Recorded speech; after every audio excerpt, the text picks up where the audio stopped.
later on in the year, those teams would start sucking ass again. And it's like we would have played, you know what I'm saying? Like, I feel like that's always kind of happened with Optic. I don't know. Maybe it was just a coincidence. So we have their first match is against LAG, which is tomorrow. Next up, Toronto Ultra. I mean, who went, 5-0 in the last online split? Did they go 5-0 online? I mean, it was 5-0 online, yeah. That Bell Fiber's just hitting absolutely this is a different. Minnesota ROKKR just plays top 3. Minnesota top 3. Subliners just got upset, but 4-1, sorry. Oh, yeah, 4-1. Lost to Optic. Okay, so 4-1. Sorry, I forgot about that. They were the 1 seed. I thought they were 5-0. I think that I have fucking memory loss. I mean, I just thought they were 5-0 because they were the 1 seed, but 4-1. I think we might both have fucking memory loss. I'm not gonna lie. It's hard to remember all the matches. It is hard to remember off the top of the dome. Off dome, it is difficult. But yep, now they have New York. Got upset. I mean, I gave New York a lot of benefit of the doubt with their travel situation for Boston. Hydra didn't have his controller. Oh, I'm wrong about everything. Yeah, Optic was 1, FaZe was 2. FaZe was 2? Damn. I'm fucking tripping. Why did I think Ultra was the one? I mean, you were also Why did I think playing. Ultra was the 1 seed? You were also playing. Yeah, I was playing. It's a lot harder. Come on, cut me some slack. You gotta cut him a little slack. I was competing.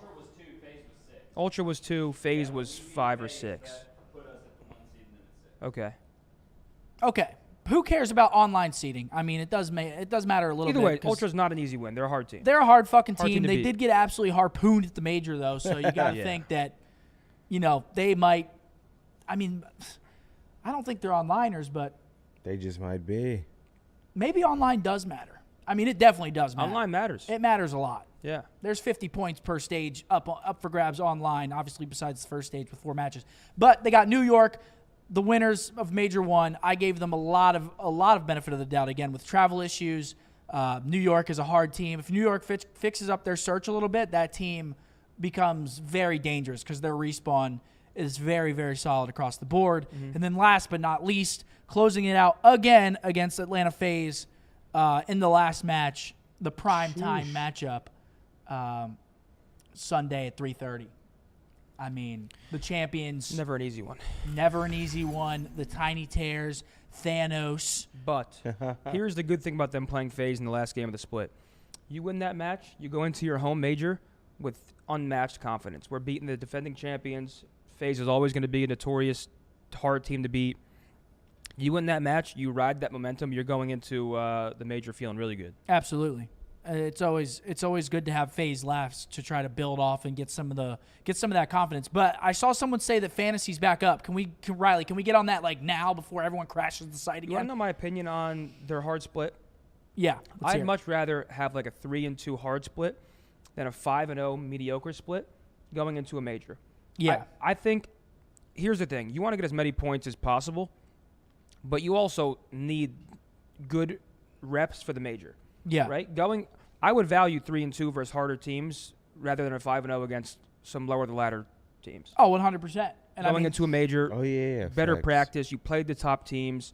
Because you go 5-0 beating some of the shit teams, you go in there doesn't maybe a matter. little overconfident, and then Yeah. it's a rude awakening. It's like, damn, these guys are playing at our pace now. Yeah, you go in, you're just body slamming Floridas and Londons and Yeah. Vegases. I mean, Yeah. you're going to feel good about it, but also, you might go in there a little extra confident, maybe not have to or think that you have to touch up on some of the little things. Yeah. And that can go a long way sometimes. I mean, I've seen it happen even to some of my teams time and time again where, go in a little overconfident and ends up biting you in the ass in that winner's round 1 whenever you face off against one of the better teams in the league. So- Riley, can we get the fantasy up, please? We got 15 minutes. Someone said What- discrim. I'm going to have to teams? fly through that. Someone said discrim. Who we got playing Top today? teams. So Who do we got today? Yeah. We got Vegas versus Thieves, first match, so we get to see one of the new rosters. Second match, we got MN versus NY, the rematch of the winners round 1 at Boston. And then last match of the day, we have Toronto versus Boston. So we'll see the Boston Breach without my man Zen for the first time today. Okay. I think That's so. a good Matches one. 2 and 3 are bangers. Yeah. 2 and 3 are We gotta bangers. bang out. But we're trying to get this fantasy pulled up. I mean, shit. How much time do we have? We got 14 minutes. Yeah. I was going to say, someone in chat said discrim top teams. It's going to be a buzzer beater. The best type of practice is like No way match 1 is a high-stress banger. tournament reps in actual matches. Hold on. We got Byron in the chat saying no way match 1 is a banger. There's no way Byron's coming in fucking hating right now. Ooh. Byron, I mean, he's salty, and I would be salty as well. How does any always sound parched? Because I fucking am. Byron, Get this water bottle down me. Byron coming in, absolutely talking some shit. I About mean, the it Vegas is one. boys. Regain? Dude, Byron, what are you saying right now? You're making me fucking tweak. It is not a banger. Searches could be, at least in my opinion, searches could be tight. Thieves clears in respawn. We're talking about like a top 2, top 3 respawn team in the game unanimously. Look who else we got in the chat. One of my favorite players in the league. That's Kismet. That's 99 Yes, kids. sir. He'll start barking at you. Bark at him real quick. No. He loves it. No. That's 99 kids. Bark at him. Jesus Christ. Byron, you don't think first match is going to be a banger, dog? I think I'm taking Vegas. You know, I mean, it's MW2. It could be. Dude, I'm taking Vegas. No, I you're mean, not. I'm not taking Vegas. I was gonna fucking I'm slap not those. taking Gonna Vegas. slap those glasses off your head. Absolutely not. Also, Riley, Twitch chat on the big screen is not. I gotta do that after I get finished. I mean, Jesus Louises, everybody. We've got a lot of technical difficulties going on right now to start the third split, but that's all right. Yeah, the fantasy's still not working. Fantasy still not working? Yeah, I think the website's been screwed like all day. They're saying. Fuck. Wait. Wait. We're in? They're in. Pull that shit up, Riley. We gotta sprint through this. You are now under 100 subs away from the big 30K. Is that accurate? The Yeah. sub count? Yeah. All right. You have a total budget of $25. This is all you. Don't ask my opinion. Don't Yeah, ask Riley, Bo's. can you scroll up a little bit? This is all so you. we can read. We got $25 to spend on 4 players. You can only make 1 substitution. Let's get into it. One submission. First pick. Riley, can you scroll down, please? All right, first pick. Click on that. Jesus, there's people worth $10? The $10 players are tough. I mean, 'Cause goodness you only gracious. have 25 for 4 guys. All right, so Send let's that see bread, here. kid. Let's go first player. Give me Hydra for $10. Jesus. You're, 10, Jesus. picking a $10 player is ultimate gas. I am a you- Hydra absolute fucking You stan. You really, I saw my, but $10 is tough to build a team around. All right, let's go to that second pick, Riley. Scroll down a little bit for me. Let's take. Scroll down even more for me, please. Give me Capsule for 5. Good pick. Yeah, give me Capsule for that $5 Good pick. spot. Good gas for Kenyon, man. Scroll down again, please. Jesus. That's the problem with the $10 player. Now you need to pick 2 more $5 players. Yeah, let's get Hydra off the board, please. give me the drop down again. All right, let's go Pred for 9 instead.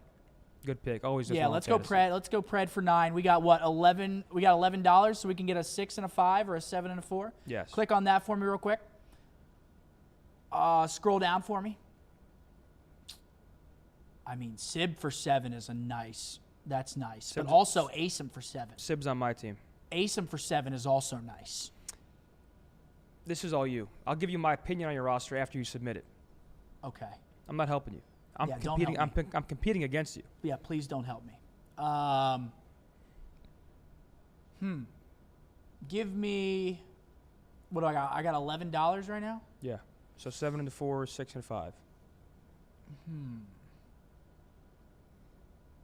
I might take Ghosty for 6. That's a fucking. I mean, that's a shot in the dark, though. You know what I'm saying? That is a shot in the dark. You locking it in? I might go Shotzi for 7 too. Can I see who's for $4 on the bottom? We got Nasty, Clayster, Mac, 2 Real, Accuracy, and Paul X. Can we scroll back up? Christ. I mean, I love those guys, man, but this is hard.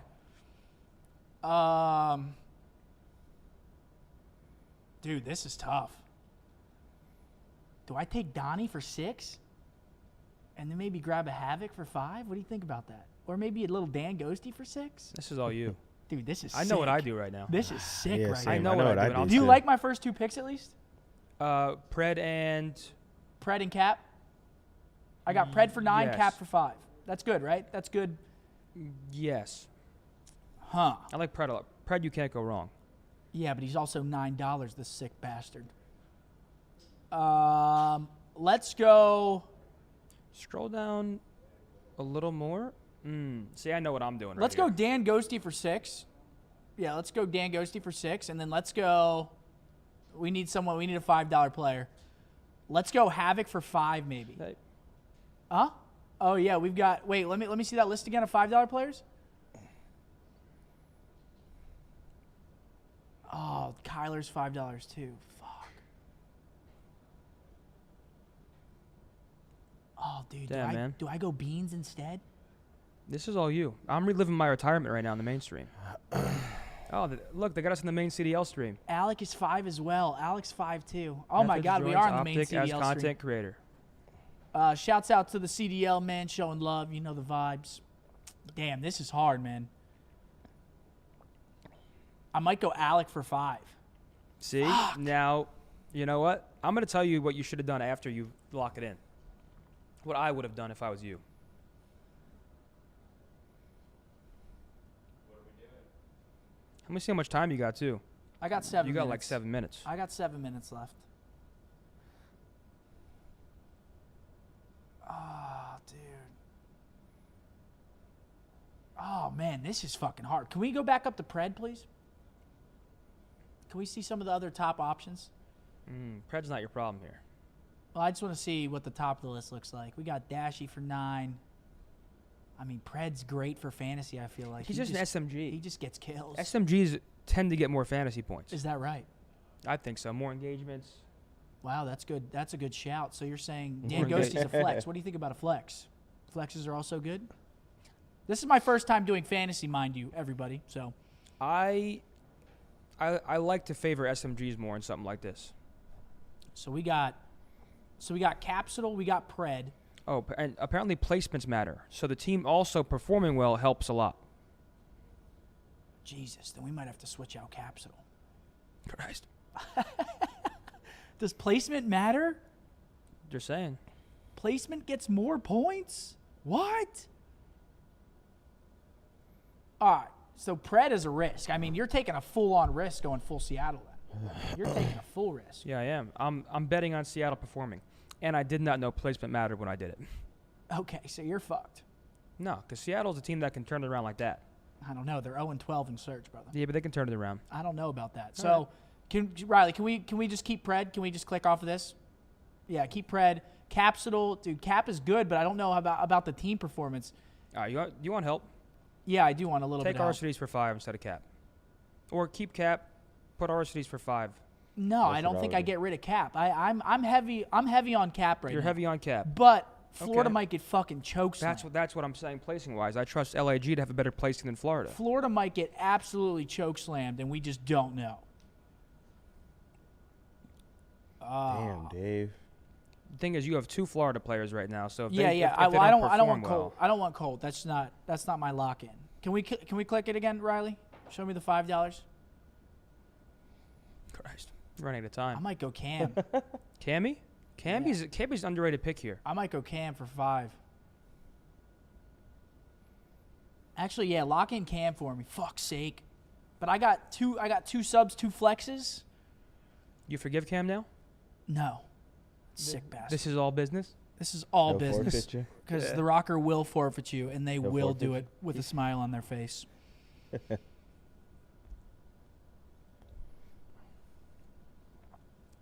What do we think? What do we think about that, Zen? What That do you, roster what do right you there? think? Yeah, what do you think?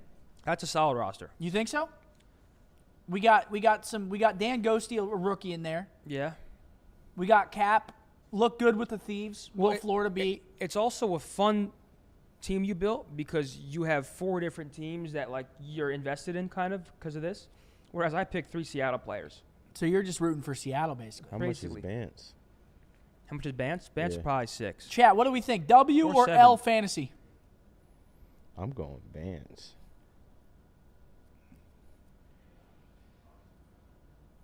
Cammy had a .8. Jesus. Yeah, Cam Christ. can either overperform or underperform. I didn't know Cam had a .8. Christ. You need to hurry. 4 minutes. And the site's been slow, so you want to lock it in maybe a couple minutes early to hopefully load. All right, give me Kyler instead of Cam. Give me Kyler instead of Cam. So 2 optic W players, Capsule Mans. Pred. Give me Kyler instead of Cam. And then Vance for Dan Ghosty. Vance for Is Ghosty, Bance no. 6? Bance is $9. Oh, I thought. Is you Ban's said- $9? Bance Good is for Ben. $9. Good for Ben. I mean, Oh no. Christ. I'm not taking I'm him. not taking Ben for 9. He's $9 though. I like this. Lock it in. We got 2 Optic boys on there. We got Lock it Cap. in. Well, don't you dare lock it in when he says lock it in. Lock it in, Riley. I'm telling you, just so hopefully it loads in time. You have 2 minutes.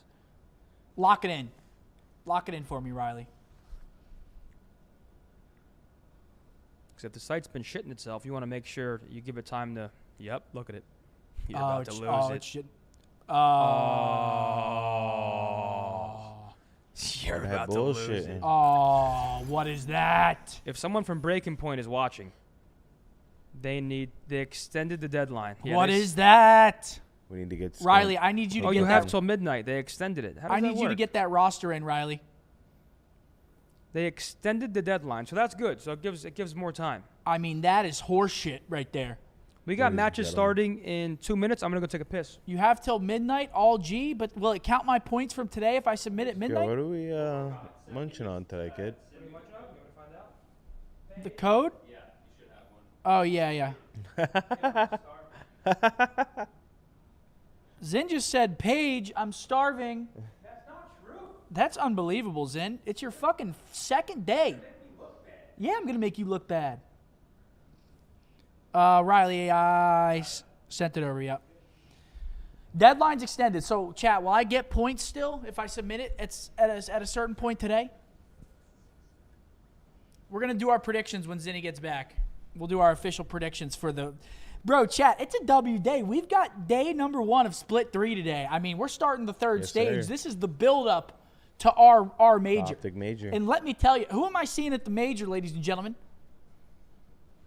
I'll be there. Who am I seeing?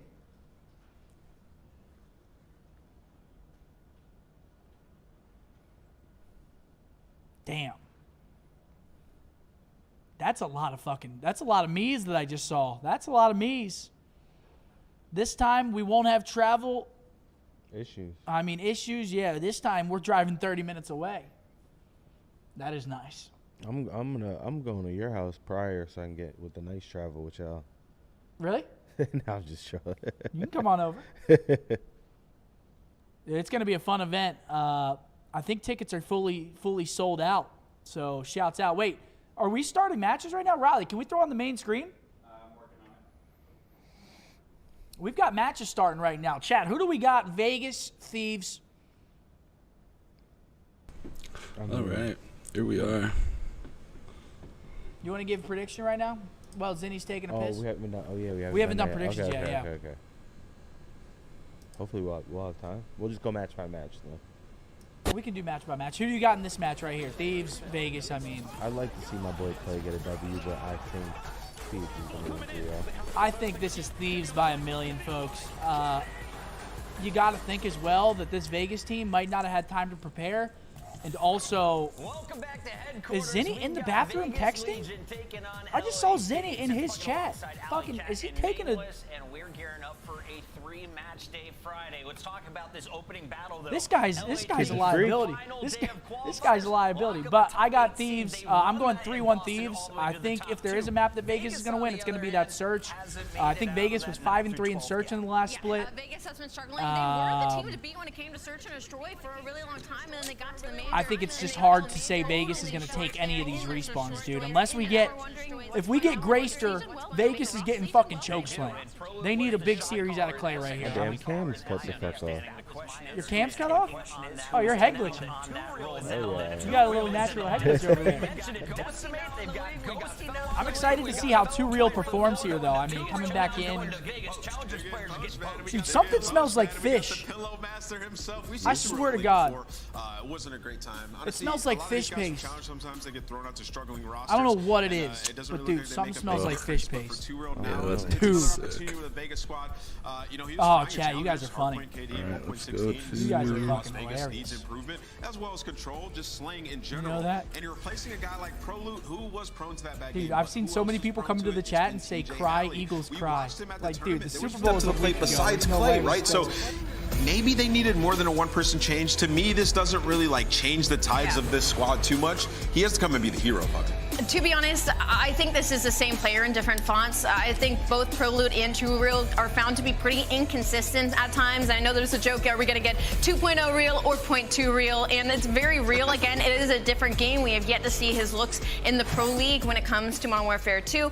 But I don't think this pushes Vegas Legion in either direction. I don't think it makes them worse. I don't think it makes them better. TJ wasn't on his camera right there. He's listening into what Namus is saying. He's dropping a 40 bomb game one. On the other side of this matchup, though, you have a team that's very capable of spreading the numbers evenly. That's what we saw from the LA Thieves as they went on a ridiculous run in Boston. They fell in that opening round, and then what?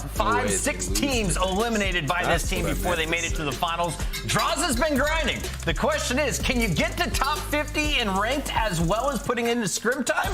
Or is LA maybe taking their foot off the gas pedal here? No, I mean, I think you can. I mean, to that point, you know, the LA Thieves are actually based out of the West Coast, so their scrim day starts a lot earlier and ends a lot earlier, so there's definitely a lot of time there for Draza to have gotten that ring play after scrims. But for the LA Thieves, the big question is just continuing that run. I mean, they were like 12-0 in map count until they made it to that grand final against the Atlanta FaZe, where they dropped obviously 2.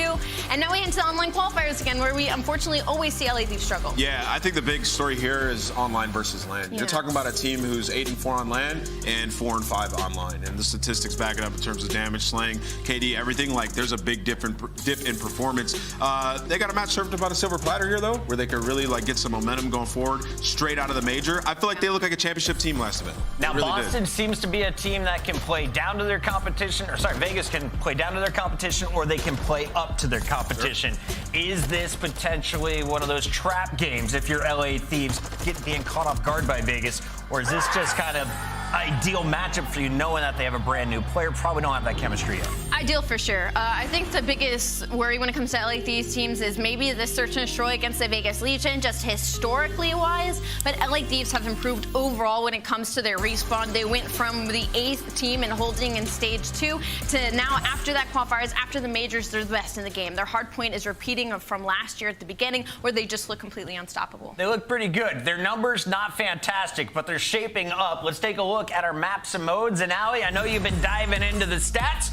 Who do you like for this one? We got Mercado, Fortress, Hotel, Embassy, El Asilo. 5 different maps in our best of 5 today. I'm honestly kind of worried about that Fortress game too for Vegas Legion, simply because if a player like Envoy starts getting into a movement, they could absolutely put Vegas Legion into a box. And that Mercado hardpoint, LA Thieves is the best holding team in the game on that map and mode. Yeah. So already the start of the series isn't looking good for the Vegas Legion. All right, well, I'm going to go ahead and call the upset. Vegas Legion is my pick unofficially. I'm going with the Thieves officially on paper. But I like it, Clay. Just keep playing the way you did at Boston. And 2 Real, I'm excited to see your face today. I'm definitely thinking Thieves in this matchup for sure. Going Thieves, is it 3-0, 3-1, or 3-2?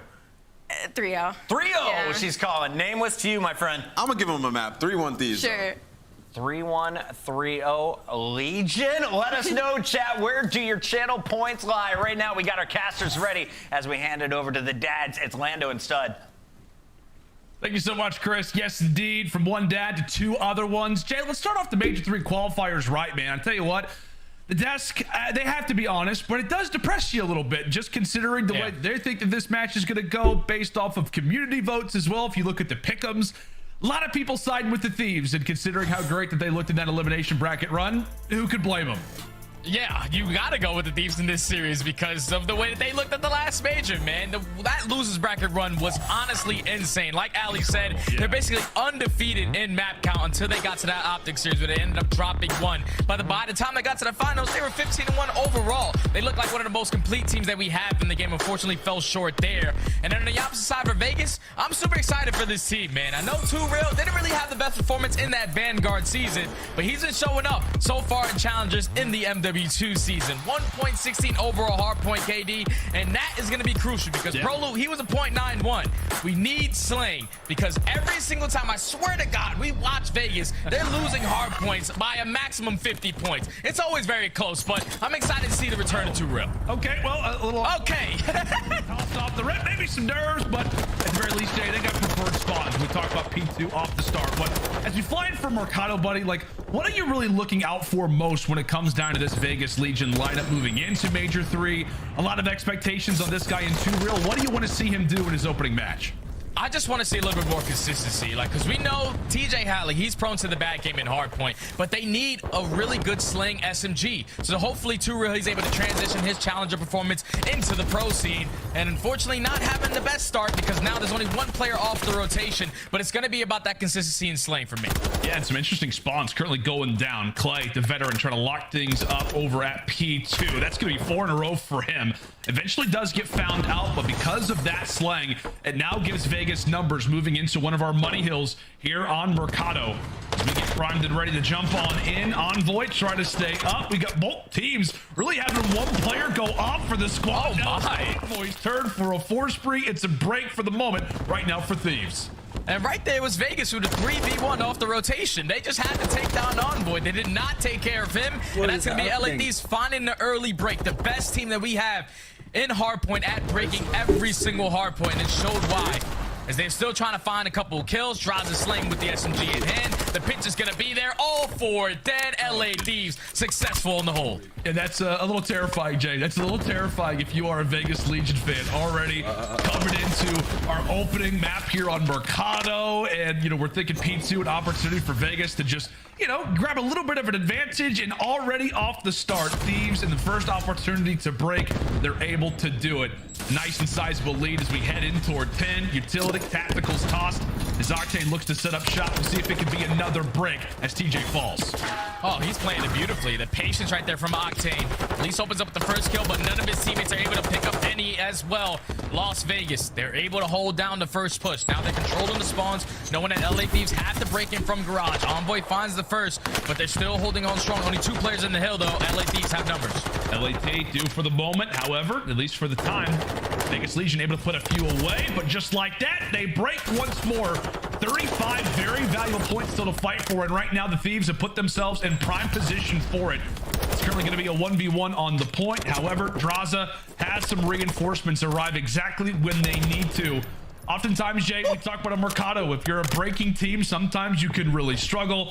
Right now, Thieves not having a problem at all. They are flying here in game 1 early.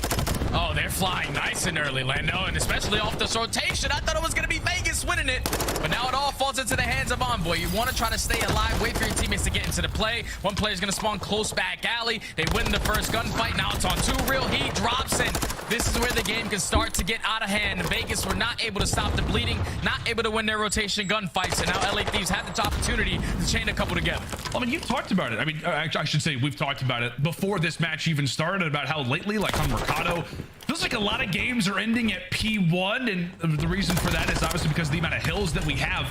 We've just been experiencing a lot of blowouts lately as Envoy is flying toward the back alley. And Jay, this does not feel close in any way right now. Thieves are just out there killing, slaying everything. Feels like Vegas are have to work for every single kill that they get. The final 20 at Barbershop once more seems to be in a wonderful position right now for the Thieves. What does Vegas have to do now, man? This has to be a 60 hold. You have to get a full 60 to get yourself back into the game, because every single time LA Thieves on their first push, they have been successful on the break. So it's all about the setup. You have one player in Too Real holding that back spawn. You're just waiting, sitting towards back top car, gonna be able to find that first kill. They have a perfect setup right now. Just can't let anyone slip on through. Vegas so far holding strong, down by 100. Down by 100. That's the level that we're at this moment. You got to hold, and it's got to be perfect. Nice 3-for-1, make it 4-for-1 trade. So Vegas able to put in a few points. This play trying to lead the troops back. A big spot for them already to kick off this hardpoint. As we said, Jay, one of the worst hardpoint teams right now in the league. Really, just in general, one of the worst respawn teams in the league. Oftentimes, it's come from a lack of slaying. We'll see if they can finally get a bit of some sunlight here for the time. Final 20 seconds, a contestant in. TJ looks to be there for the trade. In Vegas, they look good to walk away with the final 15. That's good stuff right there from Vegas, but now you have to break one of the more difficult hills on Mercado, which is the top P6, top cantinas. You already see the setup right now for the Thieves. They are ready for the push from every single angle. Kenny finds one. The trade does come in. Just want to try to play your life in this position, but no, Too Real is going to drop. So LA Thieves is the second best holding team on this map, showing why. As there's only 50 seconds remaining on this one. They're fully pushed out. They know exactly what's going on. Vegas feel just like if has to Clay find was still something. on a good team, They do he would indeed. 40 points still be to doing fight for right now at pretty good. Cantina. Octane does eventually drop, but Clay, he gets It just sniffed out. seems It's like just he's always numbers carrying continually from the Thieves. one Is with Vegas just Dallas struggling, man? They're Empire. struggling to really get I out feel of like the spot. guys They're struggling to really find a few season he players put in on a way stride, better and team. maybe this could be their opportunity. Problem being is that the LA Thieves are inching ever closer to that 200-second mark. Envoy, who's been having a phenomenal game, just looks to pivot, jump on in. The nade lands at TJ's feet, and his job gets that much easier. Jay, by the way, Kenny is 9-9. He's just having a phenomenal time watching that score run up. Yeah, feet kicked up, brother. That's what's happened when you're winning these rotations. As now LA Thieves find themselves close to that 200-point mark, but it's going to be Vegas winning that rotation over towards parking lot. The push from LA is going to come in towards garage. They hold down. They get their first couple of gunfights, and now it's on Octane. He just has to play his life, wait for his teammates to get there. He does not find it. So Vegas, so far strong on the setup, going to breach that 100 points. It's interesting, man, because obviously we see the slaying numbers right now from Thieves. I mean, it's fantastic across the board, but you've been one to say it a lot, right? It doesn't feel like for the Thieves, oftentimes in hardpoint, like slaying is their, primary mode of success. They really have a good environment. The comms are always great. I think the word that's been used a lot for them is system-lovely. One of the many reasons that makes this team incredibly difficult across all modes. Yeah, because LA Thieves, like I said, they're one of the complete teams that we have in the game. No one has to go above and beyond. Everyone just simply has to do their job. Your ARs rotate, hold down the power positions, SMGs stay pushed out. And when you're winning rotation, especially on a map like Mercado, the kills are going to come easy, but you're probably not going to get a lot of them because you have to cut your losses on a majority of these hills. But 210 to 110 at the end of our first rotation on hard points. Vegas in control of the better side towards Cantinas. You see all of LA Thieves pushing around towards back cop car. They're trying to flip these spawns early. See, Clay is the only one on his team that's positive. If the man just had better teammates, I feel like he could still be doing pretty good in the league. Let's go ahead and step aside and see how the Vegas Legion comms are sounding. Can they bring it back? That's not him. Not him. Envoy. Gotta get him out of hell. Push it, Teach.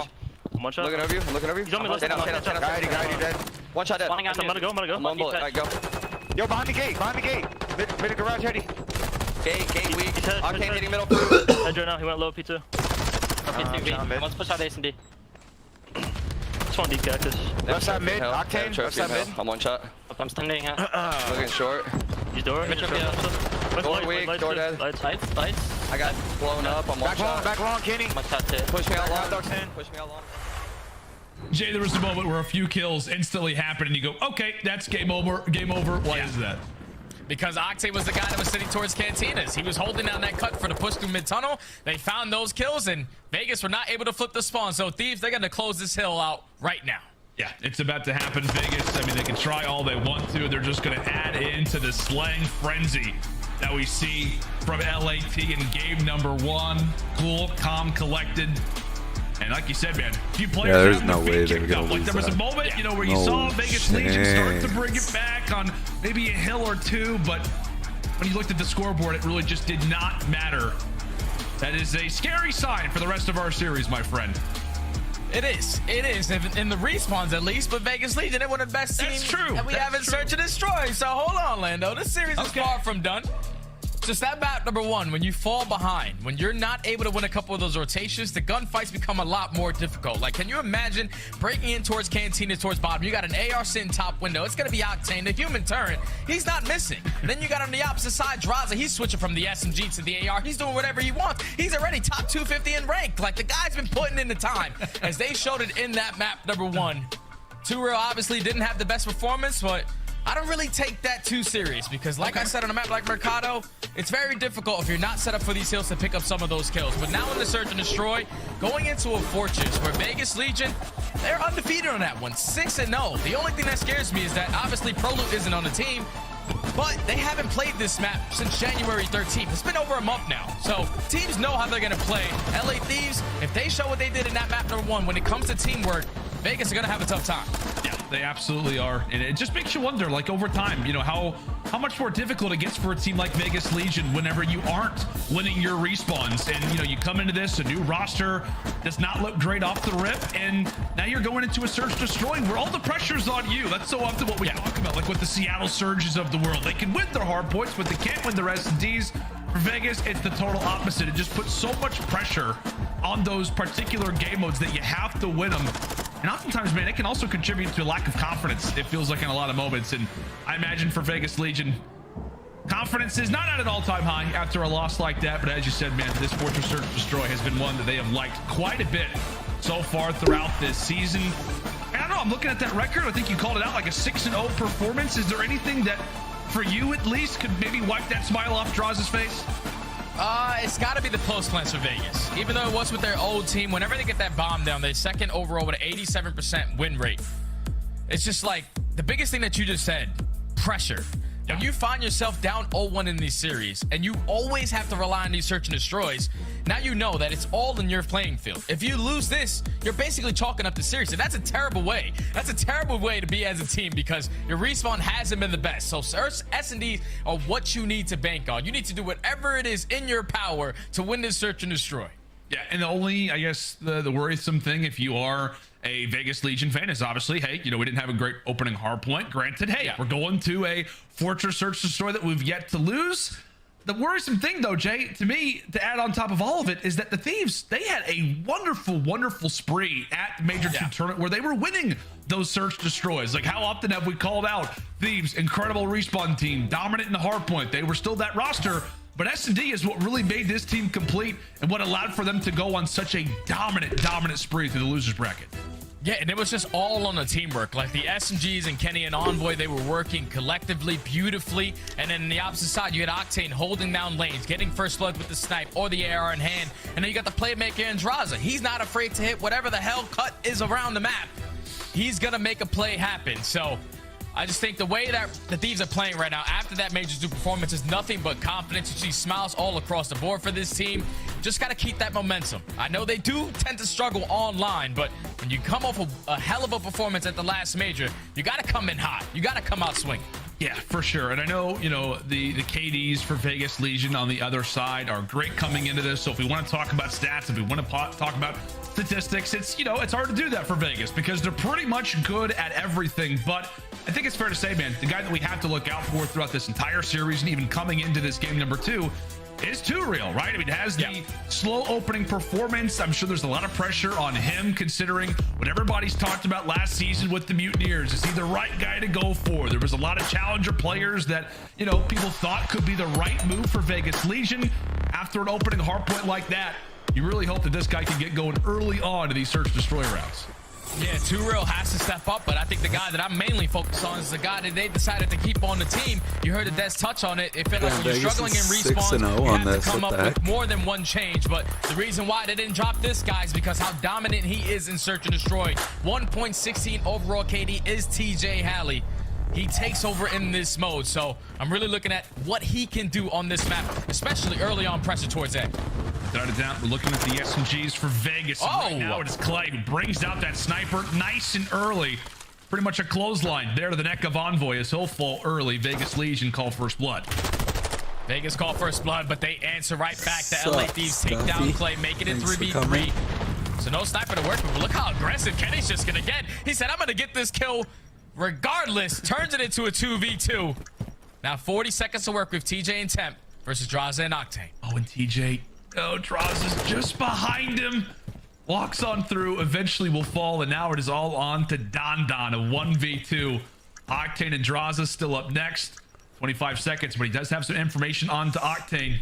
He knows he's got to be toward the backside of the stage, but I think Sam LaRue has also got an equal amount of information. Temp tosses out a nade, says a prayer, puts in a few tags. Job done for the first, but this job gets that much more difficult considering the time that remains on the clock. All Draza has to do is waste it, and waste it he will. Kill confirmed, round to Thieves.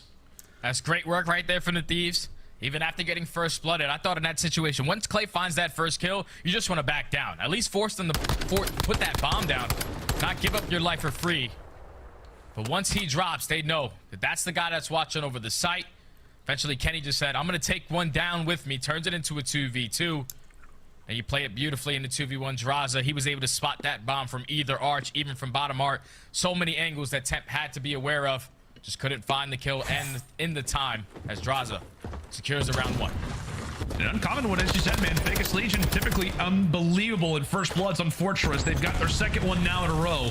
We'll see if they can convert it this time. And they look to be in a great spot as they have found the kills, and they are quickly prancing their way over toward that B site. Kenny, as the dust settles, he realizes there's 3 enemies left, and now he is the sole man alive. Cuts away TJ now on the temp. One of the faster rounds that we have seen. A B plant on top of it. Jay, walk us through it. What just happened right there? That was a great play by Vegas. They know that they don't have any trophy systems to work with yet, so we're not going to go over towards that A bomb. Let's get super aggressive over towards street side. You find the first blood. Eventually, you find the second. No hesitation on their push towards B. Definitely caught the Thieves off guard, but what a play call right there from Vegas to tie it up at 1. That's just one of the reasons, right, where we talk about Vegas Legion. They just have a newfound confidence in Search Destroy. They've been common to the gut-wrenching hardpoint loss. You know, whether they're close or they're getting dominated, SD has been their home. And right now for the Thieves, maybe thinking of the same strategy as they'll bring it out to quite a bit of kills as everybody in the lobby almost falls in a matter of seconds. However, it is Thieves still with the man count. Clay with a bit of intel, though. Clay. Now left in the 1v2, he does have dead silence. You can start to be moving on the map. Basically a superhero. When you get your field upgrade, as the bomb is going to get planted, Envoy and Octane. Trying to clutch up for the Thieves, but Clay, his dead silence is about to run out. Now you have to slow it down. You don't want to get those sound cues to your opponents, but he's able to spot the first, make it a 1v1. Drops Octane, and I'm sure he knows who is left. It's going to be Envoy, playing for the route, playing for the OE. Is he going to catch Envoy off? Let's go, Clay. So many routes, so many angles the Envoy could hit. And right now for Clay, he's playing the patient game. He's hoping that a mistake will be made. Time takes more and more. He spots the shoulder, and Envoy is not going to feed him. Another round in which it is an LA Thieves player playing the time. Clay slaying him out, but the round will not go his way. A solid effort there for the 3-time. Yeah, Clay was trying to go 300 IQ right there. Once he finds that first kill, there's a lot of time on the clock. So Envoy, he's probably thinking Envoy is he'll go for a long route, probably wrap all the way back. He just plays it super patient, but once again, time not on the side of Vegas. So many angles that Clay had to check. Just couldn't find the right one. Envoy clutches up the 1v1 and take the round. In round 4 we go. We've seen some absolute chaos to kick off a few of these rounds. Quite a few looks, at least off the start of that B site. Last time it was Vegas Legion who made a play for it. However, it will be Octane who smells blood off the start. Able to drop TJ in that opening engagement. And right now, Thieves, they've got 3 players all somewhat around this P1 position. A lot of opportunities for kills and also a lot of opportunities for deaths. Clay, Turiel, both of them gonna have to be incredibly careful as Temp cuts away another. That's great communication. The nade hits from Clay, and then Temp lines it up from top doubles. So now in the 3v3, Envoy's in a great position to at least watch that cross. To not allow anyone towards B, but he's gonna get some timing. He spots one, at least takes down one, forces it to a 2v2, but now it's Draza's turn to attack. Turiel versus Draza. Yeah, I'm not even a Vegas Kenny's fan, trying to but get I involved kinda in the just really fight. wanna see However, this Draza underdog rounds the win this corner, round. gets Like taken this down by match. Temp. Quavo Ken, 1v2, 30 seconds to go. And you can see he's hot on the heels of what is a Vegas Legion attack. Is he going to spot Turiel? Yes, he will. Bomb does not get planted. And now with that, Temp, does he go for the instant bomb plant? Does he look for information? Kenny does spot him going for the cross. Once more, it is Kenny on the heels of what exactly Vegas Legion are looking to do. Spots Temp again with his life. Oh, Kenny sighing right there. He called that play perfectly, Jay. That's so tough right there if you are Kenny. You were able to get the information, but once Temp crouches down behind that site, Donnie. just catches you off guard. You try to get out, but could not get out in time. Temp, all smiles, as he knows that that's probably a round I should lose. But he's able to clutch it up for Vegas. And that's the first round, I'm pretty sure, for LA Thieves, where they get first blood on defense and they lose it. They had a 100% win rate whenever they got first blood. Vegas Legion, they break it. Streak ended. And on a round where you felt like Kenny did everything he possibly could. Did everything right. Except the final few shots. To the 2 we go. Thieves back on attack, and it's Envoy who's able to answer off the start. And it is a clear-cut A attack. Back to standard stuff, but TJ getting over-aggressive toward the top. He's able to make it work regardless. Draza gets involved. He also will fall. Vegas, they begin to collapse, and right now it's all on to Kenny again. Kenny already in the 1v2. He spots TJ, but he cannot pick up the kill as the flank comes in from open arch. That round falls into the hands of TJ. I saw Envoy. He got the first blood onto the player that was sitting towards open. But then TJ, he jumps himself in towards top dubs. He finds the first and eventually finds the second. Then at that point, all of LA Thieves knew that there's pressure from every single angle. Could not win the gunfights as Vegas Legion now take control of this S&D up 3-2. We'll see what they can do with it, man. We'll see what they can do with this, minor advantage we know historically, right? Thieves are a team that, as a search destroy goes on, as a series, a game goes on, they start to adapt. They start to learn from what the opposition is doing. And right now, it's a great crossfire, but Draza jumps in. It looked like it was a solid strat, Jay, but I don't know. Maybe a little bit of miscommunication there. Yeah, I don't know what kind of strat that was. This is bull rush right through side art. As they're not going to be sitting towards top rails or anything, but unfortunately both players do drop from the Thieves. So now in the 3v2, still on defense. Vegas, they're just waiting for someone to get aggressive, someone to try to make a play. As the bomb is not going to wrap its way back over towards A. Kenny should be able to get that information of players crossing towards site. And now this is where LA Thieves have to try to execute the retake. See if they can find the timing. Kenny's getting ready to come from this left side. It does end up taking down 2 reels. So Octane with the sniper in hand, it's all going to be on to him. He loses his good old buddy in Kenny.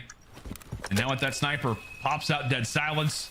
Feeling good about the likelihood to clutch this one out. 30 seconds still to go. He's attempting the route. Boom! Takes down Clay. Whoa! 1 more to go. Feeling confident. Brings out that Vaznev. A 1v1 versus Tej. Are we about to see Subtane close this one out? What? Oh my wait! Jay, Tej did not spot Octane, and it will be a clutch. How? That did not look like it even had a chance to go his way, Jay. What is that timing? What is TJ looking at? That's the real thing.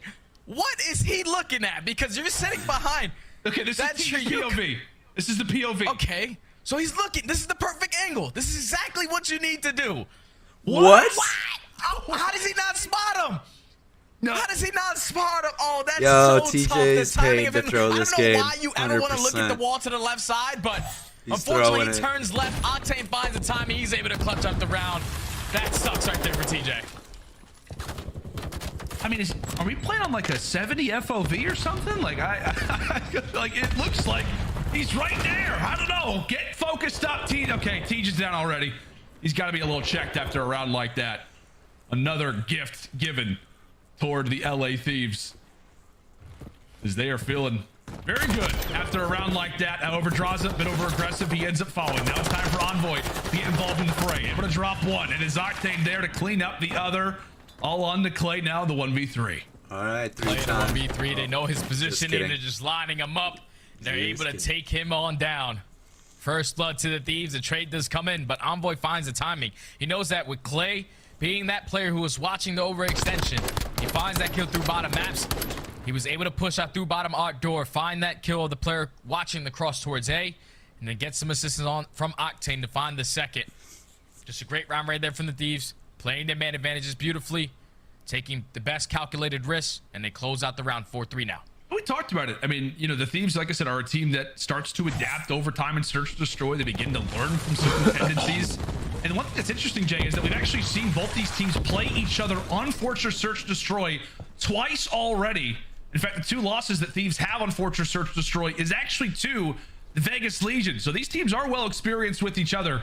We are seeing some crazy strats, some odd calls, and at times maybe unfortunate COD timing. But yeah, I guess that's what we can call it, Lando. Yeah, you know, some unfortunate COD timing. But in the 4v4, very unfortunate. You know, it's not ideal. You can see for Tej now. He's like, okay, lost the previous round, got first blood in the round prior. Surely not this time. There he goes. He's back on top, Jay. 7-6.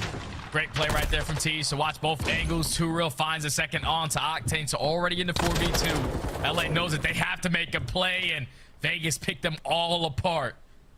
TJ said, don't worry, I'm definitely going to be looking at this angle. No one's going to slip by me. He finds the first, and then eventually is able to find 2 on the round. Both the SMGs step up on this one. As Vegas Legion back and forth in the search and destroy. Now 4-4. As we said, man, pressure is on Vegas Legion in terms of the search destroys. They are not great at hardpoint. They are even worse at the control. So the search destroy at this point feels all but necessary, considering the new lineup, considering this new and fresh qualifier.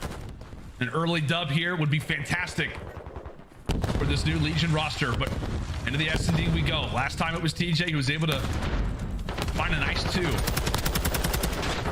Right now it's Turiel who ends up bringing up the tag to try to put that one to good usage. Clay, the veteran, ends up going out. However, TJ's still there to make the play, and double skate with their life. It is an excellent crossfire that gets established there from Vegas. They reveal, and then they instantly pounce, but 2 line up. Oh my word, it was nearly 3.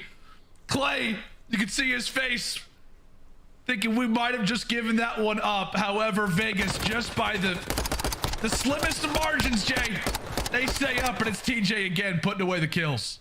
That almost got scary, but that is the play call that you want. All 3 fly out, and let's play the trade. As Vegas Legion, I thought that round was going to get scary for them, especially because Clay got first blooded, but they put on a lot of pressure through both arches, and they were able to find 3 kills in a blink of an eye. That was beautiful work right there from Vegas, and now take control of this search and destroy. TJ, the man in search and destroy, sitting at 10-6, is making up for that 1v1 mishap. As now they put themselves at game point. The only player on the point is going to be Envoy, though. Do they know he's in his position? That's the question. Well, now his opportunity. TJ, he's bumped up that FOV, and look at the man fly. Now on 5 in a row. Try to close things out here. A current 3v2 as Clay is able to bring the man count more toward his team's favor. Jumps on out. Draza able to sneak one away. 2v2. Still time to work with. Octane falls. Now it's all up to Draza. Draza in the 1v2. Dead silence is about to be earned, but the bomb is getting planted. So before you make any sudden movements, you have to at least earn this, but the information is going to get called in by TJ. Wait. He is going to get picked off too, so at least Temp knows where he is, but now it's Draza in a 1v1. 30 seconds to go. Draza gonna hit the long route. Time continues to tick away. Where is Temp hiding? Where could he be located? We're about to see around 11, or has Draza just managed to clutch out a 1v2? Tip begins to get aggressive, but it's Don who locks it down and stays alive. And that is not the game, folks. That is not it. Vegas Legion, they're still here. They're still here. No, that's game, Lando. That's game. That's 6-4. Oh, it was? What? I don't know. Yeah. It's the first 3. Never mind. All good, man. You know, dads nowadays, we tend to lose our memory here and there, but Vegas Legion, they're able to make this series 1-1. Great clutch right there from Temp. I just thought, like, that was a lot of trolling going on, to be honest. Like, TJ, that 1v1, and even in that streak, like, TJ sitting in a corner, he gets the info, he almost causes his team the round, but Temp is able to clutch on up. LA Thieves, they simply did not have an answer on their attacking rounds. Vegas Legion, they were doing a great job of just picking them apart even after getting first blooded. All in the hands of TJ. 12-7, 11 non-traded kills. He earns that cruise missile towards the very end of the game, and he's able to secure this search and destroy for Vegas. Now we have a series, buddy. Now we have a series 1-1. I do indeed, Jay. I tell you what, I was just expecting this game to be over faster than I thought. So you know, it is what it is. It's a new stage, it's a new qualifier. We're getting back into it, man. We're getting back into it. No, in all seriousness, Fortress Search Destroy ends up going the Vegas Legion's way. Props to them, because I was a little worried there at the stand. I was a little worried there, maybe calling it a little early, thinking that it could be the Thieves to get the round 11 in there. But solid job for Vegas. Like I said, they win the Search Destroy. They remain flawless on Fortress, and they continue to drop the Thieves in that very map and mode. We'll see if they can try to turn things around. When it comes down to control, though, that will be the question. Make sure to stay with us, folks. Thieves v Legion continues right after this.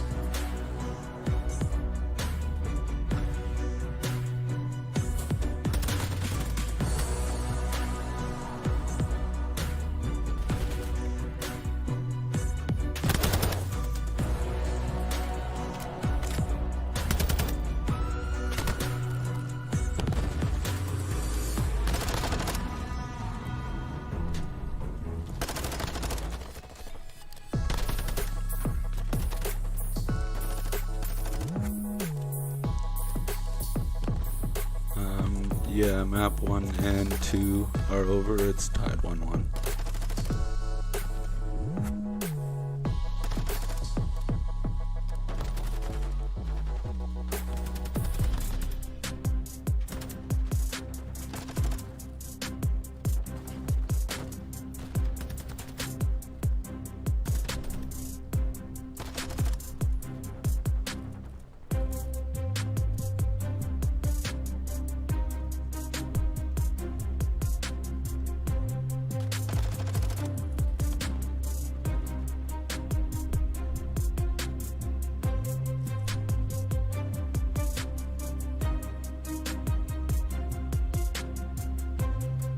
Whew.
The Call of Duty League is presented by the GMC Hummer EV Pickup, the world's first all-electric super truck. Upgrade your game with the Scuff, the official controller of the Call of Duty League. How's it going, friends, and welcome back to the Major 3 Qualifiers. Day number 1. We're taking a look at our Scuff play of the game, and it is Don coming away with a clutch ace. Jay, this guy could do no wrong in the round. Oh, yeah, and this is the round he should have lost a 1v1, but he's able to find a final kill onto Kenny.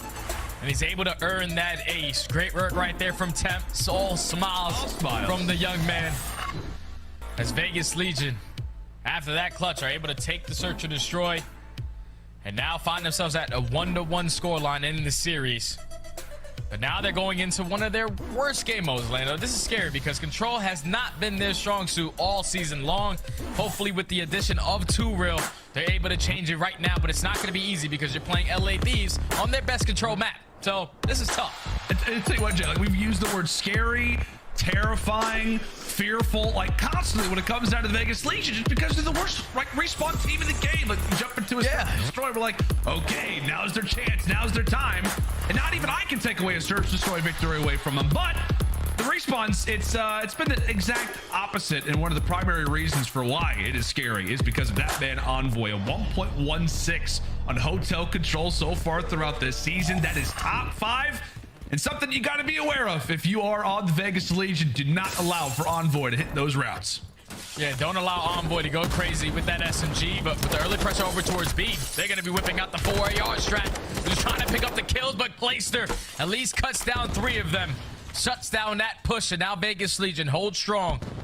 just wasting as much time as they can off the clock. And Clay's a guy that I really wanted to focus on this map, because believe it or not, Lando, he's been great all season long, but not on this map. He's 55 out of 56 players with a .71 KD. But starting off with the 3-piece is exactly how you want to do it.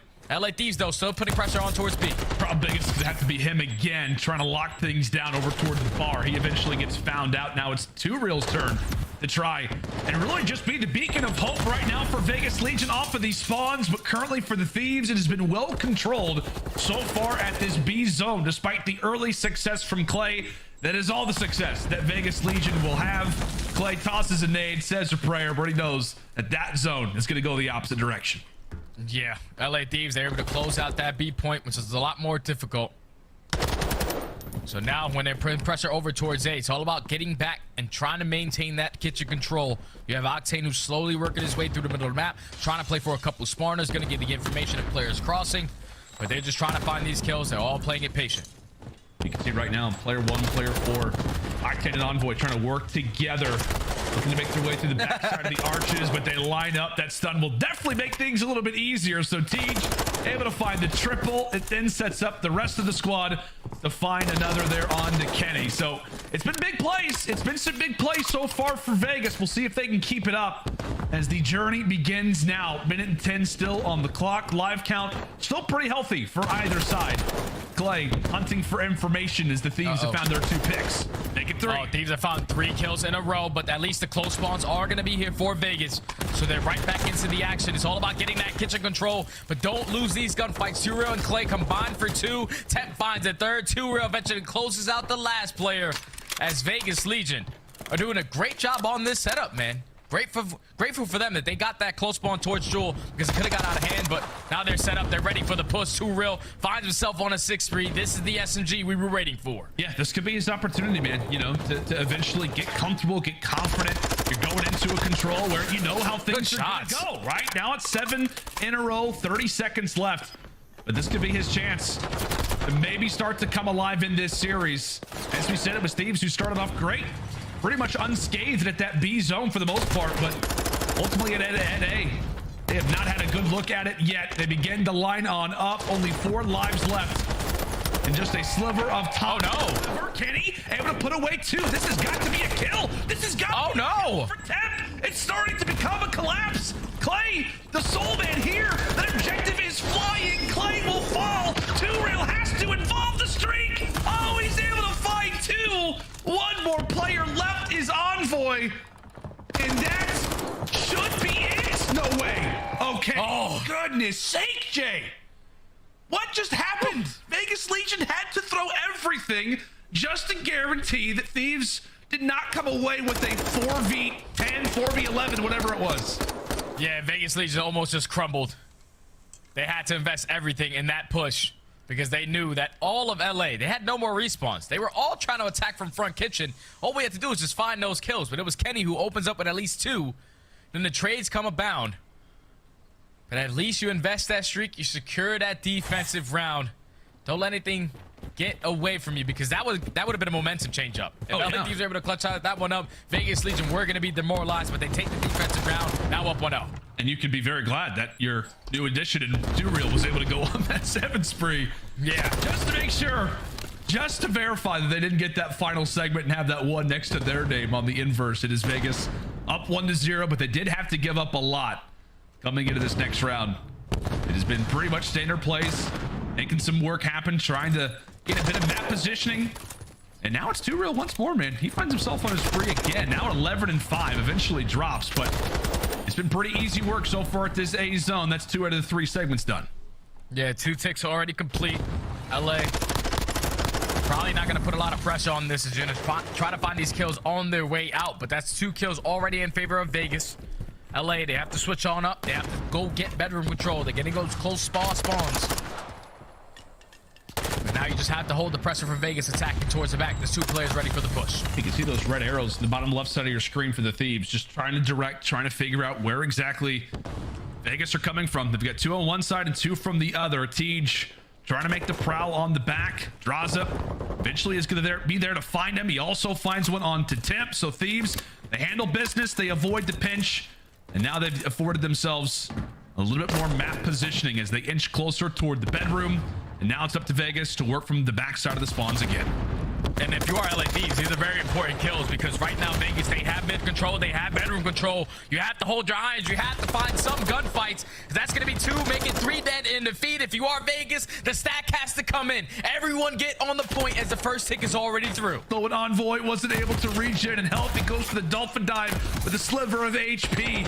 He gets dropped, and now for Vegas, they begin to watch that segment fly. However, Draza and Kenny are able to poke away at 2. Tip does get dropped as well. It is a clean 4 down from the Thieves. And already, at least if you are Legion, you've evened up what you had to give away in that last round. We are tied at 5-5 in overall segments, so you can be at least excited about that.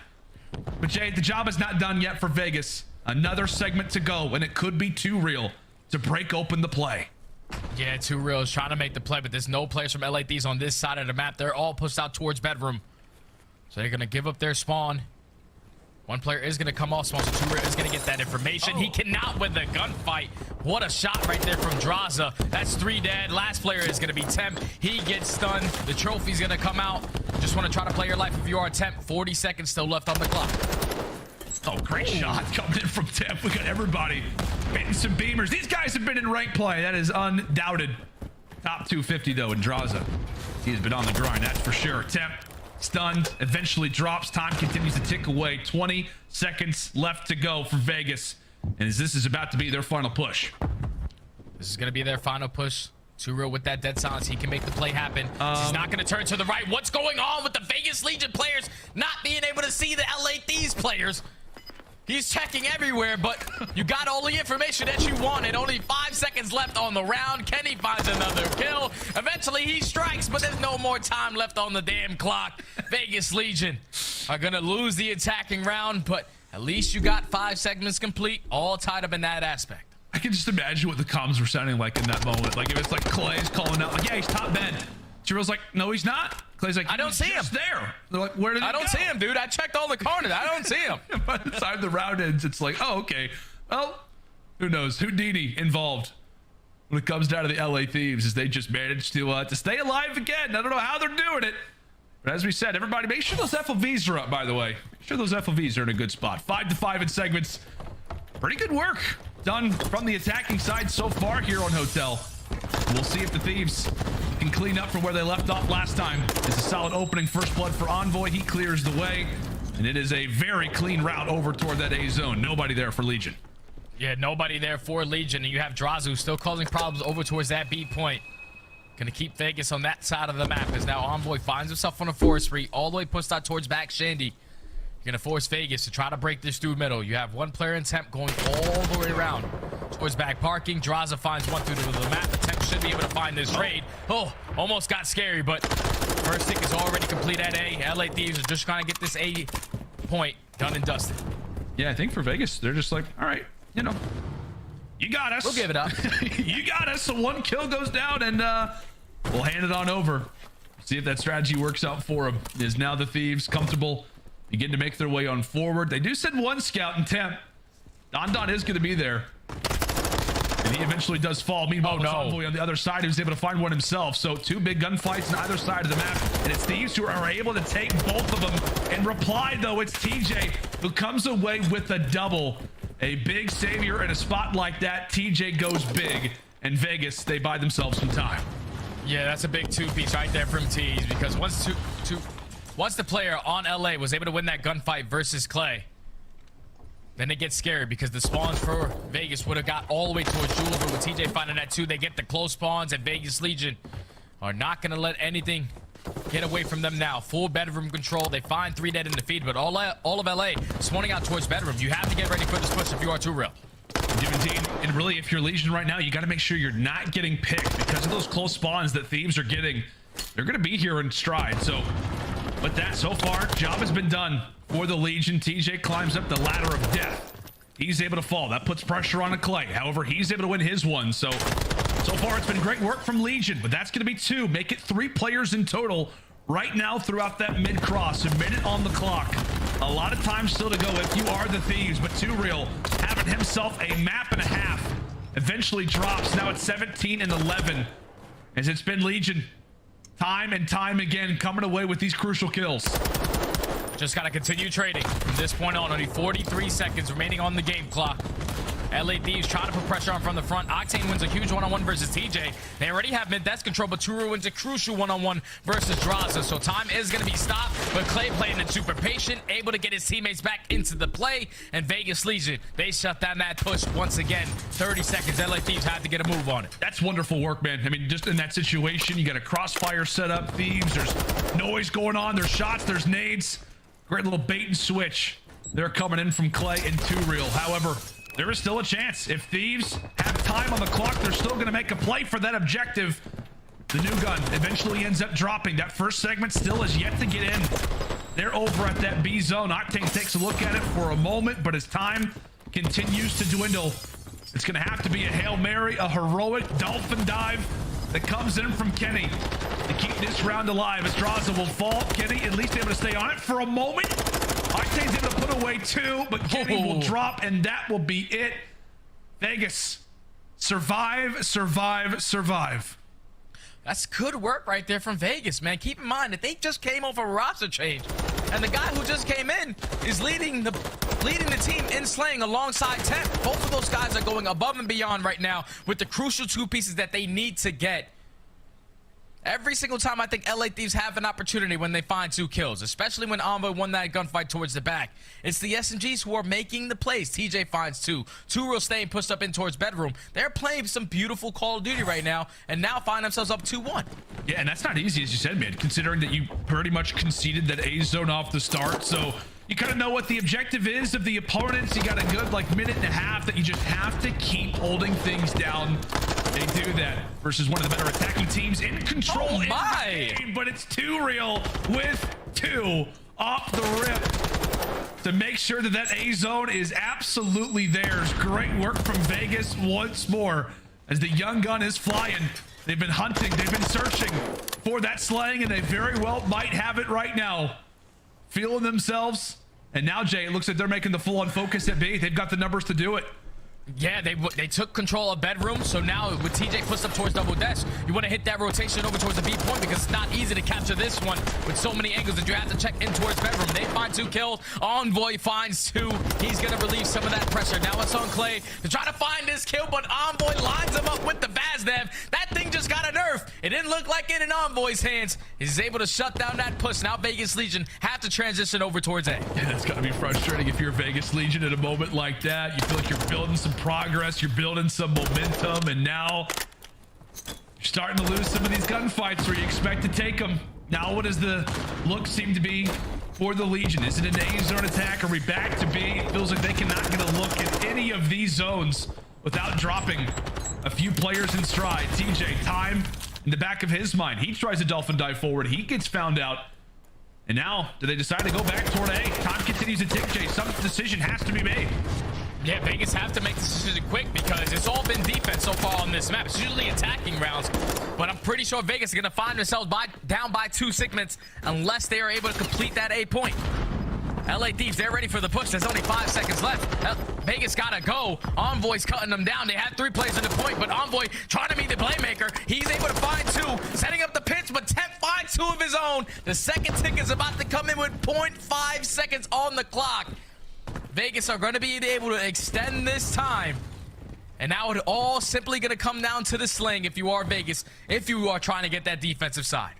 Vegas, they were late to their reservation, but they do manage to grab it just before it's handed off. Envoy trying to piece, cuts away 2Real. Sweat off the brow right now if you're Thieves. Trying to make the man count go more in your favor. Get that life count down as much as you can toward the opposite side. 30 seconds to go. Temp still here, and it will be Don who's able to win that fight.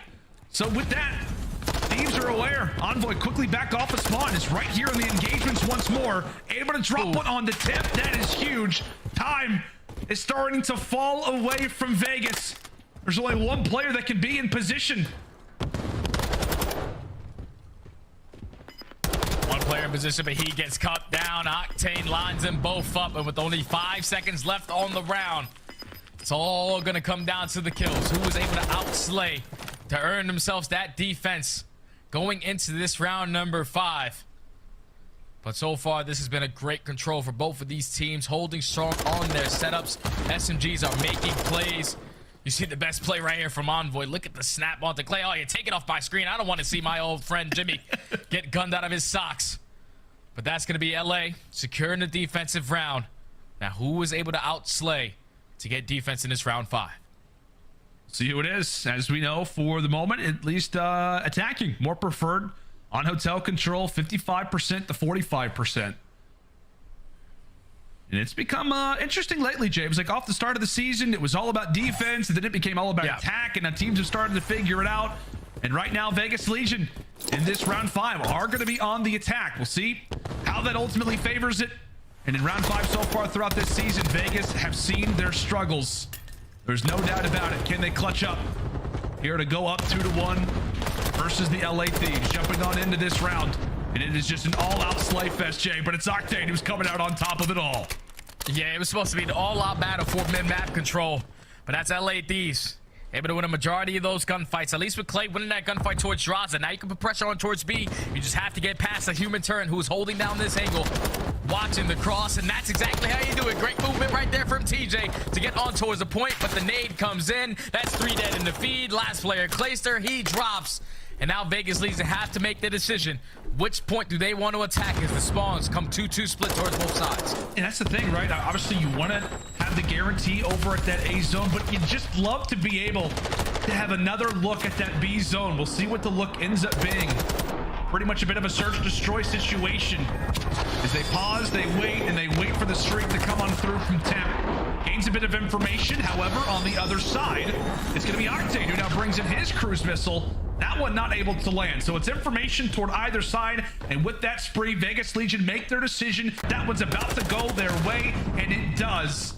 All 3 segments secured. Another minute added on to the clock. And now it comes down to Thieves. Can they lock this one down? Oh, and they're finding a whole bunch of huge kills. Temp and TJ combined for 3. Clay currently has kitchen control. Does he check his corner though? Because it's going to be on this player. Sitting in that spot, Octane gets taken down. Now Vegas Legion, all you have to do is stack. You know where they are coming from. Can it be the Thieves that break on through, or have Legion done exactly what they had to? Have they locked this one down? That's going to be 2. 2 more players remain. Gotta go. Octane, can I clutch out a 2v4? It is all on to Sam LaRue as he gets wiped away, and Clay is getting loud. One of the worst control teams in the game just faced off against one of the best and on one of their better maps. That was an and you can see what that does to the momentum. A respawn secured for Vegas, and now a chance at walking away with this series. Oh man, what a respawn indeed, my friend. That control was back and forth for Vegas Legion. At least on their very first 2 attacking rounds, they always completed A. They just could not find any success completing that B point. They switch it up in that round number 5. Capture B. Clay plays it super slow towards back kitchen. They win the gunfights off the players coming off spawn. They set up the pinch. They were able to clutch up on the control. Look at the new guy, man. Game 5, I have them against like most teams winning. 200 damage. Say that again? Like if Vegas can force game 5s, I favor them in a lot of their matchups. Well, they got nothing to lose because people think they already suck. So they go game 5, they're like hit and hit. We have an update. Hell yeah. My stage 3 pick'ems. I think that's a good team. That's a solid team. Pred is always good for points, always in fantasy. He's always up there, like top 3, top 5. Cap. I feel like Cap's gonna show out. We got Dan Ghosty and Kyler. I mean, got to throw some Optic boys in there. Yep. Got to support the team. All right. I just gotta go smoke. I'll be right back. I'm gonna get a energy drink. Are you texting Dave? Should I? Oh yeah. Okay, where's the chat? I will not. Oh man, welcome back to the League 2 rail. Because I was just thinking about his Where are you guys getting food? We don't know yet. Like that Florida I don't know. roster in Vanguard had 3 ARs the entire time. He was the only. Why no Dashy? Because I could have picked Dashy, but is Dashy $9? I think Dashy's $9 too. I'd rather have a sub for 9 than a flex. I'm not gonna. Brandon's a main. Yes. That is a nice text to receive.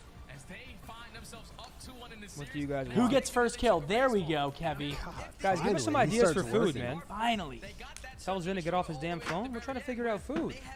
How about you stop worrying? Don't. Okay, I always tell Hector this. Do not let them get in your head. Only read the good stuff. There's been some bad. It's been pissing me off. Are you serious? No, not actually. Look at him. But there's been some. You'll I get think used they're to it. actually pissing you off. No, I'm just hungry. Everybody say one nice thing about Zen, so he can read. I like that. Tell him his wiener's big. It's the first. It's his first day on the watch party, and people are, you know. What are we doing for food? Jack, give us some ideas. Tacos. I think tacos is a good. Tacos is a good pick.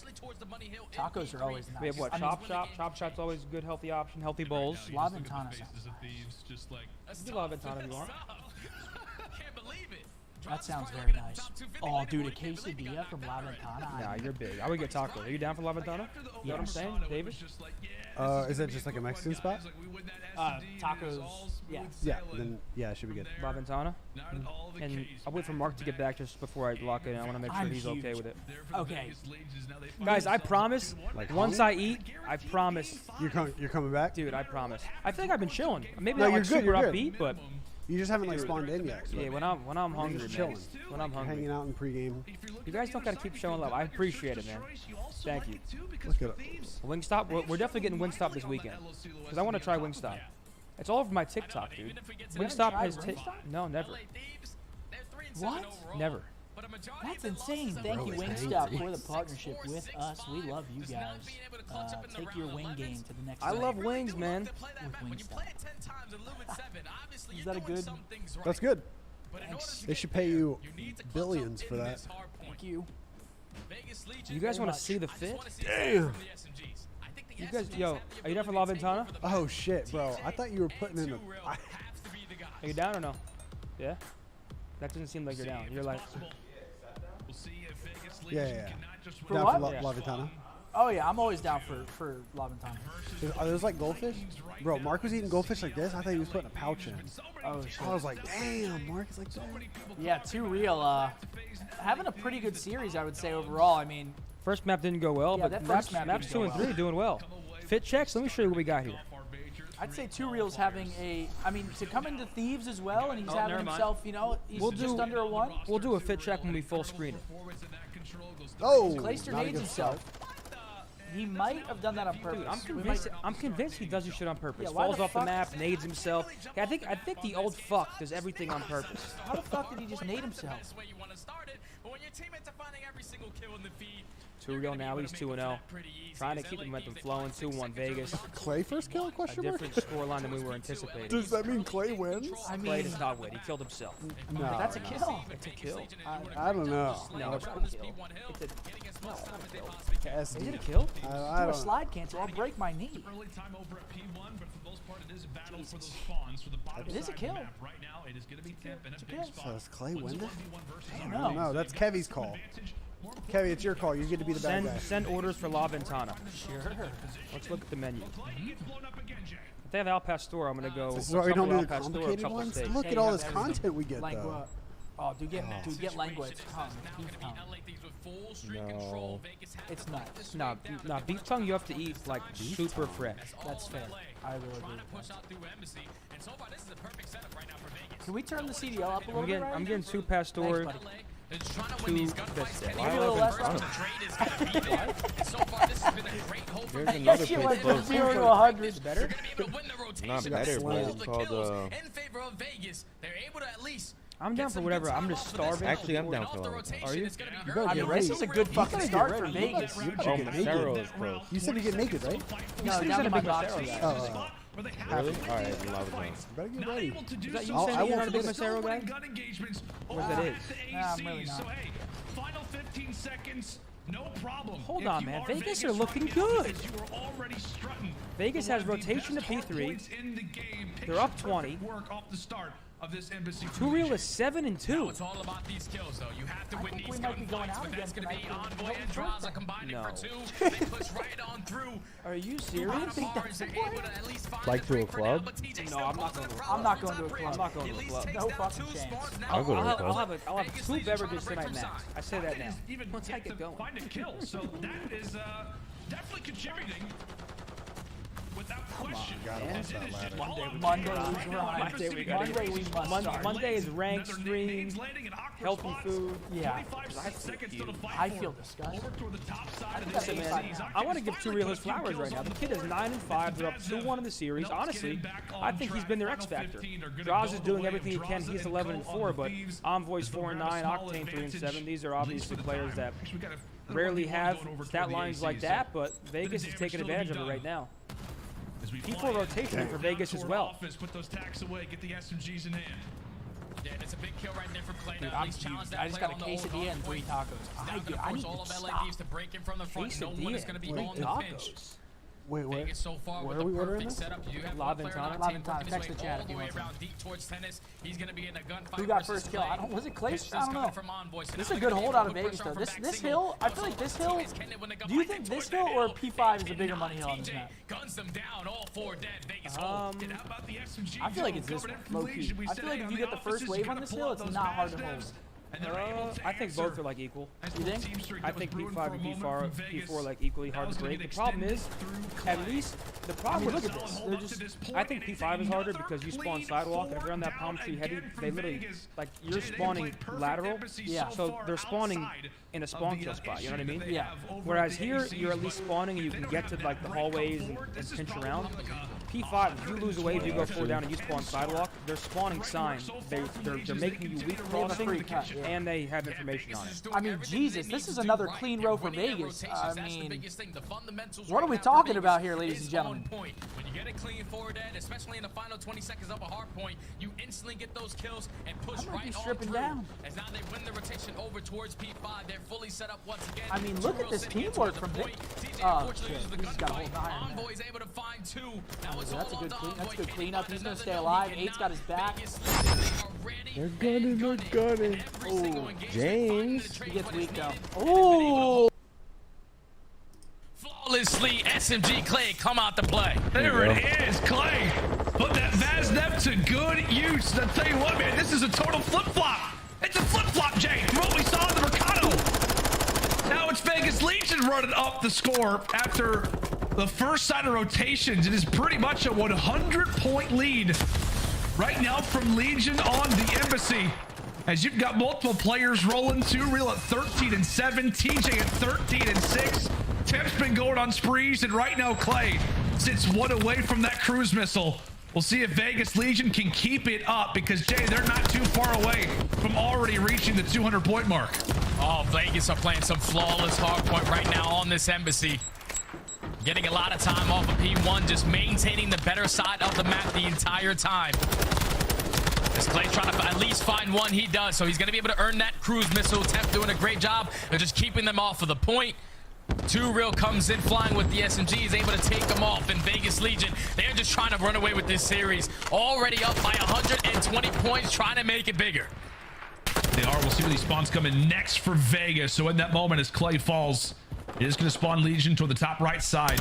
Temp to be the first one in ear's distance of this objective. Is right now the Thieves attempting to claw back. Desperately trying to get back in this game, down by 120, but they've made crazier comebacks before. Kenny making the work on the backside. He's able to drop 2. Clayster brings on in the spree, rather the streak, as the cruise missile comes screaming in. That's going to open up the window of opportunity now for 2 Real. As he cuts 1 away from the point, that's a break. That is a break from Vegas.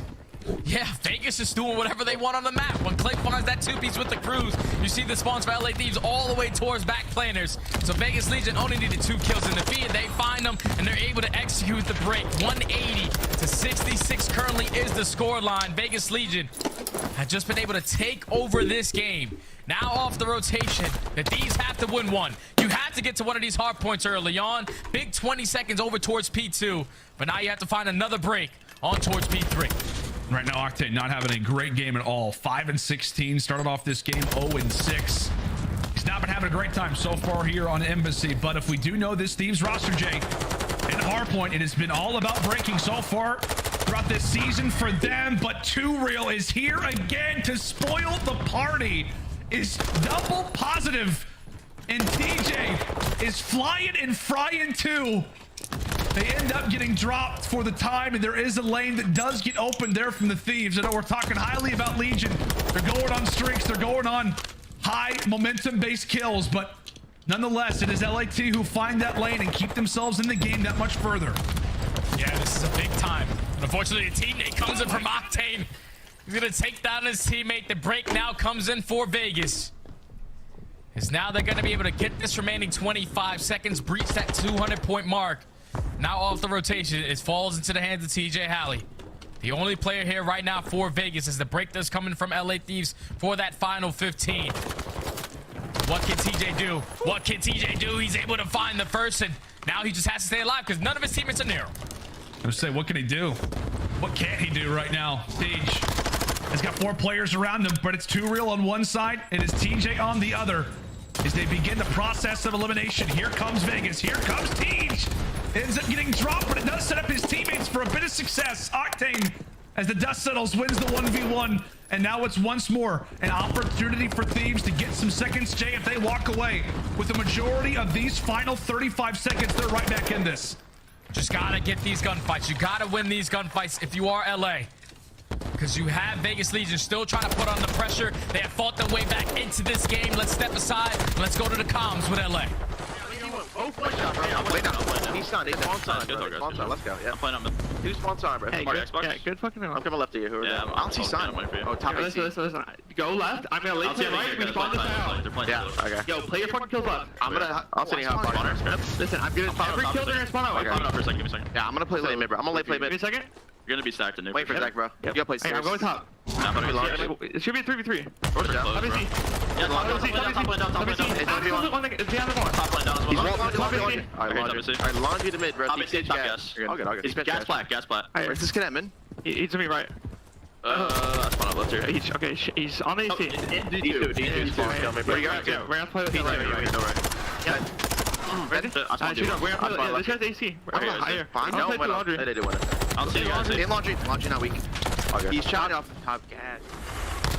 The best breaking team in the game is relying on a major play to go their way inside a kitchen, but they are having that door slammed right in their face. A great listening, but Jay, none of the kills are going their way. And if they don't try to contest this for a moment, it could be Legion who wins it here. They get the opportunity for a break, but they take a look at that scoreboard once more, and it is only 12 more points before this game in this series goes the opposite direction. 12 more points, so Vegas Legion start off stage 3 1-0 with a brand new pickup in Too Real, who's having himself on a phenomenal series. After that, map number 1, LA Thieves so far with a great hold on P1. They're getting a lot of time. They're also finding all the kills. Vegas, you have to slow down. Open up with at least one. As Clay's trying to line it up towards top AC. He cannot. But at least he finds it with the nade. That's going to be 3 dead in the feed. Last player is going to get taken down. Vegas, 240 and counting. 10 seconds away from calling series. We'll see if Kenny can try to make something happen, but once more, it's Too Real from the top rope. Does he have one in his sights? He tosses a nade. The time is still going their direction. It is Clayster for a 3-piece. And it's Vegas who erupts with an opening Series W. Dang. Versus the Los Angeles Thieves. A new roster has just made their presence felt already. An upset alert as Legion start off their Major 3 campaign with a lovely little 1-0 start, Jay. What a series from Vegas, man. Shout out to Too Real because it looked completely different from Vegas when it came to the respawns besides that map number 1. 1:41 in Hill. 26 and 17 right behind Clay in the slaying. Old man Jim came to play on that Embassy. Almost 4K damage. Ooh. They were just winning a majority of rotations. Like LA Thieves, I said it before the map started, you have to win a couple of these rotations to keep yourself in the game. The whole first set of rotation of hard points, they didn't win a single one. Then in the second time around, they were able to get that P3, chain it to that P4 for them to get back into the game. But at that point, Vegas were too strong at Kitchen, were able to put themselves really close to the final score. And Vegas Legion were able to clutch up at the very end of that hard point. Finally, it's them on the victory side in a very, very close hard point to close out this series 3-1. What a performance from Vegas. And if you're LA, back to online, it's a struggle for them. It's so wild, dude. Like, we came into this being like, okay, Vegas, are they going to win no maps or are they going to win one? And now we're taking a look as the series has come to a close. 2Real was lighting them up in games 3 and 4. Vegas Legion win 2 respawns. It is wild, man. If this is a sign of what's to come in Major 3 qualifiers, I think everything in the standings is about to be flopped around. But a wild result to kick us off here in Major number 3. That's going to do it for myself and Jay. Desk, take it away. A wild, wild series here. Woo! This one's done in 4 games, and it's going to the Legion. That's right. Everyone here on the desk is wrong, except for my second prediction when I picked the Legion to take this. Allie, let's start there with the upset. First of all, should we take this one as gospel, or is this just LA Thieves being LA Thieves online? Or is Legion now a new threat in the league? No, I don't want to take this win away from Vegas Legion at all. I think the gameplay that we saw from 2Real following map 1 was just incredible. I certainly didn't expect it. I don't think many people expected it. Apparently, the Vegas Legion knew something that we didn't, but it wasn't so much the slaying that he was bringing during the search and destroy, during the control or the hard point. It was just the way he played his life. It's the way that he was moving on the map, and the gameplay that we saw from this player is apparently what Vegas Legion needed. They needed somebody to play their life. They needed somebody playing in spawns during the control. I mean, for Vegas to win a control and a hard point in a series, to me, if you had told me that at any point before this matchup, I would have called you crazy and said the only way they're winning is in Neslo, and that is not what we saw from the Vegas Legion today. Vegas doesn't need 2 S&Ds anymore to win a series. They close this one out with some respawn victories. 2Real, let's talk about their new SMG player a little bit, though, Nameless. I mentioned he reminds me a little bit of Havoc, the way he's playing those nasty spots. He's shooting you in the back. Yeah. Who else does he play like in the league, and what does this do to change the team's tempo? I mean, I think it's spot on. I think this guy we were talking about is like, he reminds me of him a little bit. The way that he was playing in hardpoint on rotations, playing his life is the most important thing for Vegas Legion. And why were they so atrocious at control? We talked about it time and time again. They needed an SMG to be able to play like that. Tej, you know, naturally he likes to chow a little bit more. He's known for the ego chow. 2Real doesn't do that. 2Real plays his life. He plays corners. We saw it, bottom hotel and control on defense. How are they able to get away with 2 defensive wins? That is why. When they needed to check the corner, 2Real gets it done. So massive performance by that puck. And we see Clayster ending with a 3-piece as Vegas Legion hits the 250 mark in a hard point. And you can just see the emotion from the old man. He is fired up, Allie. And what does this mean for the Legion squad? I mean, what's funny is, like, we called this, like, a trap game. Like, this is Vegas Legion's, like, should have had a bad start once again to a qualifier. They're given the second place team hot off of our Major 2. Like, this was absolutely a complete upset. And Clay was frying the whole way through, 32 and 23 in that final hard point. You saw it in his player cam, how late he got. The Vegas Legion needed a win. And for it to be this one is incredible. Now, that search and destroy was a little closer than I think Vegas fans were hoping for. We do have a play from that, and it belongs to my man, Sam LaRue, a.k.a. Octane from the LA Thieves. Honestly, I thought this was going to be a 2-0 start. It looked like Thieves were coming back, especially after Octane pulls off the 1v2 with the pow-pow. Yeah, gets a sniper kill, picks up the SMG, and like, there's not enough time left, so he jumps over, and what's going on? What's going on? He finds him in the back. How does TJ not kill him? Let's hear the response. Oh my God. Just push you up, push you up. To your right, to your right. Oh my God. He jumped right in front of you, my boy. That was unlucky. He literally jumped in front of you.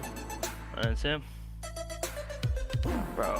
Had the numbers at the end of that game and helped Vegas start their 3-game comeback, Allie. I mean, as soon as that happened, TJ starts popping off and ends 12 and 7. So, you know, we can just laugh about that one for now. But if you guys had lost it, my bad. They would have been checked. All right.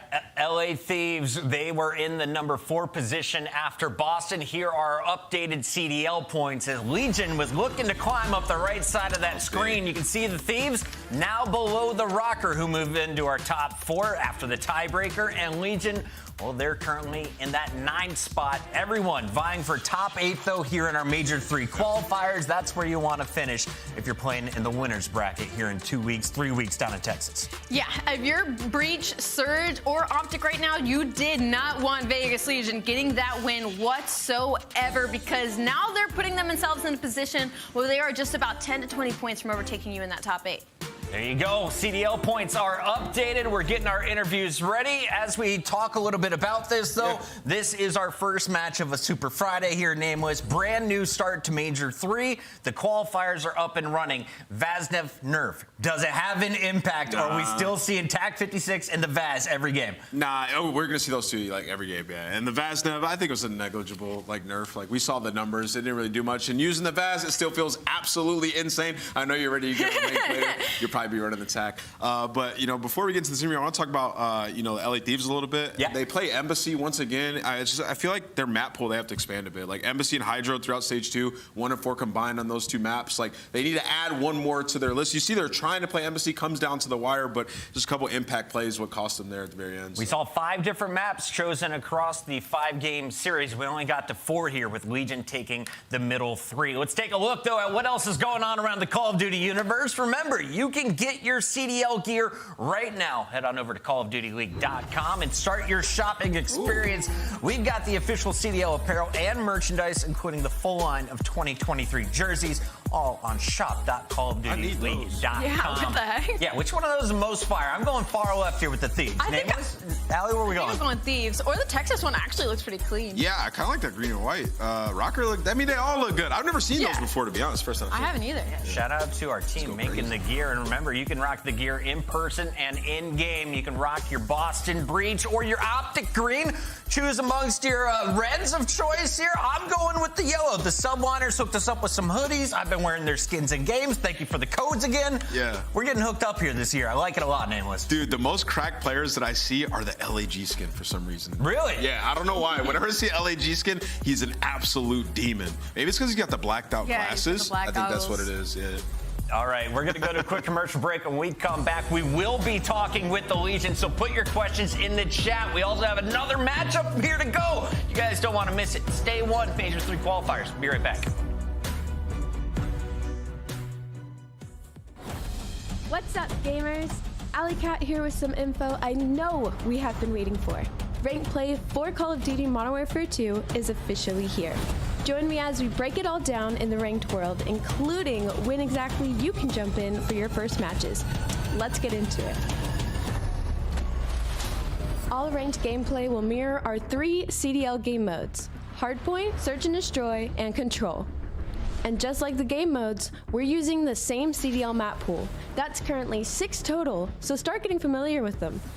Finally, you'll be playing with the same settings as our Call of Duty League pros, including 4v4 gameplay, as all good competitive COD should be. Alright, let's dig into the updates to skill divisions and ranks this year. Ranked will feature 8 all-new skill divisions ranging from bronze to top 250. All skill divisions are SR or skill rating based, so you know exactly where you stand in your climb. Here's a fun twist though. At the start of the first ranked season, everyone will start in bronze together. From there, the SR race to iridescent and beyond begins. Inside of each division, there's also 3 tiers to climb. So think bronze 1, 2, and 3. Once you've grinded the 3 tiers, on to the next division. Let's dive a little deeper into the mythical top 250 skill division. Warning, this is where it gets really sweaty. Here, the top 250 ranked players are given a unique rank and are displayed on a leaderboard that now includes CDL pros and coaches' profiles that are visible to all players. So you can see how you stack up against the best. Y'all for sure will catch me on there soon. I'm sure you're curious how SR works this year. Not only does winning or losing affect your SR, but so does your personal and team's performance during a match. So don't give up, it's never chalked. So that covers skill divisions. Let's talk about ranks. Ranks are an achievement to grind toward during the entirety of your ranked career. They range from rank 1 to rank 50, so there's plenty of symbols to unlock. Advancing your rank is as simple as winning. Win 1 match, earn 1 star. Keep earning stars and you'll earn enough to rank up. it's very possible to reach max rank 50, no matter your skill division. Why is that cool? No matter your SR, everyone can make progress towards rank 50 every time they win a ranked play match. Modern Warfare 2 is the most rewarding ranked play yet. Starting at rank 5, you'll earn the ranked competitor skin set to let everyone know you mean business. From then on, every 5 ranks grants a new set of rewards with operator skins, weapon blueprints, calling cards, a gun screen, and more, all for the taking. Also returning this year, each win counts towards a seasonal win challenge, which will offer new rewards each ranked season. At the end of the season, everyone who finishes in gold or above will earn a skin to represent their division, so everyone knows who they're up against. And did I mention top 250 rewards? Players who finish the season in this highest division will earn a set of top 250 skins, a calling card and emblem, including an extra special set for whoever reaches number 1 overall. The next generation of competitive Call of Duty is here, so time to squad up and earn your spot amongst the best in the world. Ranked play officially begins February 15th. Who's queuing up? I'll see you there soon.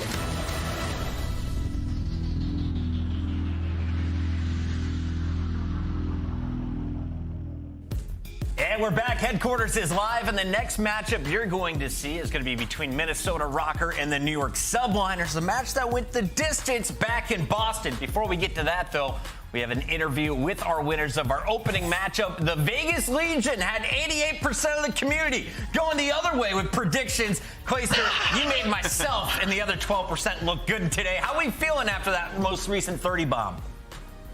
Feeling great. I mean, it's good to get a win, but I want to start things off and just give a quick shout out to ProLoot. Byron was a professional on our team, and it sucks that we had to make a roster change and all that stuff, but it's just the nature of the business. So I just wanted to give a quick shout out to Byron.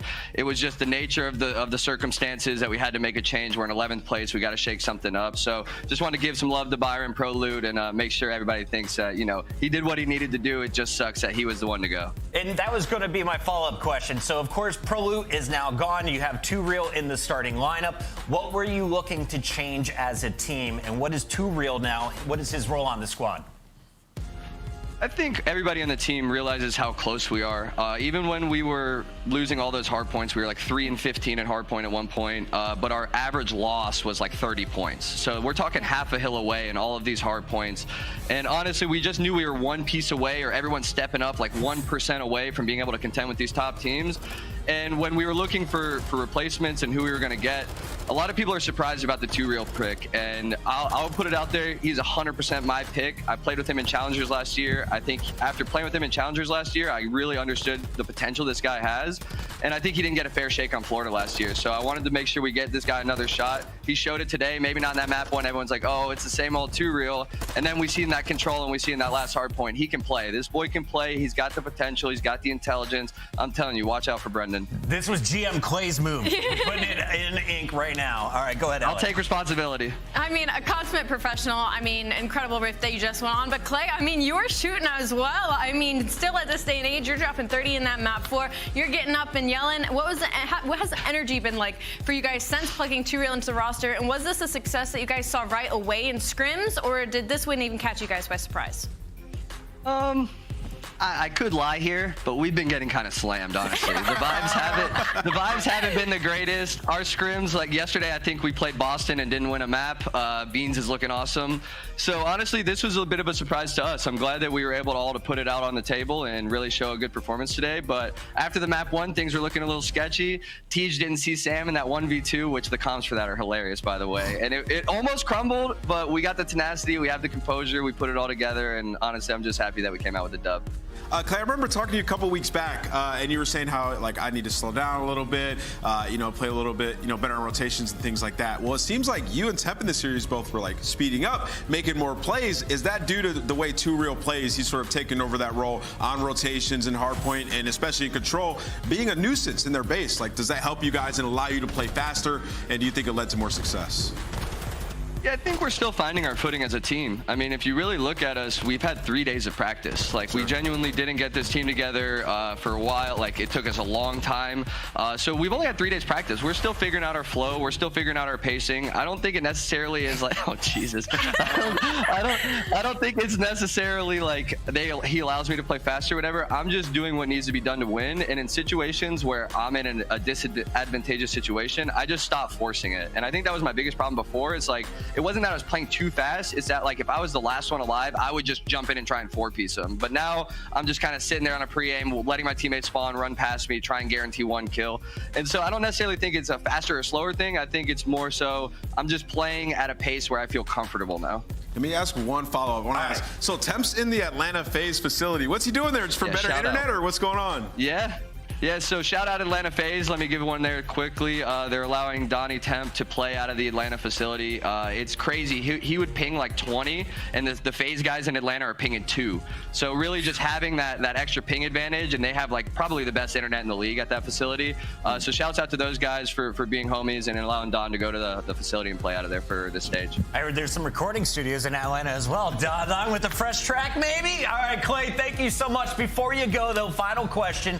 What did you say to the camera? Because I got it clipped here. I'm ready to post it on Twitter. Yeah, I said, you guys are really awesome people. You're very talented at the video game, and I can't wait to play you again. I like that call. All right, thank you, Clay. Best of luck in your next match against Toronto on Sunday. Shout out to all my family and friends watching. Shout out Flakers. Let's go. Let's go, Flakers. We haven't gotten a lot of winning interviews from Legion, so it's great to have Clay back on the show. But we got to keep this party moving because our next battle is just a few moments away, and this is a rematch from arguably the best battle of the opening day of Call of Duty at Major 2. New York takes on the ROKKR in a revenge game now, Allie. I mean, it was chaotic, and we're not talking about Massimo yet, but let me tell you, it is nothing like what the first matchup between these two teams went by. I mean, we had a Game 3 LS Silo where 2 offenses were won. We had a Game 4 Hardpoint where it ended on time. I mean, it was back and forth the whole way through, but it was Minnesota in the Game 5, Round 11. Afro going 11-6 for the first W. That's how they got it done in Boston, but let's take a look at the Subliner squad because they did not make a roster move. They win Raleigh, they get a top 8 placing, and they're not happy with it. But this isn't the end. They know this is just the middle of the season, and a lot of people are wondering, is this still a team to be scared of after seeing them fall out of Boston? Hell yeah. These guys are nasty at hardpoint still. I think, they need some fixes, especially in their search and destroy game. I think they just kind of got exposed, right? When you look at their search and the way that they play S&D, we've seen Krim talking about it, everybody on the talk shows being like, dude, New York is just so readable. I think the rest of the teams just figured that out, which is why they only won El Asilo search and destroy all of stage 2, which is a little bit unacceptable. So I think that has to be the focal point for this team going forward, and we'll see if they made improvements here versus a strong Surge team in Minnesota. Yeah, I will certainly echo that. I think the biggest tale when it comes to New York Subliners is that their search and destroy has just completely dropped off from the start of stage 2 qualifiers. They went from the best offensive team in the game to now second to worst. So I think when it comes to their search and destroy, they may have just gotten too comfortable with how dominant they were looking and kind of fell off on kind of revamping and restructuring it. Don't just get the kills. Now you got to get the strats dialed in as everyone is looking clean in that game mode. Let's talk a little bit about their opponents, though, because it was the search and destroys that cost the Subliners and won the series for the ROKKR. They clutch up in the 2-3-5. Bance, MVP of the event numbers for days 1 and 2. Afro clutching up as well. This team, after being written off by a lot of folks, started to heat up towards the end of the qualifiers and showed it in Boston on land. Yeah, absolutely. I mean, these guys really turned it around. I did not expect them to have a run like that. And I think a lot is due to what you said, Chris. It was Bance going off. I mean, in this series in particular, the guy had a 1.3. Like, he was popping off. And then also Afro has just maintained his excellence throughout this entire title so far. So in terms of the submachine guns, their 1-2 punch is up there with the best in the league.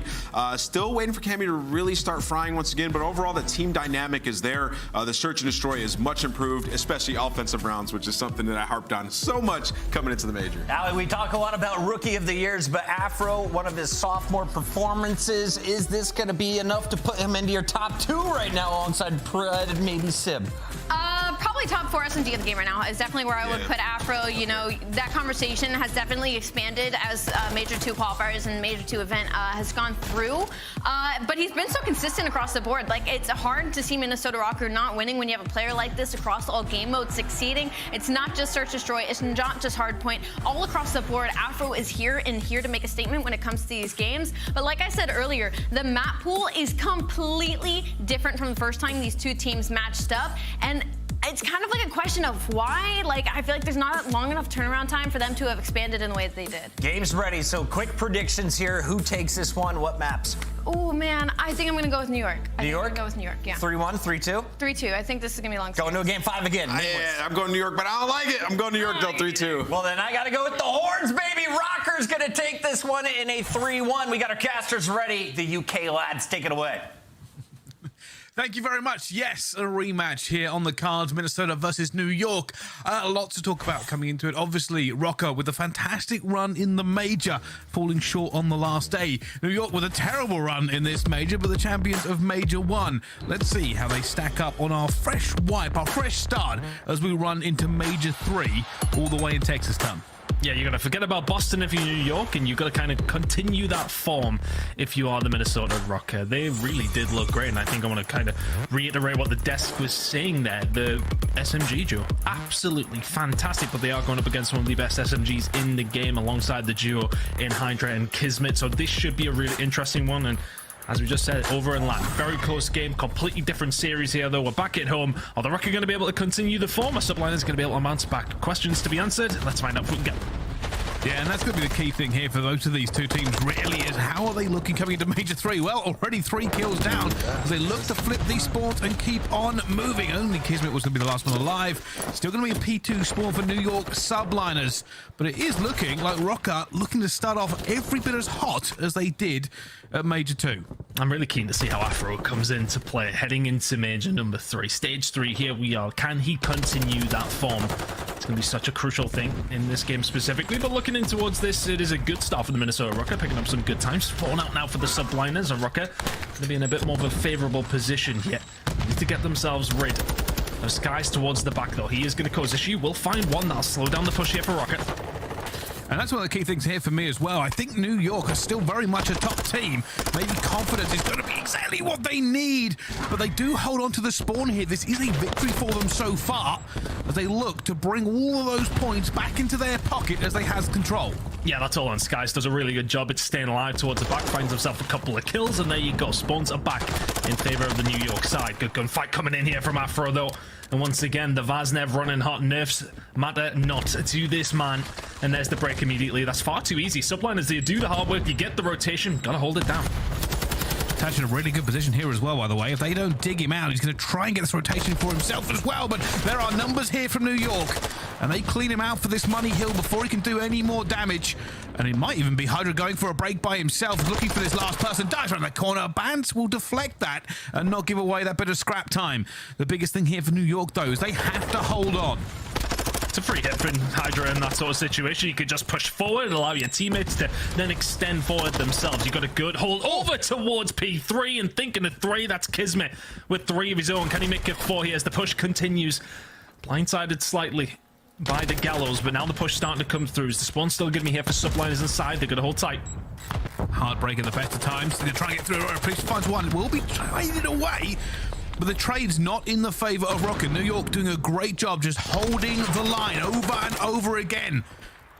Trades work out better for them. Keep an eye on that mini-map as Priestley gets the second one coming through. Afro will get one back, and they are slowly but surely making their way through into this.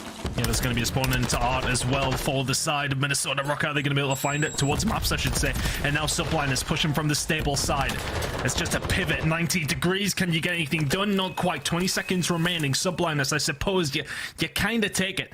You get the majority of the time. You then spawn out to put them now in this trap potentially. But 2 huge kills coming in from Bance. That's going to relieve so much pressure. ROKKR can now walk their little way out of P3 and head over towards Cannons. But decent enough hold for Subliners. You flip at the right time. You don't count on Bance finding 2 like that, though. Yeah, they are in a very good position, but it is clinical. P3 to P4. They have it locked in. They're now going to try to flip the pressure as Afro wins that gunfight with attack. And while they still hold here, New York, the pressure will be swinging in from Minnesota. You can see the pressure coming through bottom maps tonight right now. And Kismet finds 2 regardless. That pushes them all the way back in and out of this. And New York will take the lead. New York taking the lead based off the back of 3 initial rotations being won in their favor. The breaks have been there from ROKKR. This time, though, not so good.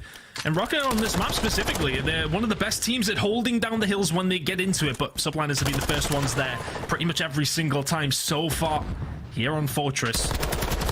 Shots going to start coming in, and eventually ROKKR will break, but it's only for another 20 seconds or so, but they're keeping it in contention. Subliners are yet to get a clean 60 for all these rotations that have come through, and that's something on Fortress. If you guys have been playing rank play and you hear me screaming your comms, rotate, rotate, rotate, because you need to get it done. Looking over towards Blacksmith, though. It's going to actually be Afro in a good enough position to maybe upset something for Subliners here, as we can see these spawns coming in from Attach and Cammy, but you've got to win the gunfights. This is a bit of back and forth between these two teams. You are right about the rotations for New York. They are making the difference. They are keeping them fully locked into this every single step of the way. Right now, ROKKR will have it, but they are trying to just keep the pressure off. Attach has to keep winning these gunfights, and he has. Cammy's got 2 as well. And now it is a difficult attack for New York. They are being staggered. They do not have all 4 players up ready to make these trades at one time. Yeah, teams are getting better at holding this time around, though. Subliners will find a breakthrough. Just about that small window. If you can find a pick there, then get yourself in the maps. That's when you then start to cause havoc. And now, for the side of ROKKR, you are stuck in between a rock and a hard place. Has to be the push through maps. You have to win a couple of gunfights to get yourself out. The gunny is there from Skies, though, alongside the rest of the Subliners team. We're going to be heading into a second rotation, though, pretty much even. And the story of that has been the rotations belonging to Subliners, but ROKKR managing to find breaks. Both teams can tighten up on the other side of things. For the side of Subliners, you've got to tighten up on your holds, ROKKR. We need to see better rotations.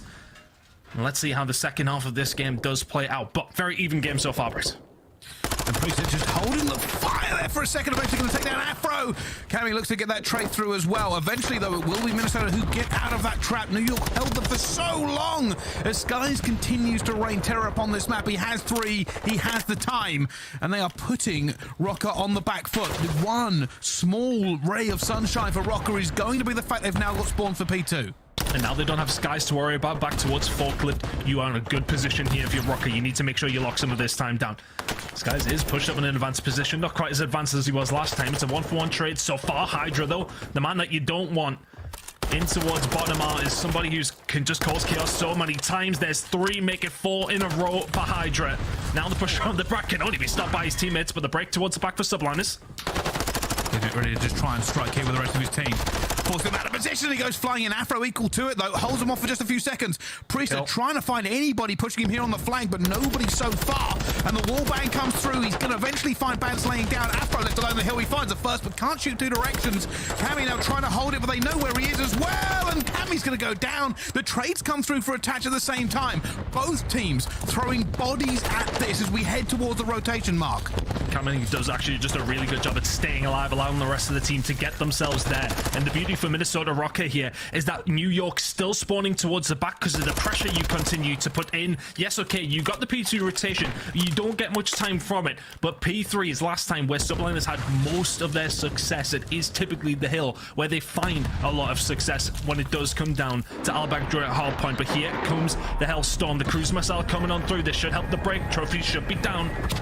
That's what this Hillbreaker can do, and it's only going to find Attach, but that's going to be enough. It's moved them out of position, and New York swarm. They jump all over them. Bance gets 2 though, and Afro gets 1 more. Hydra though, trying to play spotter. He finds his own 2 and breaks it himself, and that has put them on the back foot once again. ROKKR are fighting for this. Neither team securing their spawns. Nobody on the hill. Kismet flies in. Attach will get that trade as well, and somehow ROKKR have got this, but it has been the tightest of margins. ROKKR do a fantastic job. When they start pushing towards open gate, they stay alive there because they know the other 2 teammates have spawned out towards Art. They set up somewhat of a bit of a pinch through the mid-map. Hydra was the one who pushed down bottom maps to force the spawn away into mid-map for ROKKR, but then they just are so patient with those first 2 players who still spawn towards stables. They take their time, they find the break, and their first decent lead since, I want to say, P2 on the first rotation. Lovely stuff from ROKKR. Patient, smart play. Heading over towards cannons, though, it is going to be the Subliners here in position. Kills starting to come through from ROKKR, though, and Afro is always going to be an issue on this hill. Can he cause some chaos here for the side of ROKKR? The same old story again, that ton of rotations for New York. I wonder how this game would look if they hadn't managed to get basically every single rotation.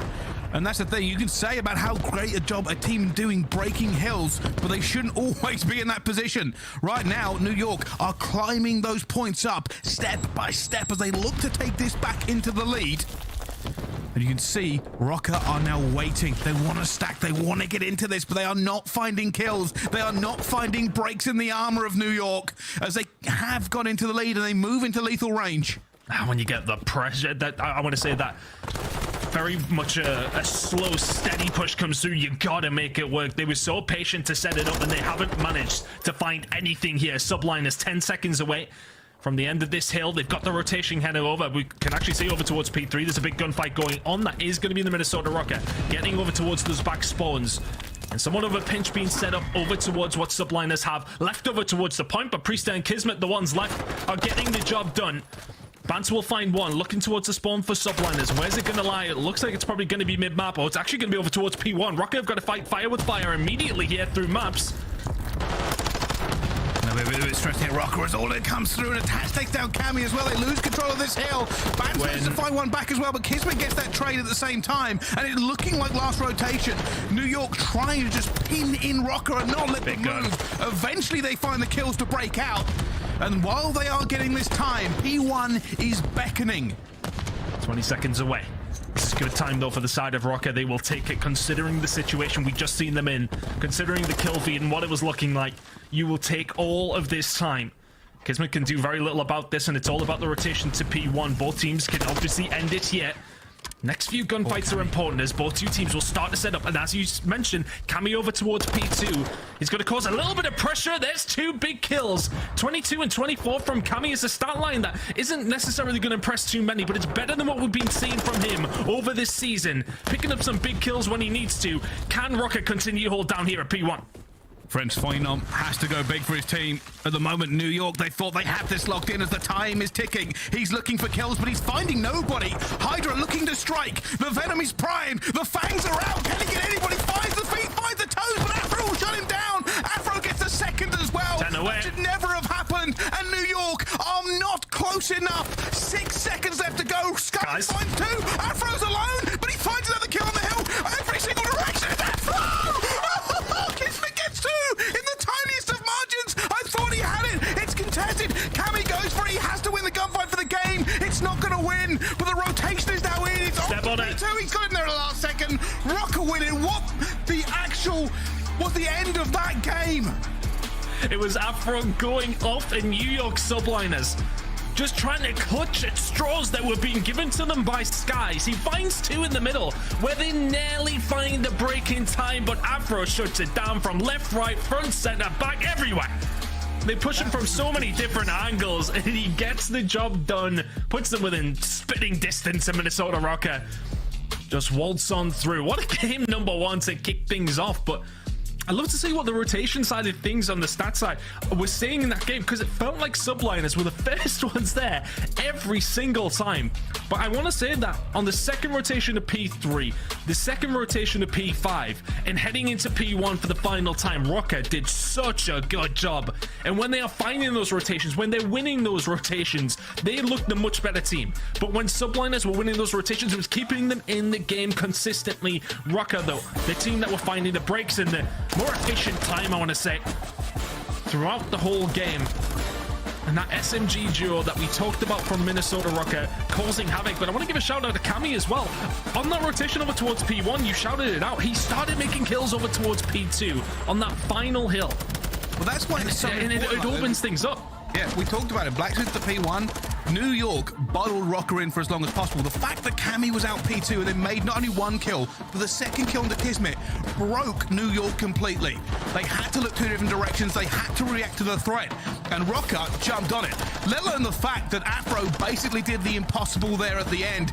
They were coming at him from every single direction. The two-piece from Skies almost allowed New York to clutch this one away and take it to a P2. But Afro refused to die as he just fired every single direction. And if he hadn't run out of bullets, he might have got Kismet too.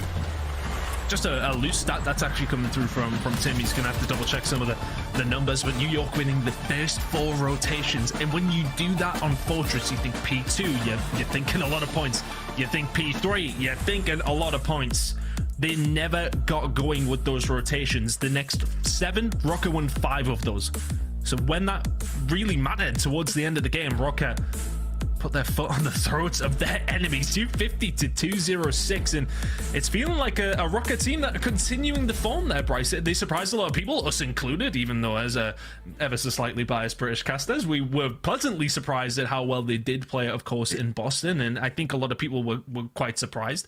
But continuing that form is going to be so important for this squad. We know they had the potential. We talked about at the beginning of the season. We're now starting to see some good reason as to why we thought that potential existed. Yeah, I'll be honest with you, I still think the biggest surprise is going to be how well Bounce is playing, right? That sub-duo is kind of going out of nowhere. We know how good Afro looked in the first season, first major season.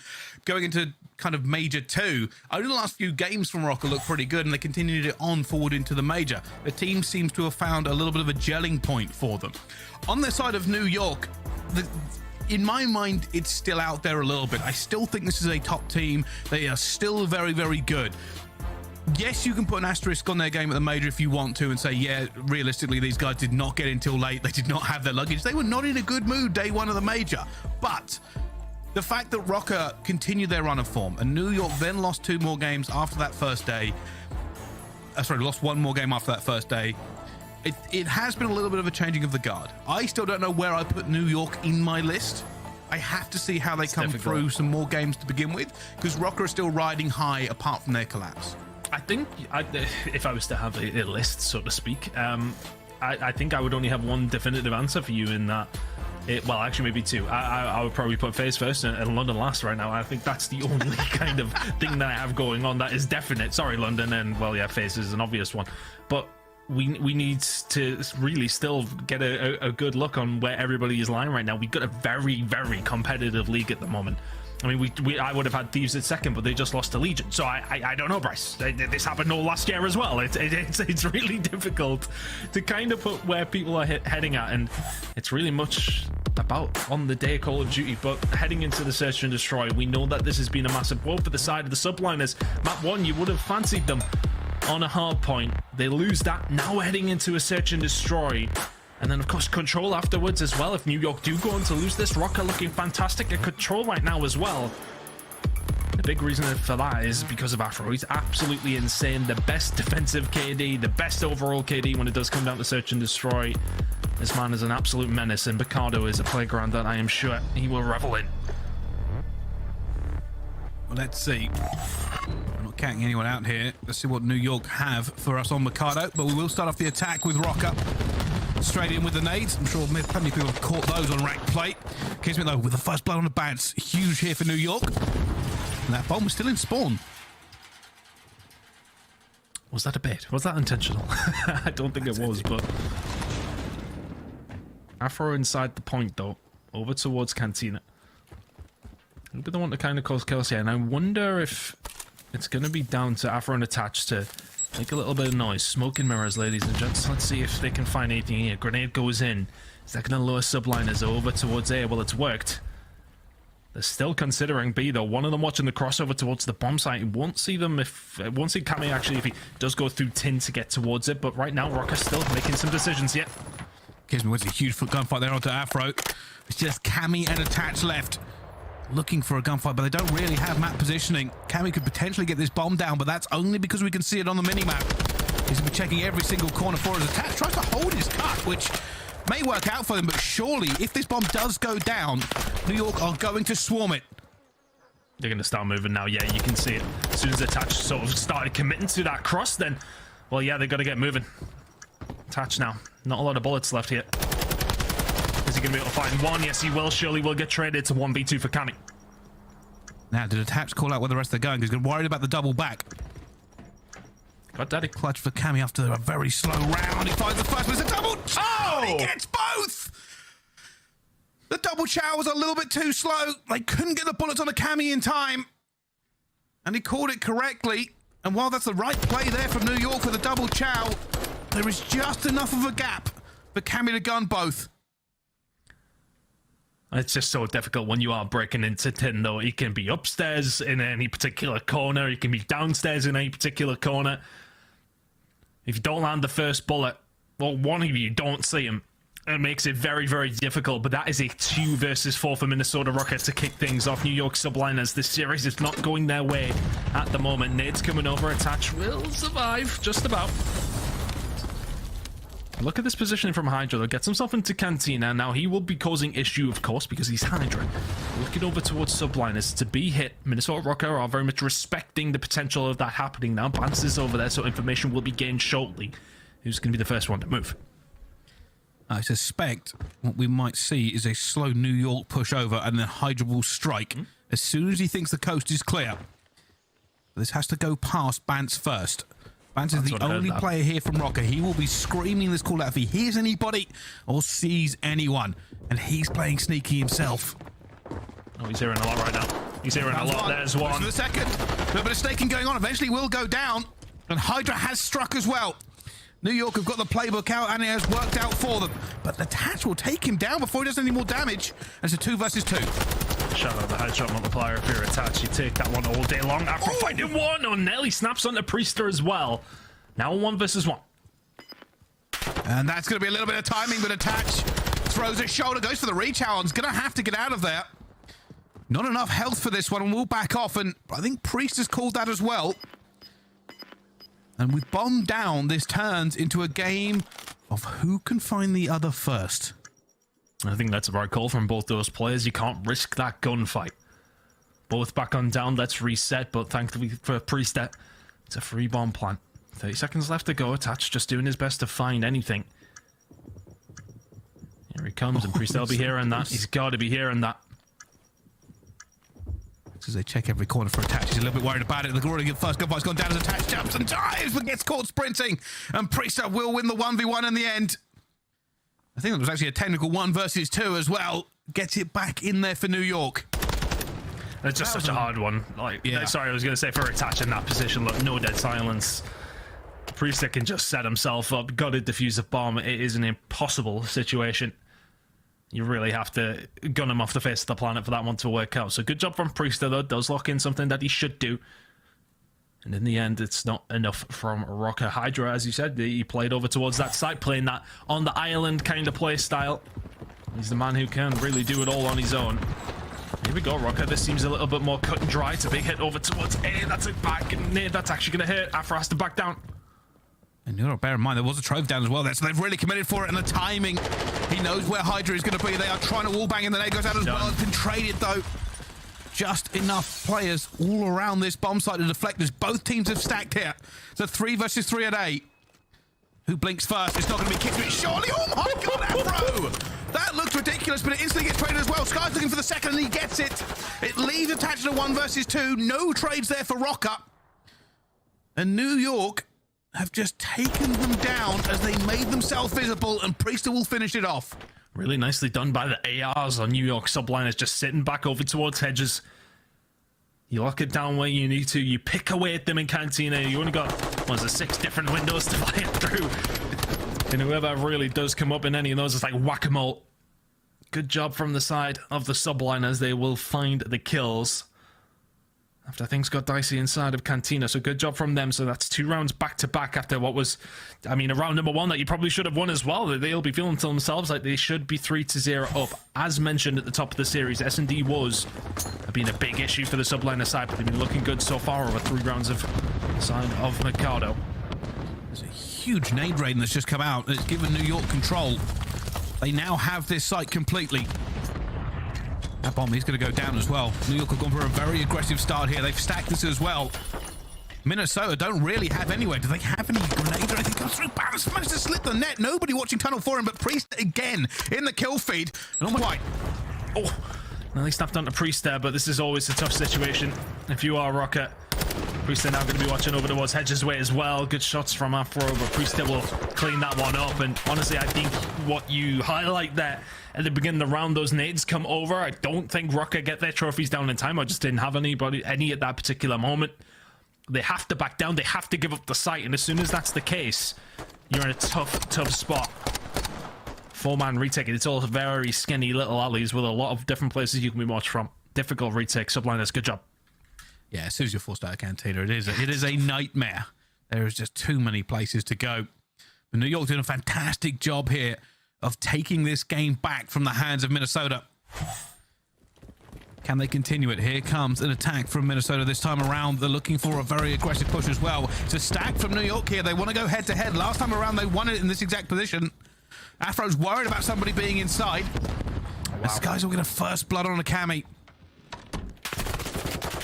That's one that stings as well, because usually if you can get in the Cantina as even the attacking side, a trophy down in there is never a bad thing. Obviously, in that case, it's hindsight. Now for ROKKR, can you try and find a pick? Because Subliners have happily given up the site here, but crucially for them, they do have the number advantage. Now, how much info did they get on how many people there was over towards the A side? I think Hydra has spotted somebody planting the bomb, goes around for the kill. Skies is there to follow up. All just kind of raided. Hell, Afro 1-2. Can't find the 3 and 4. And Subliners continue that aggressive approach yet. Is that on Mikado? Yeah, I know. Just flew. It's one of them you don't expect. Afro had a target-rich environment. Probably not enough bullets in the gun to get all of that done. But New York, playing aggressive is working out for them here. When they go toe-to-toe, they are finding the positions, they are finding the kills. And it has put them in a dominating position right now on this S&D. Do ROKKR have any adjustments left in the tank? Just to reiterate, the only round that ROKKR found was a 2v4. They've really had to clutch up for anything they've had, and once again, here's the playground of the French phenom Hydra. He finds one, takes down Afro, backs on down. Here's a cruise missile for extra measure as Subliners looking to put a nail in the coffin here. Oh, he's found the player as well, Cammy. Fortunately, the trophy system will deflect it, but it will have to be another 2v4 for this duo. A much worse position. They don't have the cuts, they don't have the palm down. They will be looking for rally players, and there's Hydra sitting pretty, and Attach will have to win a gunfight against the laid down Skies. So now I think they're going to go to challenge him. Hydra kills Kismet, and Attach gets Hydra. A little bit of a nade rain going on there. Question mark. Oh, takes him down. And it was just a step too far. Laughs are all around there for the side of Subliners after things got maybe a little bit dicey. Door was slightly ajar there for Skies to find the angle. Looked weird from Attach's POV, of course, but Skies happy to take that small amount of luck through the small creak in the door. Subliners looking so good. In Search and Destroy, this will break a 4 losing spree in Search if they do manage to close this one out, which you would like to think they will. 1 and 4 over their last 5. Now just need one round to short that at least. I'm fairly convinced what's happened. Maybe the New York coaching staff says, hey, let's play this a little bit differently, because everywhere they're going, New York are together. They're getting the first blood again here. And they seem to like these aggressive plays as a team. When they're all together, they are very difficult to beat as it goes down to 1 versus 2 for Afro. He finds a third, nothing. He finds nothing. Ignore me. Down they go. A 6-1 for New York Subliners. Puts them firmly over the edge as it brings it back to a 1-1 in the series. And ROKKR are wondering what on earth just happened. Not a good showing there from ROKKR at all. You somewhat get gifted 1 round, and after that you get bounced around Mikado. New York Subliners back into this series with a vengeance, considering map number 1 in the... I don't want to say dominance from ROKKR, it was a comfortable win in the end, but a 6-1 victory here for Subliners is much more than comfortable. 9-2 from Skies, 8-2 from Priester. And really, when you think of Mikado, you think of those SMGs getting up close, getting up and personal in the faces of ROKKR. Yes, okay, Kismet and Hydra, decent enough stat lines there, but it was all about the ARs from Subliners getting into Cantina, getting up top, or just holding down hedges. Most of the time, we're seeing everything going down towards that side of the map, and they locked it down every single time. 1,400 damage from Skies. I think Cammy's only damage during that whole entire game was that 1v2.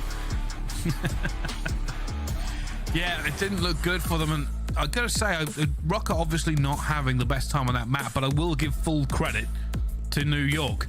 Whatever tactic they thought to go with, it seemed to be teamwork. They were close, they were compressed. It doesn't always work out for an S&D team, but they went for the trades, they went for the headbutts, and hey, it's brought us to 1-1 in the series, Ton. It has done. And just a quick one, that's usually a map that we do see ROKKR veto, and maybe it was just a case of big start of the season, let's see if we can change things around. Have we been working on stuff? They might have. It didn't really show there. I don't think we see that from ROKKR for the rest of the stage, to be honest. Well, no, I don't think so either, unless they figure something else out. But while we kind of wonder what's going to happen in S&D, let's find out what's going to happen in map number 3. Coming up right after the break. Don't go anywhere. We'll be back with more Call of Duty League.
Ladies and gentlemen, welcome back to the Call of Duty League. We have Minnesota ROKKR going up against the New York Subliners, and this has been a series so far.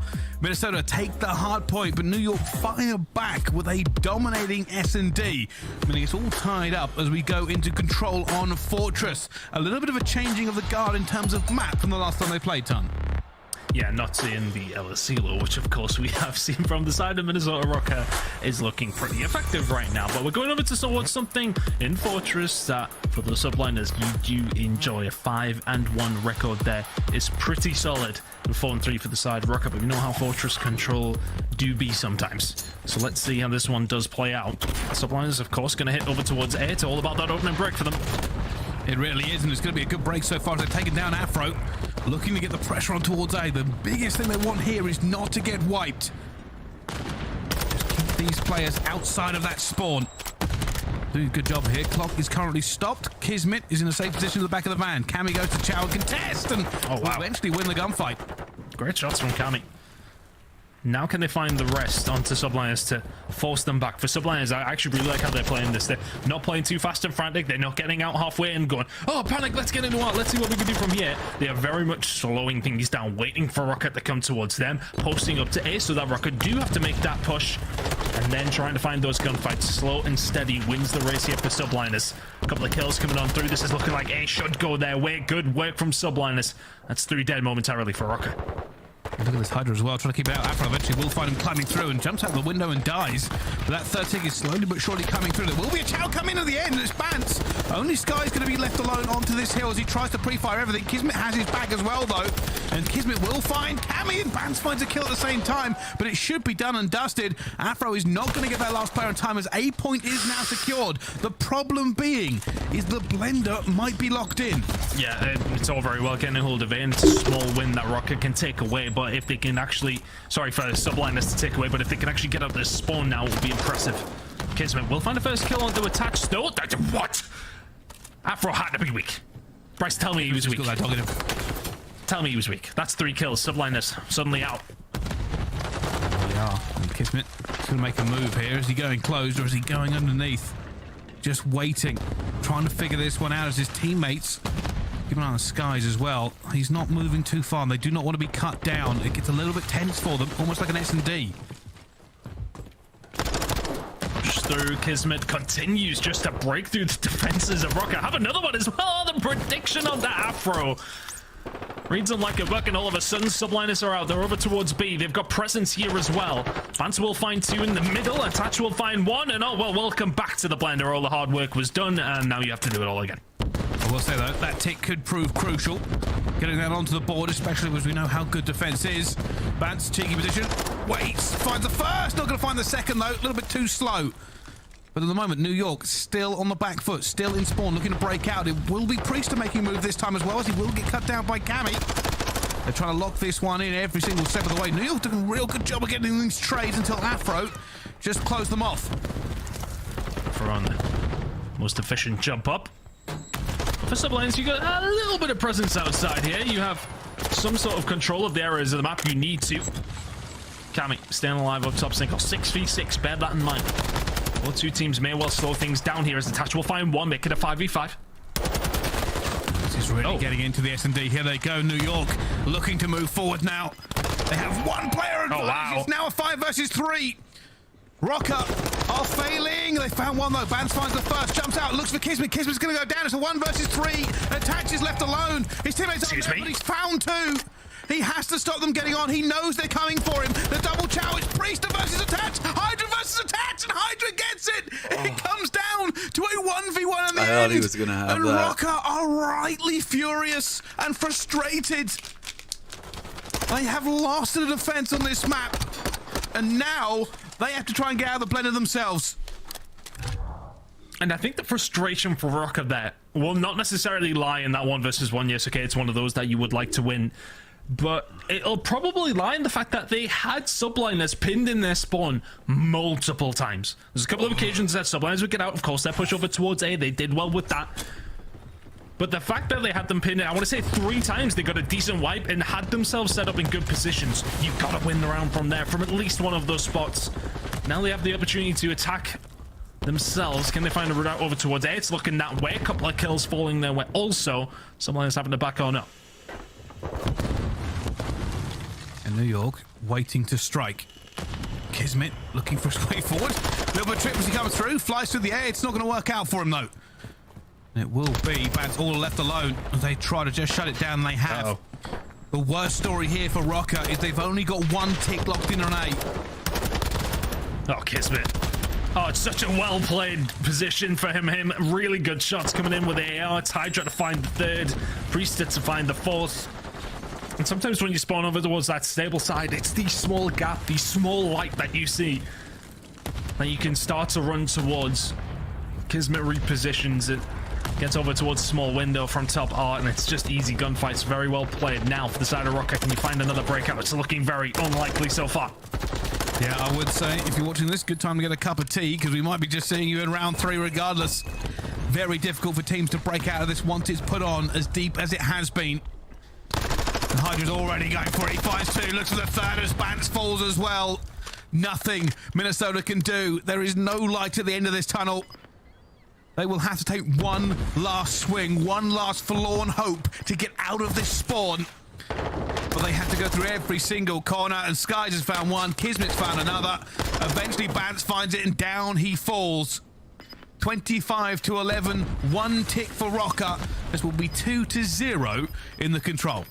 Yeah, and the unfortunate thing for ROKKR as well, even if they do go on to win one of their attacks, they're in a really tough spot when it does come down to ticks. They need to find 3 rounds in a row. I was going to try and sell the dream there throughout that round where I was like, it takes one good break, and it just never, ever came for ROKKR.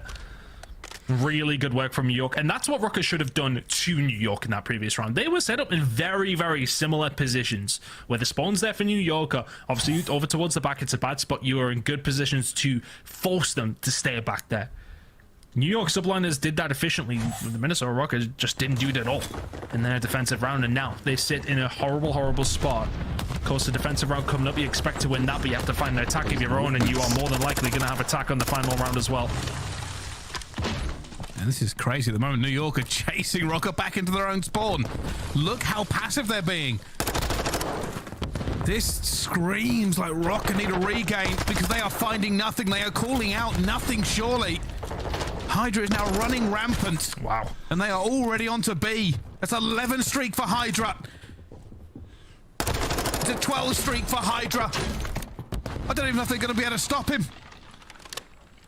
The round may well end before Hydra dies at this stage. This is looking very dominant so far from the Subliners. Still a lot of work to do.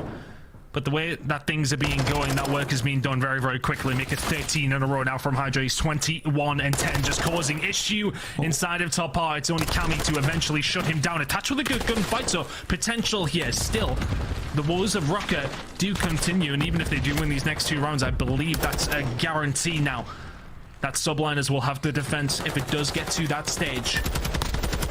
ROKKR can start to force Subliners back in though, but you can see Subliners are taking their time again. Their attacks are so methodically thought out. They're not just rushing forward, trying to find some snappy gunfights. They're taking their time. They're picking their way out. They've done it again. ROKKR just have not nailed down that spawn trap as best as they can. They haven't. Places out one more time. Hydra looking to strike. He goes flying around here. Over and over again at top art, looking for these players. He slipped the net as a player who's just gone straight past him. And while they have got it, Hydra will be out. It's a good side for ROKKR. They just need to find the French phenom, who will refuse to be gunned at all. And it's just those positions that you don't want to run the Hydra in, is it? Top bar, bottom bar, anywhere on the map that's just close quarters. It's not somewhere you want to be where Hydra is, and now because he is staying alive over towards the back, it causes issue for the rest of ROKKR, but it's looking like ROKKR will eventually get around on the board. And one that they really did need. In the end, it's gonna not be a decent round from Subliners, I want to say. They had a little bit of presence there. They got some sort of tick over towards on the attacking side, and I believe that pretty much does guarantee them defense for round 5 if we do need it. But they would have known themselves they now get the opportunity to defend, and they defended so well the previous time. That did not feel like a one-tick round, by the way. It didn't, did it? It didn't feel like a one-tick round at all. I felt like Subliners are doing... Yeah, Subliners are doing a lot of slaying, not enough capturing. Yeah, but like you said before, silver lining is, regardless now, they should realistically have this if it does end up going to round 5. But before we get there, ROKKR will have to do the impossible. They will have to get out of this. Cammy's on a 7 streak, looking to make it 8. He's going to go straight down the Hydra. Bance will get it back as well. You can see the yellow chevrons, and that means he knows the player is going to be here. Looks for Kismet, finds the kill, and now they're out on A. Big fight. Now just taking their time. You can see that ROKKR, I just want to say, a lot more twitchy when it comes to these attacking rounds, where Subliners really do play it well. That sounds pop. There's another kill. Getting a little bit dangerous now for Subliners. That's a few gunfights that have just not went your way. A presence continuing to be locked down. ROKKR want to make sure they lock in that extra time before a big hit over towards B. But I think for you, ROKKR, trying to stay alive at this advanced point, past the halfway line, is so crucial. Oh, Bance is making the biggest nuisance of himself he possibly can. It's going to be done. Attack has to swing wildly with that AR to get a kill. But they are currently out. One thing ROKKR must not do in this scenario is be put back into their spawn. They must not be wiped. They have to get this just to send it to a round 5 to stay alive in this control. Keeping that presence. Even if it's one player, that can make all of the difference. Oh, this could be a big kill. Skies has done so well to reposition. And now for ROKKR, what is the game plan? New York Subliners may well be just dug in deep here, waiting for you to make your push. And if the more you die, the more that Subliners can then push themselves up the map. But this is going to help things out. A streak coming in from Bance. And that's now going to have to be a reposition from Subliners. Should be a trophy. There it is. But they've had to reposition. Does that mean ROKKR have found themselves in a better position themselves? No. Nope. At the moment, it hasn't. Afro will still be outside. That is the shining light for them. A lot of time here. Still not in that spawn trap. Afro has to get out of there as well, staying alive. This feels like it's balanced on a knife edge, and not in a good way. Any second, ROKKR could falter. New York have not really felt like it, but Cammy's calling in his own streak now. They are desperate to try and break this. Bance finds a kill at the same time. That's coming down as Afro's going to fight as well. He's just going to wait because he has to. The rest of ROKKR will now have to strike. They've got to make some movement. It feels like they're searching for Subliners players. Can't find them, start panicking, then they get gunned down. Cammy can't find a second, but a little bit of presence here, but Hydra's held his. Here it comes, but the kills have already fallen their way. It's one player towards the back in Afro. He gets cut down, and all of a sudden, Subliners can start to push up. They know there's a player here. They're going to find the gunfight. 4 dead momentarily. Subliners can now lock them in. Oh, this is bad. So many cruise missiles have been thrown onto this map. But New York have the position. 28 seconds left. ROKKR may have the lives, but they do not have the time. They have to fly. They have to find the kills. Sky's already gunning Cammy. Sky's gunning Afro. Priest takes down Bance, and Hydra takes down Attach. And that's going to be it. Even Priest is going to pop the Denny. They're going to get in every corner, every point of position of power they can find, and they will just run this clock down with kills in the kill feed. And surely there is no way out for them as Kismet finds one, finds the second, doesn't need the third. It's done, it's dusted, it's 3-1 to New York. Really convincing defensive performance from New York Subliners, and I absolutely love what they do in that final round. ROKKR do get that initial break. They do get presence in the mid-map. They've got players in a position where they can potentially make the plays, but Subliners don't even offer them an inch. They sit themselves back. They say, right, okay, you're the ones that need to capture, but you come to us instead of us pushing forward and just trying to pin you back. Patience from Subliners is kind of the name of the game there on attack and defense. I love the way they play it, and that is a good victory from them to put them 2-1 up in this series. And honestly, it was the two. Hydra. We could talk about that streak, 34 and 18. It was 13 in a row from him before he did fall. But he's that kind of player when you can get him, especially on those attacking rounds, in that position. He can just cause absolute havoc. And I want to say that ROKKR kind of invited that chaos that Hydra was trying to provide for the Subliners. He was trying to find those kills in mid-map. But ROKKR never really had that opportunity inside of Art because Subliners just step back. They don't allow it to happen. Hydra's in there. Yes, okay, he's going to be that player who will always be so good at causing that issue. On the other side of things, you'd say that'd be Afro. That's a very under par performance for when it does come to his stature of gameplay. 12 and 26, you expect a lot more out of him than that, and that is maybe the difference. Just could not cause that chaos in middle art in those attacking rounds, and Subliners walk away with it quite comfortably in the end.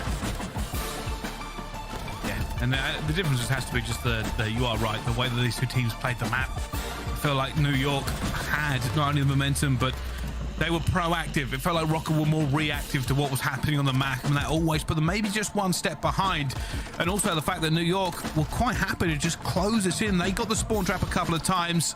ROKKR couldn't do anything about it. But yeah, a little bit of a disappointing control from ROKKR, but New York firing back into this one. 2-1 up in the series time. And those are 2 months that you, I mean, with the way that ROKKR have been playing.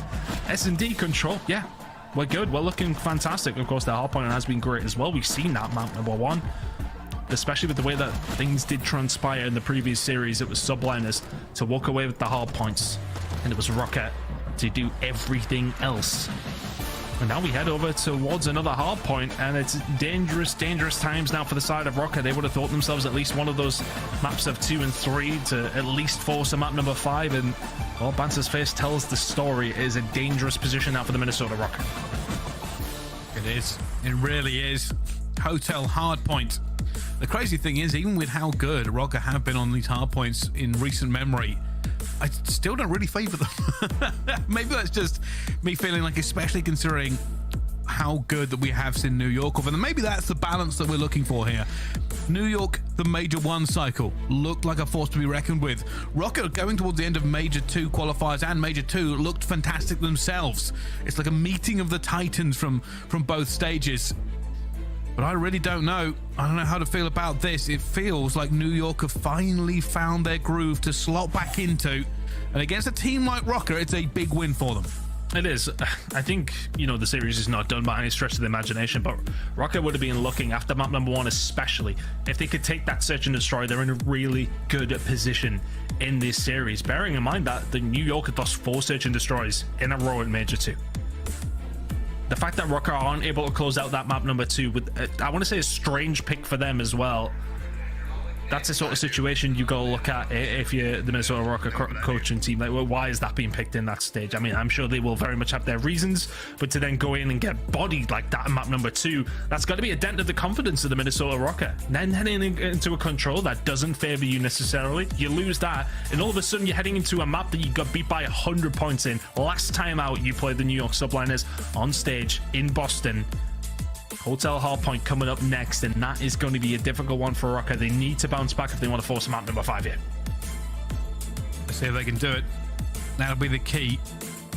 Who has got the mental ice? Who has the ability to just shrug off everything that's happened and keep moving forward? Either of these 2 teams could win it, and I wouldn't be shocked either way. It does feel like we're leaning a little bit on the side of New York. But hey, if anything has taught us over the last couple of months, fans, anything will happen in the CDL. Guys, that's a big performance so far. A 1.43 overall, a 4.5 in the search and destroy. Shiver me timbers. This guy's is getting the job done here in this series against the ROKKR. Quick reset on the lobby, we'll get into it, but what a performance it has been from him. And I want to say that he's probably the least talked about member on that Subliner squad, but he's just so consistently getting his job done. No, I think I agree with you. That's kind of you are right about that, actually. Sometimes perspective switches to play. It's always easy to talk about Hydra. And, you know, just maybe a month ago when people were talking about Kismet being the best player in the game, that debate was raging through the community and experts. But you are right. Skies right now is having a very, very good game and is causing problems for ROKKR. They are going to need their superstars to step up. Ton, who on ROKKR takes over in this hardpoint? You need it to be Afro. You need it to be Afro, specifically on this map. Hydra is averaging a 1.23 to 1.2 from Afro. You need to see him match him. Because of Hydra's going to put up those numbers. Based on what we've seen in map number 3, he's feeling it now, slow in the start of the series, not looking slow now. Afro, on the other hand, a very poor performance in map number 3 by his standards, by anyone's standards, to be fair. Heading into map 4, you need to see him step up because he was such a big catalyst, him and Ban specifically, for this ROKKR side. In the hardpoints, in any specific mode, he is the star player. If he's underperforming to that level, it's always going to hurt you. You can't rely on him doing that every single game, of course, but you need him to perform to a decent level. If he can match Hydra, they've got such a good chance here in the Hotel Hardpoint, but it is typically a very solid, safe map pick from the side of New York. They're sitting at 9-5 overall. Minnesota at 5-4.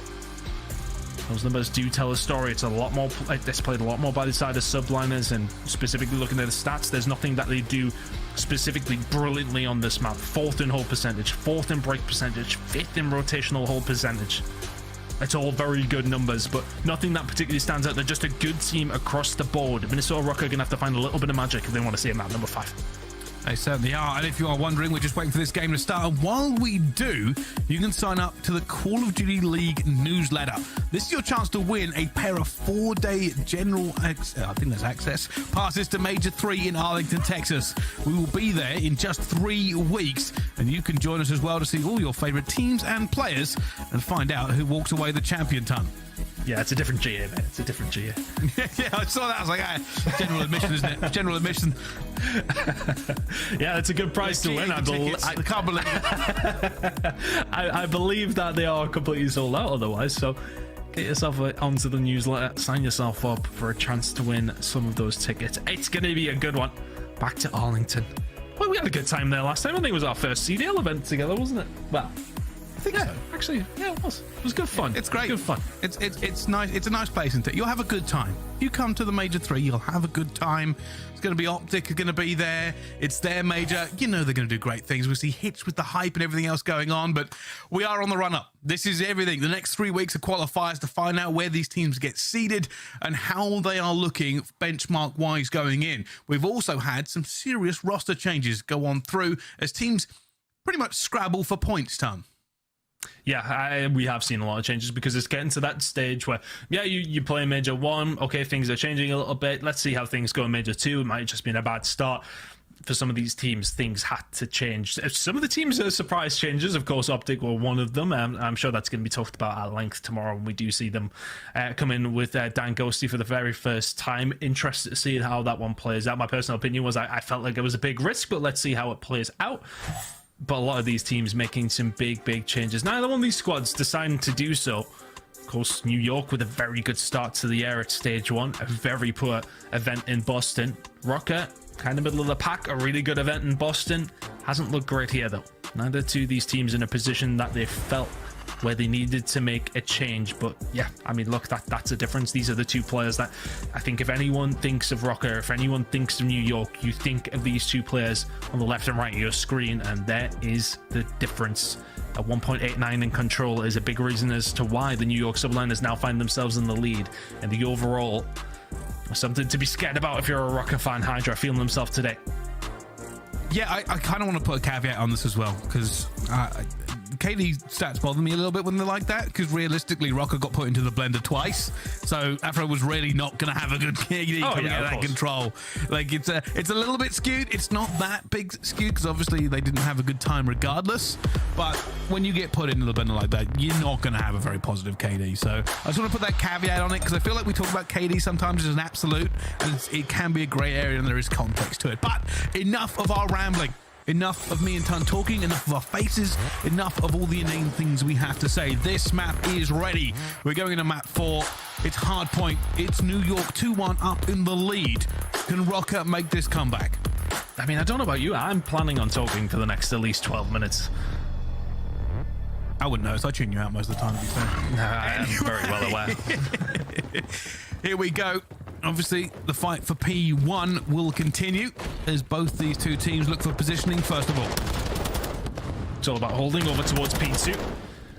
ROKKR, where do you stretch over? Where do you try and get some control to try and flip these spawns? Well, you'll try and get some time as well. Cali, inside the point. It's already Hydra behind you, and this is where things are going to be an issue. And I absolutely agree with you. You know, we don't try to talk about KD too much. It does become a bit of an absolute sometimes in the community. But it's the numbers that Hydra is dropping in comparison. That's where the issue does somewhat lie. ROKKR on the wrong side of things here, but still picking up some decent time. Subliners just making sure they look in P2. And here we go, Priester. Just trying to make shut the door onto restaurant. Let nobody through at the moment. One player trying to slip the nail will be Cammy. Can he make a difference? And I know he's here as well. They are waiting for him. Cammy finds the first gunfight as well, but he needs reinforcements before he flies through. Priester will eventually take him down. And that is now fully in control. New York have this on lock. A player actually managed to get through on timing. It's going to be Bats. Does Priester realize? No, he's going to get taken down first as well as the spawn flips. Spawn in towards the back car park. You'll take that if you're ROKKR, Hydra. trying to cut them down as they make their way through. Bance will find the kill, and that is all on Bance finding the kill towards the back. He got a little bit of good timing, and Priestley couldn't do anything about it, but New York's still here. Priest is just getting into contest. That's all they want from him as well. He has to make a dive forwards. That nade gets him at the same time as both teams just swinging in with every gunfire as well as Hydra makes 2 and 3. Hydra breaks it, but Afro gets the trade just in time. But more players flooding in from both sides. P2 is a bloodbath. It is all up the wall. Oh my God. To himself. It is nothing but chaos and carnage as we go towards Kitchen and hopefully a little bit of breath of space for these two teams. Bance is in a really good position to help this rotation for the side of ROKKR, who've all started to push through Restaurant. He will find one now. Hydra is all left on his own. Will find one. Has to back on down, but because that kill comes in from Bance, Hydra has to back on up. ROKKR, initial control. Here he goes again. Hydra looking to make the entrance. Needs to wait a second, though, because here come the rest of his team. He cannot push this without them. Here he goes. They are stacked, looking for as well. Attached funds are first. The trades are coming through as well. Kismet finds it, and they dive straight in. This Cammy cannot find another kill, and New York have broken it. Bance will find one back as both teams now race to reinforce. Skies flies out. Can he win this second gunfight? It's a bit of a snake fest going to go on between Afro and Skies. And Afro wins it as well. Both of these two teams refusing to have a calm hill between them. It's just headbutt after headbutt after headbutt, and looking like Subliners are just about going to clean up the rest of this time. Attach is going to have a look, but that initially comes off the fact that Bance finds that kill and the Hydra gets traded immediately. Subliners then know that they have the numbers advantage to then push it. Trades is all they need, and it works out in their favor. In the end, they do more than just trade. They wipe ROKKR completely. It's a lead for Subliners as we do head over towards Bart. Cammy now set up, looking at the position here from ROKKR. It's not the worst. You got Attach in a good position, but Cammy, you gotta watch reception. Nobody else is there from ROKKR to hold it down. It's a perfect break from the Subliners. And this is feeling very different in map 1. ROKKR, when they get the rotations, are not holding anything at all. It's New York punching through the defenses. And they're looking to now make another move, but they know somebody's behind them, and Hydra just comes wandering out. Eventually, they do find it as the fights are kicking off as well, but Skies with 2 more, who's been so influential this game. New York hold. Oh, it feels frustrated from ROKKR, doesn't it? You find a good rotation, you've got a decent setup, and you get broken so well by Subliners, and I want to give massive credit to them rather than the collapse from ROKKR. Subliners continuing to lock some good time down here. Rotational percentage for the side of ROKKR is good on this map, and well, we've seen it on 2 occasions now, but Subliners breaking beautifully. Both 2 times on P3 and P4 after what was chaos in 1 and 2. Right over towards the restaurant. Kills starting to come in from ROKKR now. This is a nice little setup. Can they manage to hold some decent time here? This is the waiting game again. Hydra will find Bance as he goes to flank this. Got the numbers. Oh, they're calling this in. Skies, this should move them out of position. Do they have enough trophies to deflect? It doesn't look like they're going to move. Bance wants a kill as he comes back off of a spawn, and New York have not really moved yet, but now they strike. Players just flying in as well. Kismet's got straight to the point as well, but they do get gunned down the crossfire. Cammy and Bance combining. 35 seconds left to play for here at Restaurant. It's a good hold so far. The cruise missile comes in and kind of distracts. ROKKR have to get themselves in a position where they can't be taken down. The gunfight through the door from Priest there. And this may well be the break now. 70 seconds is reached by the side of Minnesota ROKKR, but Bance has to back them down and does so smartly over towards Kitchen. Good gunfight win. Force spree from him. Moves over to Kitchen. These teams start to spawn up towards it. That's scrap time they can fight for. It's rotation that they can fight for off the back of Bance. He's staying alive on a 4 string as well. Going to find the fiddle in the skies. Tries to get away with it. And he does stay alive. But that rotation is going to be nailed in as Bance makes a nuisance of himself as they have to find him eventually. And he's just throwing shoulders. Eventually will go down to the double chow.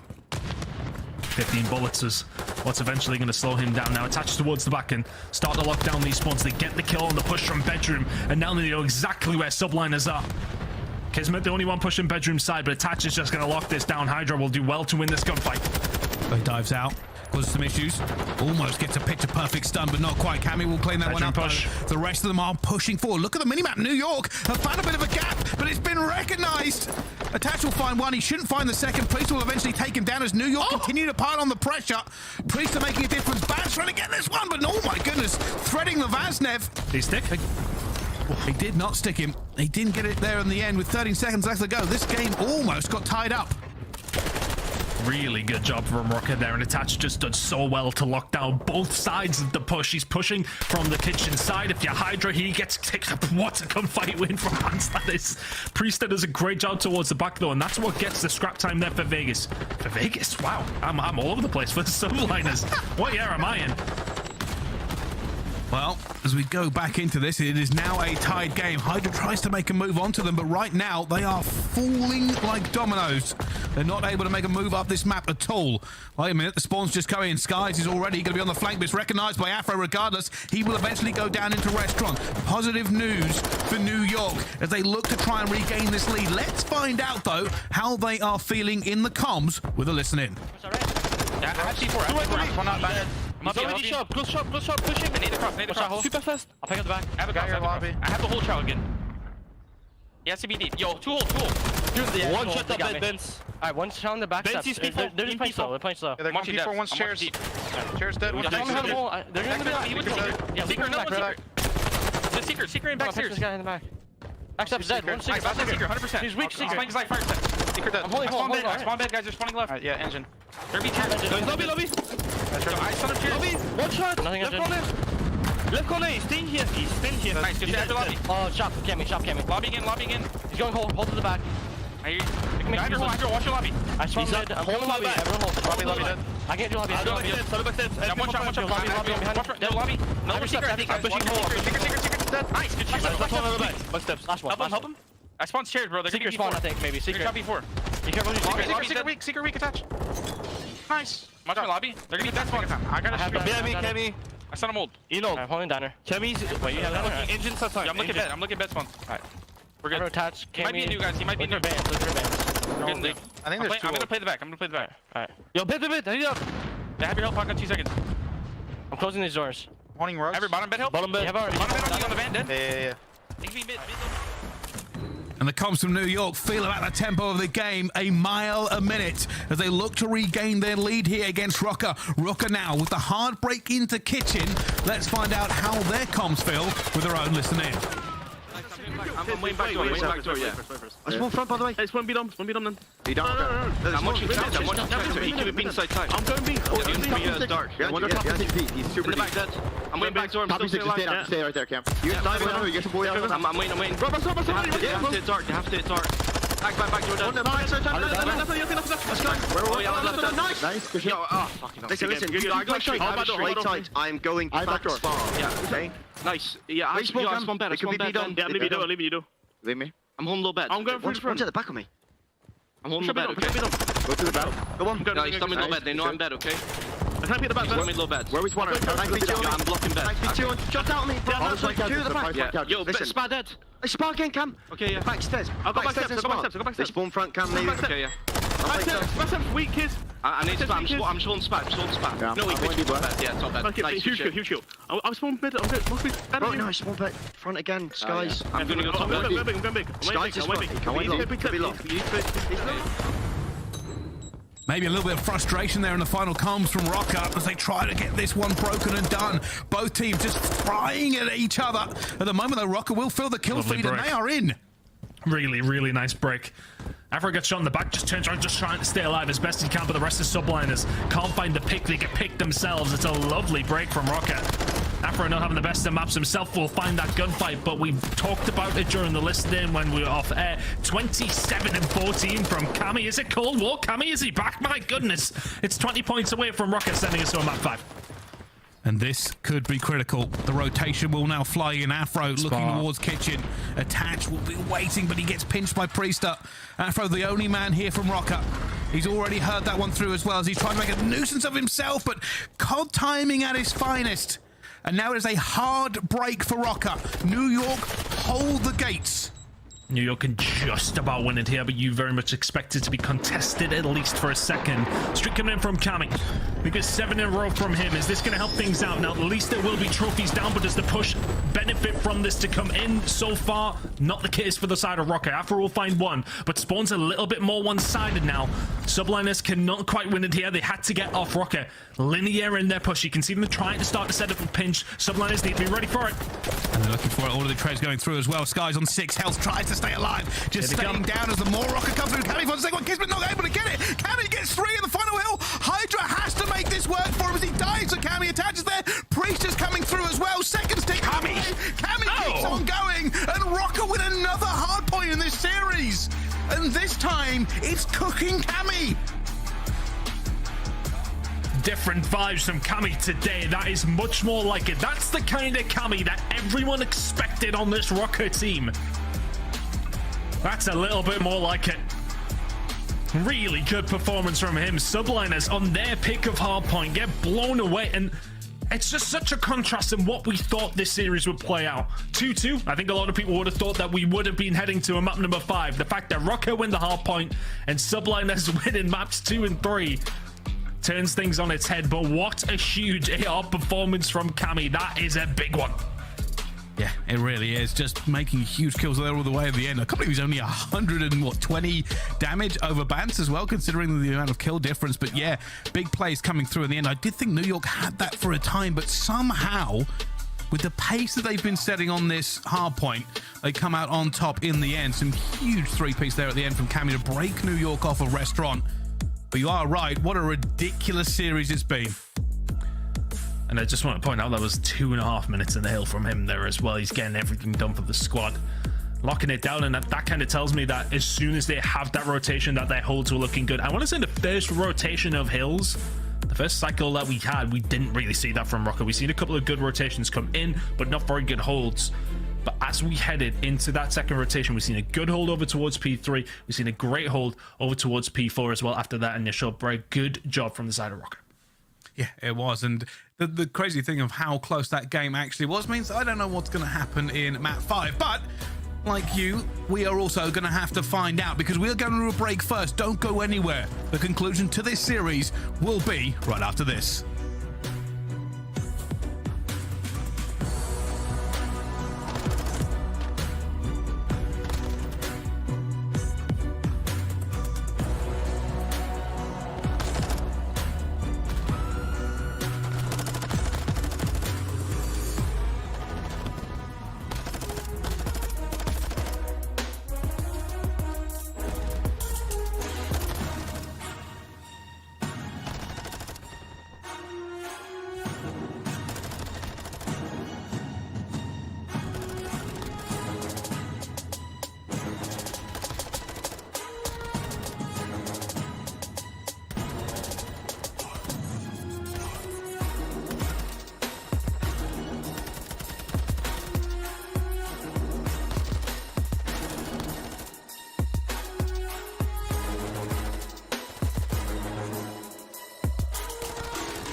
I got some other stuff to do, so I'm gonna leave the stream on, but I'm just gonna turn everything off on it.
The Call of Duty League is presented by the GMC Hummer EV Pickup, the world's first all-electric super truck.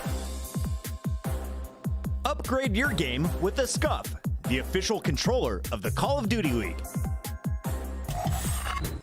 Ladies and gentlemen, welcome back to the Call of Duty League. We are in Minnesota ROKKR versus New York Subliners. And at the last break, I said it was all tied up. Well, we're tied again as we head towards map number 5. It will be done and finished and put to rest here in this S&D. But Ton, which way do you see it going? Well, I mean, typically we'd always lean towards ROKKR, and the stats are telling us that that should be the case, but it also told us it should be the case in some of the other games that we've seen, and it's kind of been turned on its head. But one of the big things I'm looking towards here for the side of Minnesota, they are really good at converting those first bloods, and fourth overall at 75%. But the big part of that helps them is that Kismet 5 and 11 in opening duels on Fortress specifically. Let's keep an eye on Kismet, the routes that he's playing. Has he changed anything up? If he does start going down first, ROKKR should be able to capitalize here. Well, here we go. Initial break's going to be out, and it will be a fast plant here for New York. Can they get away with this clean? Cammy's not going to see anything, and they have. Bomb down, 4 versus 4. And those opening duels may well be hurting Kismet because he's the one planting the bomb. Now the retake is going to be difficult. Kismet will get taken down. Priester does answer back. Now it's 3 versus 3. Can they try to make the play here? Slow and methodical from ROKKR. 25 seconds to go. Cammy doing his best to clean the floor with his chest. Sees Bats there, says hello to his teammate, and eventually going to find Hydra, and eventually Hydra will win that gunfight, and it goes down to it. It's now Priester to 1 12 seconds. Time's on his side. He flies Attach! Some people say he's slow. Not that time. Attach is fast, catches him, and the defuse comes in. What on earth was that snap? Run it back. We got to see it again. That is the gunny from Attach. Oh my goodness. Here we go. Run it. Oh, Priester shoots at him before Attach even aims down sight and just guns him into round 2. It's a big start for ROKKR. And honestly, sorry, I just want to touch on what we said on the stats side of things. As far as Kismet getting first blooded there, kind of, I want to say, pushes over towards single window and top art. Does he need to? I don't know. They had the bomb down. They're chilling. So here we go. Hydra though with the sniper. Going to attach, but not this time. And Hydra gets away with his life. But it will mean that Minnesota will now be playing around this sniper they know is active. Just got to be careful. ROKKR backing down. Waiting to see if New York do make a misstep. And for all that first bloods are important for the side of ROKKR, when they find themselves in 3 versus 4 themselves, when they get first blooded themselves, they're one of the worst teams that find in those 3 versus 4. So those first bloods are so crucial in this map for these two teams. I'm going to say something, and it means that Hydra will get a kill with a sniper as soon as I say it. I don't usually really want to see him with a sniper. I feel like he's just too active on the map most of the time for him to have it. Of course, thanks to the Coldcast, that means he probably will get the first blood with it now. In the end, I suppose it's just a different way of unlocking the defensive side of ROKKR. He's the one that will cause issue, but it is going to be ROKKR that wants to be the more defensive. Priester will find Cammy 3v4 to the side of Subliners. Priester finds a second. Really big plays. There we go. Looks for him, waits for the pistol as well, but I think he's just got the worst timing ever! And Bounce just turned on Priester! I think Bounce just turned on Priester! We didn't catch it here, but now Hydra 1 versus 2. Oh, it's a collapse. Goes. They got the first blood, but they didn't get it. And I don't know if we caught it in the replay. But what happened with Bounce and Priester? Well, I want to say that I was looking at Bounce's cam, I was looking at Priester's cam, and one looked a lot happier than the other. We're trying to get it.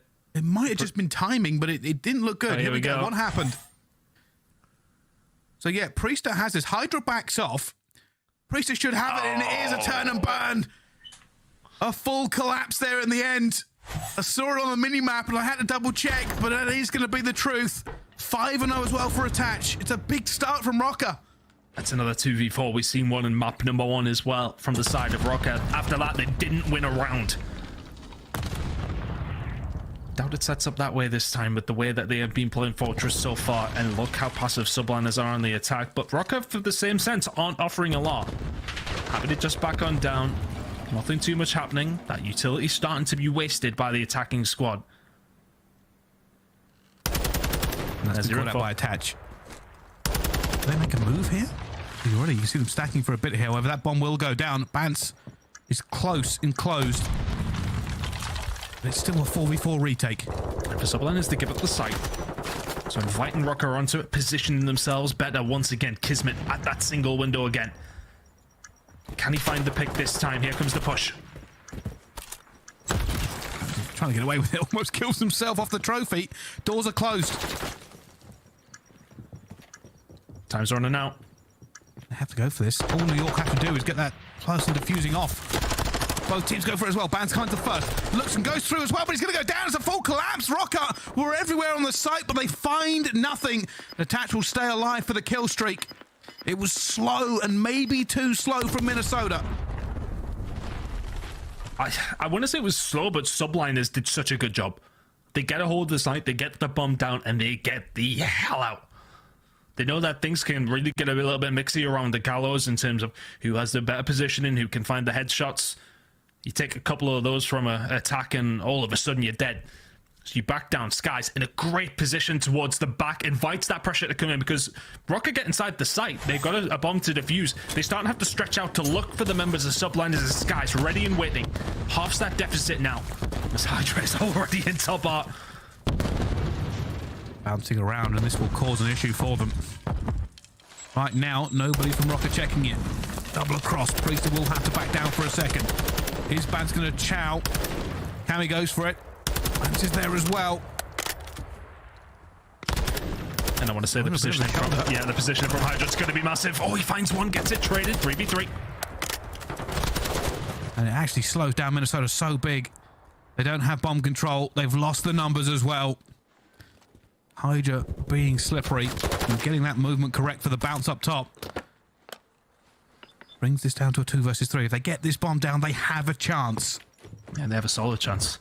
They will back down. These first engagements are going to be so crucial. Dead silence pop from Afro. Does he try to make the route? Oh, he's just holding it down. So SMGs, they don't really have the guns you would favour in this scenario. They might have to fly. Already, they're being slowly but surely pushed out as well. Bance finds the first blood. Tries to stay alive versus Priester. Finds the second as well. Bance has found him. And now it's Afro and Bance versus Skies. They're trying to get this one as well. Staying alive for it. Skies is going to fly out. Hands him in the corner. Bance will find the third. What a round. What a ridiculous series of events. The Vaznevs didn't have the range, but they had the gunny. Oh, that just makes so little sense to me. That Afro pops the deadie and then just holds the angle. I'm questioning it in my head, and I see Bance stomping around top railings, up top cannons, jumps out, finds two. It's a round that makes no sense for Minnesota ROKKR to go on to win from the position that they were inevitably found themselves in. But wow, I mean, these are the kind of clutch rounds that do make a difference in these search and destroys. It's one that Subliners were not guaranteed, but they'll be kicking themselves. They didn't take the opportunity. This might be a fast plant again here for New York, by the way. Trophy's going down. Already got the nades clearing it out. ROKKR inside of art here. Hydra has a job to do. Gonna see the first one as well, and he gets the first. No, he's gonna see the second, and that Bance is not gonna be able to get onto him. Kismet takes down Cammy as well. Bance is like, oh god, there are players all around me. And down he falls. Attach, left alone. Bomb miles away. Hydra in a window, and Priester will eventually get it. Good round from New York. Yeah, really good round. And I'm not too sure. I love what ROKKR are doing when it does come towards the defensive side. They're really giving a lot of map control up. They're not pushing over towards the closer open doors. They're very happy to invite the pressure to come in towards them, expecting players like Hydra to push over towards top art and try and find a pick. They're waiting for those moments to try and happen. Maybe they've researched some VOD from the side of Subliners. Do they get too aggressive? This time around, it's Hydra holding an angle that actually catches off guard, that when ROKKR then start to push through mid-map rather than push over towards it. Hydra's doing it again. Hydra's doing it again. He's got... Oh, he missed the jump. He missed the jump this time. Is he going to try it one more time? Careful, Ben. No, he's in a little bit of trouble. Bance has to back out. That might let Hydra through the top. It has. Bance is equal to it. They figured it out. More push, though, from P1. Oh, they're going to be aware that Kismet is holding that angle. They will be now to detach, see him. Doesn't matter. Now for ROKKR. That's that first blood that you somewhat revel in when it does come down to Fortress. This may be fast from Subliners. Vance backs off completely, trusting in his teammates to keep that one alive. Cameo coming under an awful lot of pressure. Has to try and stay here. He needs backup. They've given this side up. They have to get the guns in position for it. Cammy's going to find the first, but he will be traded away. 2 versus 3. New York skies high. He is very, very high, and he will be seen. Priester finds it as well. Look at Vance. He's got to be the one. Opens the door. Afro challenges. Oh, I love that from ROKKR, whether it was intentional or not. Had to have been. I would love to see that one on a replay as well. Again there, by the way, production. The door opening play. The players turn to look at Vance, and Afro cleans up. Never has a door been so influential. Well, they've been influential for a few years now. If it was intentional, I love it. I don't know whether it was, but it was Vance who was playing the position. That's why Afro and nobody towards the back is really pushing the issue. You can see Cammy's waiting for the gunfight to come to him. You can see the rest of them all waiting for the gunfights to come to them because they know that Vance is the ace in the hole. Hydra drops to his belly, kicks Afro into the next round. It's a first blood for the side of ROKKR. Vance has slipped the net yet. He hasn't checked yet, though. No dead silence. I think that's what he's stressed about. It's going to pop in just a few seconds. So he might pop this and move. There we go. Dead silence operated, and he has been found by Kismet before anything can happen. All that time wasted. Nade clear there for Cammy, so Cammy can get up top. Finds Kismet, but it is not going to be enough. Full advantage here now for New York. Look at Subliners. Yeah, they're stretching all the way through there. Yeah, okay. You will get control of A. Bet we're not even here. We are not even here. Stretching over towards B is going to be the story of this one for Subliners. It should be 4-3. It is 4-3. Really well played by Subliners there, and Kismet just so patient top art. I think Vance just doesn't expect anything because he doesn't hear any shots, gets no sound cues, can't challenge it. Yeah, and just losing that first blood as well. It really seemed to put ROKKR in this state of maybe hesitance. Maybe they slow everything down, trying to get that back, and sometimes it works out, but it always looks a little bit nervous on the minimap. Right now, though, New York still fighting their way back into this S&D. Close game. Very close game. Kind of what I wanted the first search and destroy to be like. We didn't get it. Wait a minute. Yeah, no, what's the play here? Oh, are you thinking about it, ROKKR? No information. I think that's their problem. Yeah, no information. Now they're going for because Vance has been taken down by Kismet. Those shots are in. ROKKR gonna have to back down. And the play doesn't pay out, and it is difficult to go B. It's the reason why teams don't go B is it's very easy to shut down and then you lose A control, which is what has happened. Hydra gonna pull up before he gets in the window. What's the play now for ROKKR? Cammy not in it. Stress mostly, yeah, but Cammy in a position to stop anything coming. When it does come down to a push, Sky's just backing down. Afro positioning. This is a big gunfight. Hydra staying alive is the rest of the team as Cammy will pick it up. It's now a 3v3. He's so loud. He's so loud. Out the door. Bold play by Cammy. He had actually dead silence ready. Bomb down 2v3 again for ROKKR. He's going all the way around here. Can find Kismet. Knows where Priest is going to be as well. He's caught it. Is he going to get away with this as well? They've given up the site completely. The fight is nowhere near. Attach is not here either. His dead silence is active. Oh, he finds the gunfight. Oh, he doesn't get away. Skies gets it. The margins in this S&D are minuscule. I can't believe the biggest gunfight took place the other side of the map.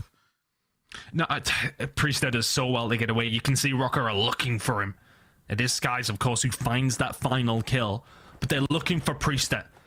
They know he's around. They've seen two. They couldn't find him because they take so long as Skies can reposition. But I kind of want to touch on what Cammy's doing. You got the bomb. I don't really get it. Yeah, it's a power play you can make. Yeah, it's a power play you can make, whether you go through top single and watch that angle or go from lower art. But I don't know.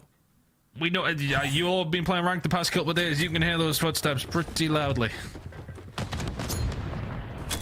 Well, New York on the attack. They've brought this back to 4-4. Skies on Overwatch. He's going to see Afro through it, but he's hit so many railings there, he doesn't get anything. And any pressure that ROKKR tried to put on through P1 has dissipated. ROKKR maybe worried about the threat of a B push. Skies is actually not in a really good position yet at all. Maybe they shut down a push from ROKKR if they do choose to go for the wrap, but right now they don't need to do anything. Subliners yet to really make their move over towards the A site, even though it is completely free. ROKKR have done this a couple of times. They've given up the site. They're happy to try and retake. Yeah, this is New York playing it very, very slowly. Willing to call the bluff of Minnesota, and they get out of it clean. As first finds first blood, Hydra brings it back to This kind of position for Hydra is where he absolutely just causes problem. There's two more. It's just the easiest two that he'll ever find. Looking for the ace now. His attach will find Priestette. It's a 1 versus 2. He's looking for them, and he will get taken down. Hydra with Dead Silence active. He's just horrifying for every single player in the CDL. Pops out, finds 2. To be honest with you, I don't think he shot more than 4 bullets. Just killed everything. 10 and 5 now. New York on series point. And how many times have ROKKR just completely been willing to give up over towards the double doors? They don't want to go with that risk. And every time Subliners, when they get that bomb down, it just looks like ROKKR are not in a good position to try and get that one back. It feels like they want to try and do it through art, where Hydra reigns supreme. 10 and 5 from him. Attach will find first, but Attach will find 2. It's a 2v4. Hydra will find 1, making it 2v3. Hydra might play this slow now. Which, you know, seems not like him, but bearing in mind a cruise missile for the potential 11th round could be massive. Still looking to make a play. Hydra still moving. Does he check it? Do this spray? Oh, Kismet's gonna get taken down. Hydra has to play for this cruise missile. They don't know he's here. Hydra is sneaky. Hydra is supreme. Hydra knows Bats here. Finds the first. Finds the second. It's Hydra again. Down to a 1 versus 1. He gets the cruise missile and potentially breaks the back of Minnesota. The Dead Silence is popped. The superpowers are active, and off he goes. Phenomenal. Phenomenal from Hydra. The wherewithal to think about it, and I tell you what Attach doesn't have is a trophy. Is that information now gained? It may well be. Slam it in the top, we know where he is. 7th spree for Hydra. It's a 1v3 if he can complete it. Does Attach get the timing? Yes, he does, and it's around 11 we go. Hydra plays that so smart. ROKKR don't check it, but Attach is there when he needs to. The ice in his veins. Around 11 we go. There is sweat dripping out of every pore on every player. Breath held. Just, oh my goodness. Attach can't even believe it. Look, he's frozen. So much ice, bro. But we'll have to see as we go into this round 11. I don't know what to tell you, but Attach is 12 and 6, and they have defense this time around. Sorry, they have attack. I'm confused, I'm flustered, but I'm ready. I honestly prefer ROKKR on the attack. The way that they've been playing these defensive rounds, it just not be working. The round 11s, it's so close between these two teams in terms of the stat line. But what is the play? Who makes the first move? First blood has been so crucial for both these two squads. Afro's popping dead, he's going to try and make a play. Probably going to try and jump this to check whether or not they can actually plant. That's what he's be looking for. Checks both. We'll now hop over the door, check nobody's close. It's bomb if site nobody control. is in closed, they'll probably go for a plant, but that stun's going to be a problem. And that's actually caused Cammy then to back down, wondering if Afro is in trouble. So Dead Silence somewhat wasted. A little bit of control gained though. ROKKR still very much haphazardly pushing over towards this site. Shots start to come in. Attach is looking for a pick. He may well find one. The Kismet, he's surely going to get pushed and will get taken down. 4v3. They've got no time. That bomb has to go down from them now. They have to get it well, but it's a collapse because Hydra's in the back lines. It's a 2 versus 4. Down they go. ROKKR have waited too long, and it's going to be all over. Done and dusted. And the frustration on Minnesota's face, rightly so. New York walk away 3-2. The round did not work out for them. And New York already up and celebrating. Too much ice. Bit slow, bit glacial. Very slow. Very, very slow. And I know for us, it's easy to say you've got that site control. Yes, okay, there's somebody over towards open. But with that throw there, the invitation is there for ROKKR to go for the risk of the bomb plant. You've got to think about it. They don't choose to go for it. And as soon as they lose that first blood, the collapse starts to come in. Hydra's the one to find it. He forces his way inside of Art. And that man is just causing chaos every single time. Whenever we're playing Fortress, you think of players like Hydra in those positions. And there's a prime example as to why he's so revered in this community. A 15-6, a map number 5. It's a round 11 win for Subliners. Back on track in the CDL. Not the way we thought the series was going to go, but it was a fun ride regardless. The journey sometimes more important than the destination, apart from if you're New York, who get the win over ROKKR, revenge for Major 2. But I'm sure there is a lot to break down, so we'll hand it over to our wonderful desk. Thank you so much Ice Ton. Love to hear it, love to see it here from the man attached in round 10, but it's the Subliners, round 11, who are able to clutch up and get the revenge. And what's crazy here, Ali, is this is the exact inverse of what happened on land in Boston. The 2-3-5 going to New York with Minnesota taking the hard points. Yeah, game 5, round 11 once again, but this time it was the New York Subliners on top. Last time this happened, Afro was the player to watch. He went 11-6. This time it was Hydra, 15-6. This guy was on a mission this entire map. I'm just glad he put the sniper away, honestly. At round number 2, I see my man Hydra got the sniper out. I'm like, yo, Chris, he's got the sniper out. Look at him. Yo, he like drag aimed up to top part. I'm like, no, pull the SMG back out, honestly. But I really love what we saw in New York throughout this series. You know, we talked about in the pregame segment, they only wanted a CeeLo search and destroy through all of stage 2. Well, they come into this series, they win 2 search and destroys on Mercado and on Fortress. They haven't won that in so long. You saw that they were playing that though, so disciplined, so slow,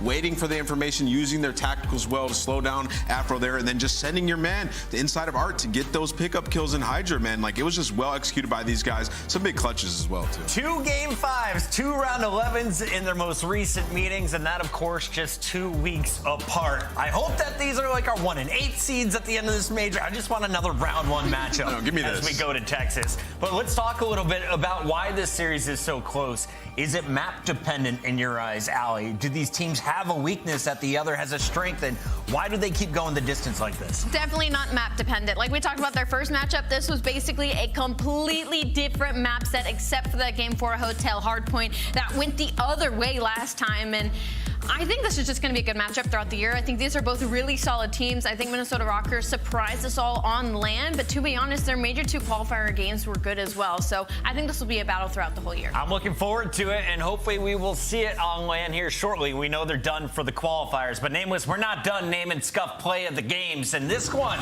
is coming from our man Priesta. It was the first search and destroy. This was a 6-1, and this, well, Priesta plants the bomb and gets a 3K in the round. Yeah, I mean, Priesta's beaming, man. And honestly, we were looking at the series layout, we were looking at the maps here.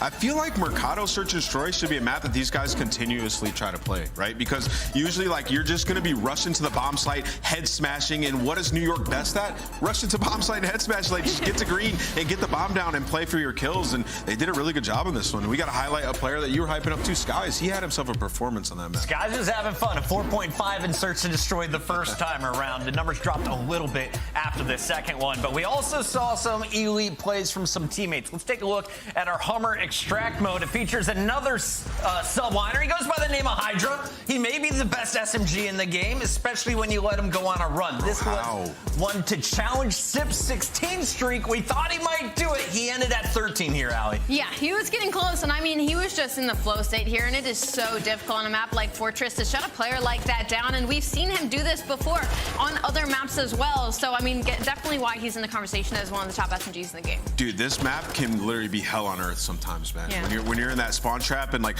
we've seen him on offense, like he gets out and he gets into Art, and he's like, well, you see that smirk? He's like, I'm in Art now, boys. Y'all gotta come find me. And they just couldn't kill him, man. He's on a crazy streak. The kid's a monster. Hydra doing Hydra things. Is he the best SMG in the game? Chat, let us know what you think. In the meantime, we'll be talking with one of his teammates. They will be joining us live. In fact, he's here once again. Skies, welcome back to the winner's circle, you gorgeous human. Can we start here with the vibes? How's the team feeling after getting revenge? Feels good, honestly. Like, I feel like the major was kind of unfortunate because, like, I don't want to make excuses. Like, it was kind of like hard to get into like a a flow in the beginning of Major 1 because like the flight issues we had, that was miserable. You have no idea. I literally slept in an airport. I was trying to get a hotel room for 1 hour to nap, but that was crazy. But it feels good to get revenge on them for sure. Yeah, definitely. And I'm so sorry that you guys had to go through that. I know we've all have our fair share of travel struggles and know how bad that can truly be. But great bounce back today. I mean, it is a revenge game, and your Search and Destroy looks so much better. You guys are struggling in it through all of Major 2 qualifiers and then the Major 2. What has kind of been the turnaround for you guys in that maps 2 and 5? Yeah, Mr. 4.5. To be honest, like, we didn't win. We went 0-4, I think. But we knew we needed to work on. Like before the major, I felt like we didn't take it as serious as we needed to take it, like in Search and Destroy in practice, and it kind of translated over. But we've been talking about like small talking in Search more, like directing more, being confident in our plays, no hesitations. Because I feel like in Search, like we'd be in situations and we'd get caught sprinting or like hesitating on our plays. But we worked on that, and I feel like our respawn's still really good. Granted, we lost the 2 hardpoints. I still feel like we're like a top 3 hardpoint team or respawn team in the game. Sky, so, you know, talking a little bit more about that Search and Destroy, who's like calling plays for you guys in these moments? And in specific, like who allowed Hydra to pull that sniper out in round number 2? Because my guy needs to put that away, keep the SMG out. Nah, he's actually pretty good with it because like he's been using it in scrims, but like I've been hit marking people in the head, bro. Like I've been losing my mind. So he just pulls it out whenever he feels like it. But honestly, like we all call strats. Like in Search, we would practice like somebody like going over like a strat. We lose a round, then the next person would go, and like so we can all like be comfortable calling strats in like matches or in practice as well. Let me ask one follow-up to that too. So I see you guys played Mercado in this series. We haven't seen too much Mercado Search and Destroy out of you guys, and just like looking at your play style, I feel like it's the perfect map for you guys. So what made you decide to add that one to this series?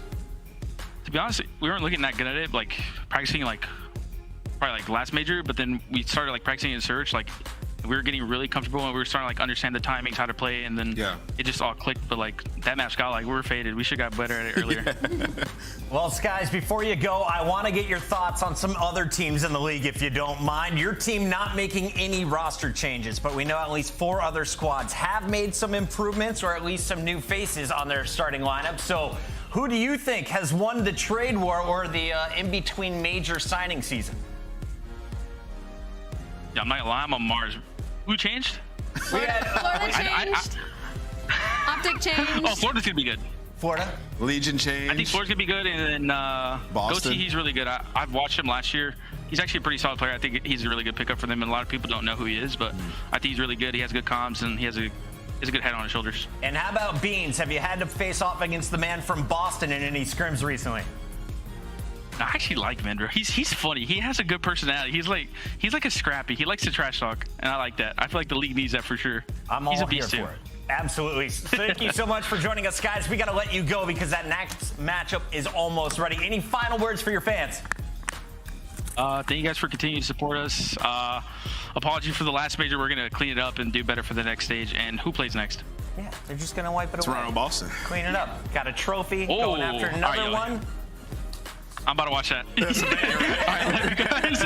All right, deuces to Skies. Thank you for joining us. When we come back, we have one more match to go, so don't go anywhere. It's an epic Friday. Major 3 qualifiers continue with a new look. Boston Breeds bringing back out the Beans. See them live for the first time after the break.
can pay me in respect. Cause once I do it big, what's to follow? It's a check.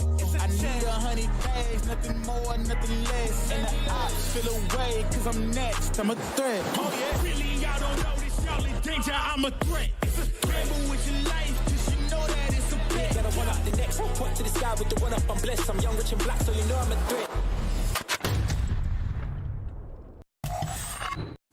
And we are back. Boston Breach taking on Toronto Ultra, the final matchup of the night. And this is the first time we are seeing the Breach take on the Ultra in CDL 2023. So exciting stuff across the board here. But let's start here with the Toronto Ultra squad. They were coming in as a top-tier squad. Everyone's saying they're in the running for a trophy. Knocked out again at the major. Do they have anything to prove right now, or what are you expecting from this team coming into tonight? I think they do have a lot to prove. I think that major definitely didn't go the way a lot of us thought it would for the Toronto Ultra. I mean, they lost in 0-3 fashion to the #1 and #2 at Major 2 in the Atlanta FaZe and the LA Thieves, but it was on some of their best maps as well. Like, they got smoked on some hotel controls against both those matchups. They got smoked on Search and Destroys against an LA Thieves that didn't have a good S&D at the time at all. So definitely shocking from the side of Toronto Ultra. And bro, like, she's spitting fire. They got cooked in both those matches, 3-0 both times. And like the biggest thing is for these guys, their map pool, like Mercado Hardpoint was one of their best maps, right next to Hotel Hardpoint. So it was dangerous when you enter a series, like what do we want to play against these guys? Well, Mercado, they got cooked on those back-to-back when you look at those series. So, you know, just when they get like later in these tournaments or playing some of the top teams, it seems like they're starting to get exposed a little bit. But nevertheless, they've still been pretty solid across all the game modes outside of the top teams that they're going up against. The problem that they have now is they're going up against a team in Boston that has packed a punch with beans in the slaying department. That's going to be a lot to deal with. We got to focus in on our challengers players. Of course, Scrap, he is in as a Rookie of the Year candidate, coming in with all new life and energy. He's always talking smack, always putting the vibes first for this squad. He had some ridiculous numbers in the qualifier. Looked great on the opening day in Boston, and then they kind of fell off. I mean, but to at that point, like, he's still the highest slaying on this team. Like, he has a 1.1 leading on this team when it comes to hardpoint, 1.23 in search and destroy, and the controls a 1.25. So like, he's leading and slaying when it comes to this team, but when it came to the major, it just fell a little short. Yeah, like his impact wasn't felt at the major. I think that was the biggest difference, like especially in those last two games where, like, if you're a superstar in this league, that's when you need to be shining. Like, those are the big games where you need people to take over, and I feel like that's where Scrappy, like, we're yet to see it. So. Well, we've seen Toronto looking near the top for a while. On the other side, Boston Breach is always battling just to get into the top 8. They had a hot start to the league, then they had some downslopes in the qualifiers. Today, they're coming in with some new life. Awakening, he's back in full force. Now you got Beans, though, on the AR, and what does he bring to this squad? Let's start with you, Ali, another challenger player rising up. Maybe just some more consistent in the slaying and the pace. You know, I think the duo of having Awakening and Beans as your ARs, it's not very often that we see an AR duo that is so heavy slaying in that category, and I think that's what the Boston Breach has not done with this roster with the addition of Beans. Well, we have the maps and modes, so let's jump right into it. Ali, we got to make this short, but give us the lowdown here. 5 maps, 3 of them are on Fortress. I think this is fantastic if you're a Boston Breach fan right now. You have that Fortress hardpoint in the opener that they incredibly solid on, and that Fortress control in that game 3. So I don't know if Toronto's just trying to box them up on it, but I am excited to see them in that hotel search and destroy. One word answers, nameless. Where are we going? I'm going Toronto still. Ali? Don't like it, though. I think I'm switching to Boston. I went Toronto this morning, but that map set. Then I'm going back up north to Toronto. Those are our picks. Get yours in right now as this game is ready to go. We hand it back over to Landon and Study. Hello, guys. Let's do it. Let's do it. What's going on, Ed? Jay, we're closing out the day with a phenomenal match. Toronto taking on Boston. We got the first matchup of the season between these franchises, but there is a lot to discuss. Where should we start first, man?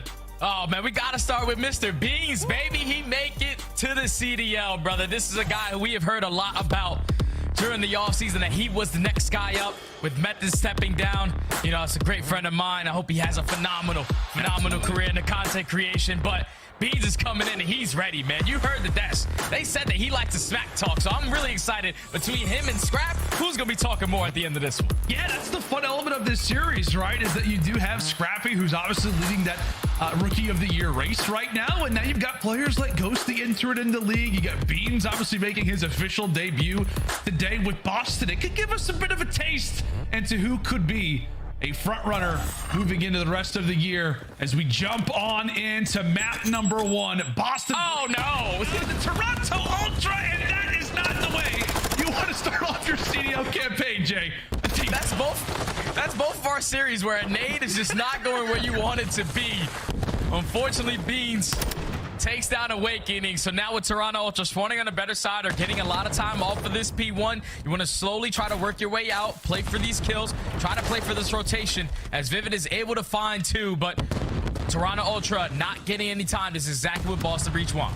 We'll see if Beans can finally get that kill up on the board. You know, he's anticipated, he's been waiting for this moment for such a long time. First gun engagement, not able to find it.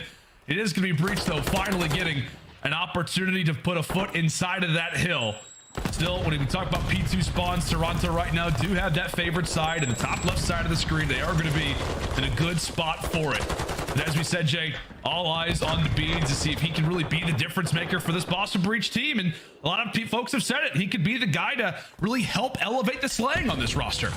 Yeah, because Beans, at least in the challenger scene, he was dominant, man. Like a 1.12 in every single mode, a 1.2 in search and destroy. So he's consistent when it comes to the slang and consistent in the numbers.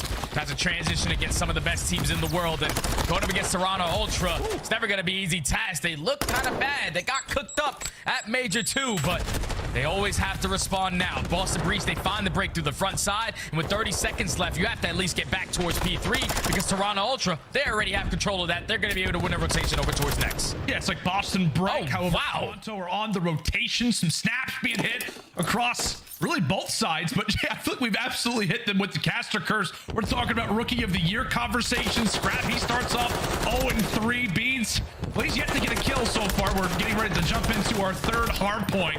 I don't know. You know, it's not looking the greatest, so we'll try to just avoid that, maybe move on to another time. But at the very least, thankfully for Beans, Awakening is definitely picking things up. It was the break for the moment from Breach. As we said, that P3 incredibly important. And right now it's Boston with that at their back as Vivid falls off the 6th spree. Oh, Vivid falls, but at least he's able to earn that cruise.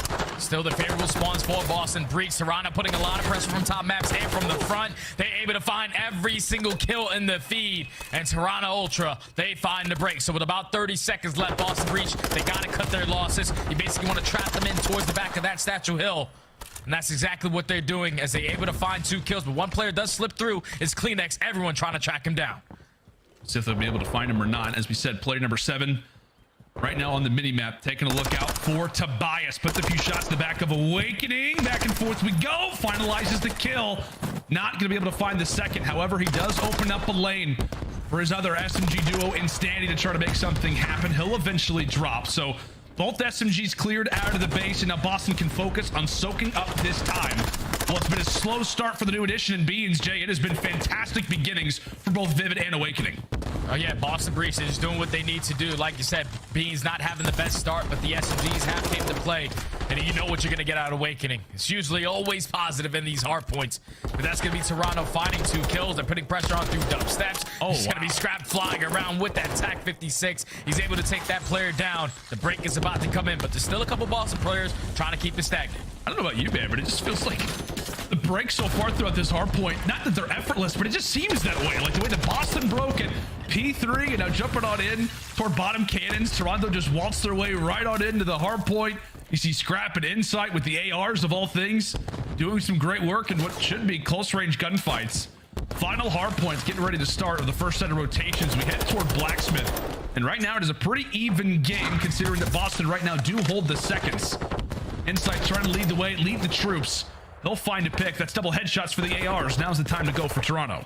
Yeah, if you're Boston, you just have to try to play for these kills. Narrows the cutoff man. He finds 2 to keep that pressure off of Awakening. Now you have a couple teammates that are in the play, but Insight is cutting them all down alongside Scrap. The ARs from Toronto Ultra coming out swinging in this map number 1. Basically a tie game. With only 30 seconds remaining on this last hard point, neither squad wants to drop. You want to try to maintain the better side of the map.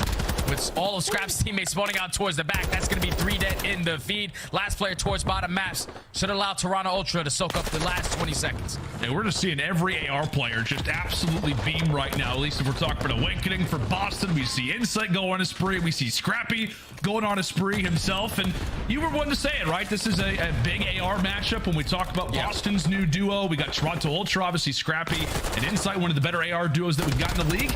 It's a good test early on for Boston Breach to see where they sit amongst the top AR combos in the league, and especially with the map set that we have as well.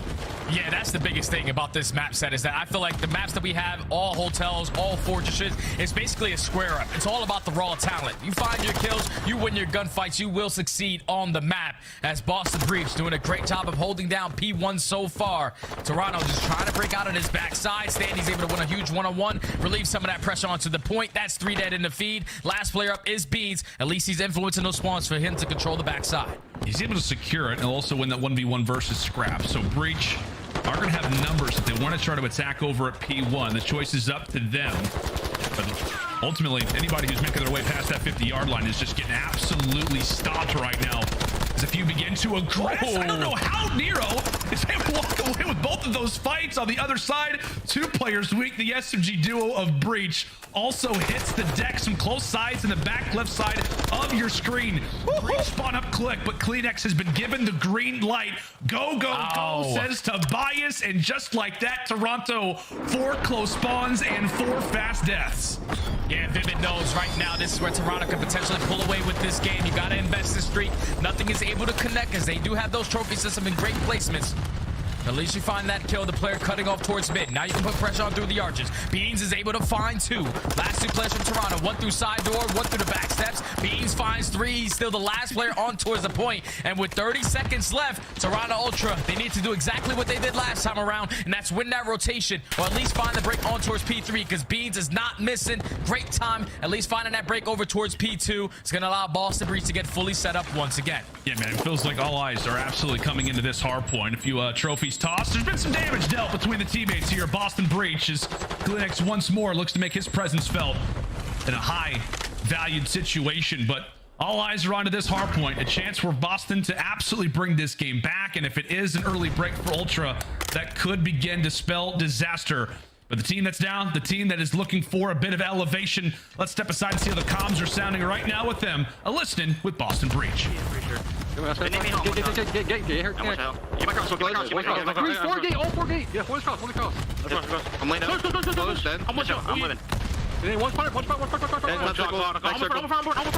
trying to attack him.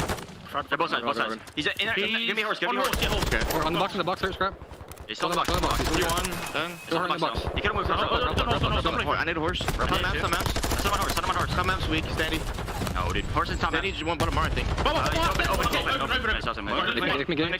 Clinic, He's already P1. Already P1, nice job. I'm pulling right now. I'll get top. I can call if they go maps. I'm blocking. I'm seeing up steps. They're gonna get all gate, guys. Okay. I'm jump. Okay. I can tell you they jumped up and bottom maps, top maps, one probably ambo. Benches. They're going closing P2, it look like. Okay, I'm running it. Single jump dead. I'll be Nothing dub, I'm pinching P1. P1 or not, P1. Wait, what's your gray one? There's just a thing. A1 hurt. Nice. They have big noise backstairs, Kleenex. Fair time, man. Kleenex is behind the, behind me rails. One's rails, or the trees area. I'm weak. Yeah, I spawned out. Stay open. Open. Dead. Reach me, Rose. Last guy. Rails, probably. I'll see him, Rose.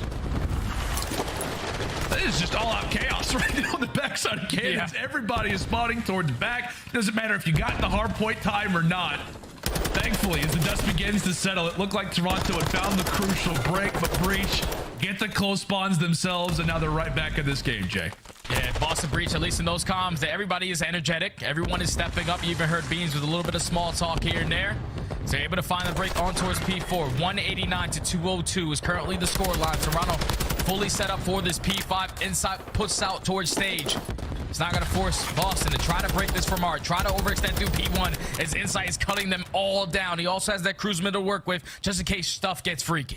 Yeah, that's exactly right. We've already seen some crazy and wild stuff up to this point. So Toronto trying to extend that advantage, but right when they elect to, Breach come through with a crucial 4 down.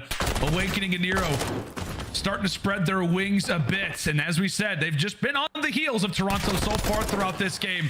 It's been those early breaks that have caused Breach to work from the back foot so far throughout this match, but it is another 4 down again. Boston are here, and they look to try to take the lead as we've got ourselves basically a tie game flying in now toward P1. Oh, this is such a back and forth hard point right there. Toronto Ultra, and specifically Morton Stanley, he gets a nice spawn in towards bottom mark. He's still able to cause them some problems. Allow Toronto Ultra to find that break, eventually flip their way out and take control of P1, but that's already 3 dead in the feed. Boston Breach, they're slaying. They just have to chain it to some time. 2:12, 2:31. This is going to be a photo finish. It absolutely is. Scrap, he eventually gets dropped. Nero has started to heat up. He's began to fry. And right now, you've got a lot of players from both sides trying to think about the P1 time, but also trying to fight for spawns. Currently, it's Danny and Awakening who are both trying to do that. Scrappy brought down to 1 HP, just trying to fight for map positioning, fight for map control, continue that siphon of players as they load in back toward P1. Less than 20 to go for Toronto, but as we said, Boston are still here. And currently, Jay, based off of those spawns, right now you are very happy about your situation if you're Breach, but you got to be careful and not let player number 6 sneak through. Yeah, Insight's the guy that already makes his way in towards stage. Now he has some assistance in towards Kleenex, so it's going to be a 2v2 on towards the point. Toronto Ultra, they just have to win their gunfights. Awakening finds 1, Insight clutches up, he finds 2. Here comes the cruise. Here comes the cruise missile, at least delivers a bit of information, but right now, gotta go. So with uncontested time, can anybody from Boston arrive in time? And no, they will not. It is Ultra who are in the lead throughout the entirety of the game, but it started to get close toward the stretch. You saw Nero beginning to go on a spree. Bean started to get a little bit more in the game, but we felt that presence off the start, Jay. Toronto came in with a point to prove, struggling mightily in some of their opening hard points. They were 1-4 in their last 5 coming into it, and thankfully they start off this series on the right foot. Yeah, Toronto Ultra just did what they needed to do correctly. And the biggest thing that I took away from this map, number 1, is their breaks towards P3. It was Boston Breach who won their rotation twice, but Toronto Ultra were able to find the break through the front side and were not able to allow Boston Breach to get all that time. It's usually Boston Breach who are number 1 in hardpoint. When it comes down to the hold percentage, they are the best team in every single hardpoint at holding down a hill. But obviously with the roster change, some setups are going to be a little bit different now with Beans in the lineup. And Toronto Ultra, they were able to take advantage of that. What a performance from the ARs. I know it was Scrap who stood out with 34 and 23, 26 non-traded, 4K damage. But how many times on that map have we seen Insight with his positioning, finding 2-piece, clutch 2-piece after 2-piece, just making it happen for the Ultra, as Ultra take map number 1 from Boston Breach. Yeah, and you wonder a little bit, did... I think nerves, come into it. Yeah, a little bit of jitters. Right, there's a lot of hype around this guy in Beans. There's been people talking about how he's going to be the future of EU COD. He's going to be the saving grace for this Boston team. Now they're going to be able to contest for championships. It's just like the murmurings around what this guy's numbers are. I mean, you and I, Jay, our incredible stats team were giving us the numbers of what Beans has been doing in challengers. He's at like a 1.15 across every single game mode. Yeah. The expectations are understandably high. He has that teammate off the start, and you wonder if maybe that little situation off the rip got to him a bit. I had to, man, because you coming in your first time as a pro player, and unfortunately you stick your teammate in mid-wake right in the back of the head with the Semtex. You're probably sitting there high energy. Let's go, boys. Let's get it. Oh, my God. I'm so excited. Yeah. But then that happens, and then, oh, well, not the best start that I wanted. Just unfortunately for him, now you find yourself down 0-1 into this series, going into a search and destroy, which is going to be on that hotel. And believe it or not, Tim Sex, he sent me this crazy stat line. Toronto Ultra in search and destroy, they are 12-9 overall, but they are 11th in first blood out of the entire league. That means a majority of these rounds, they're winning 3v4s. They're not winning their opening engagements, and they're still somehow clutching up in these search and destroy. So if you are Boston Breach, fairly new team, you got to make sure you have your practices in S&D because you're going to need it here. Yeah, it feels like, I don't know, like maybe Toronto and like the LA Thieves should have a conversation, because it's like the LA Thieves are so good at fighting first bloods, yet don't have the record. Toronto great with the record, but don't seem to find the first bloods. Interesting stat nonetheless, but we'll see if maybe SD can get a little bit easier for the Ultra. I don't know, man. It feels like whenever we are talking about Toronto, understandably so, they are ranked, they are highly regarded in the CDL. Questions around them in terms of, you know, off of the Atlanta phase and LA Thieves loss, getting bopped 3-0, both of those series. How are they going to come out? You know, have we seen them reach their ceiling as an example? Because it feels like they're right there, right? I mean, and this is the whole point, is that in every single game mode, they're good. Like, it feels like you can almost expect them to win a hard point. You can always expect them to, at times, be competitive in Search Destroy. And the same thing can be said for Control also. Yeah, the only thing, though, is that at least what we saw at Major 2, when they played up against some of the top echelon teams that we have in the game. Right. It didn't really look easy. They played some of their better maps, like the Death touched on it, and they got smacked in all of them. Hotel Control, fortunately for them, it's not in this series, but that was one of their better ones. They lose that in a 3-1 to Atlanta, and then a 3-0 to LA. Mercado Hardpoint was another strong suit for them. They lose both of them to both of those squads, but now you find yourselves up 1-0 in this series. Just got to make sure you turn it around in Search and Destroy. Allow your SMGs to bleed playmakers, but you want to get that first blood.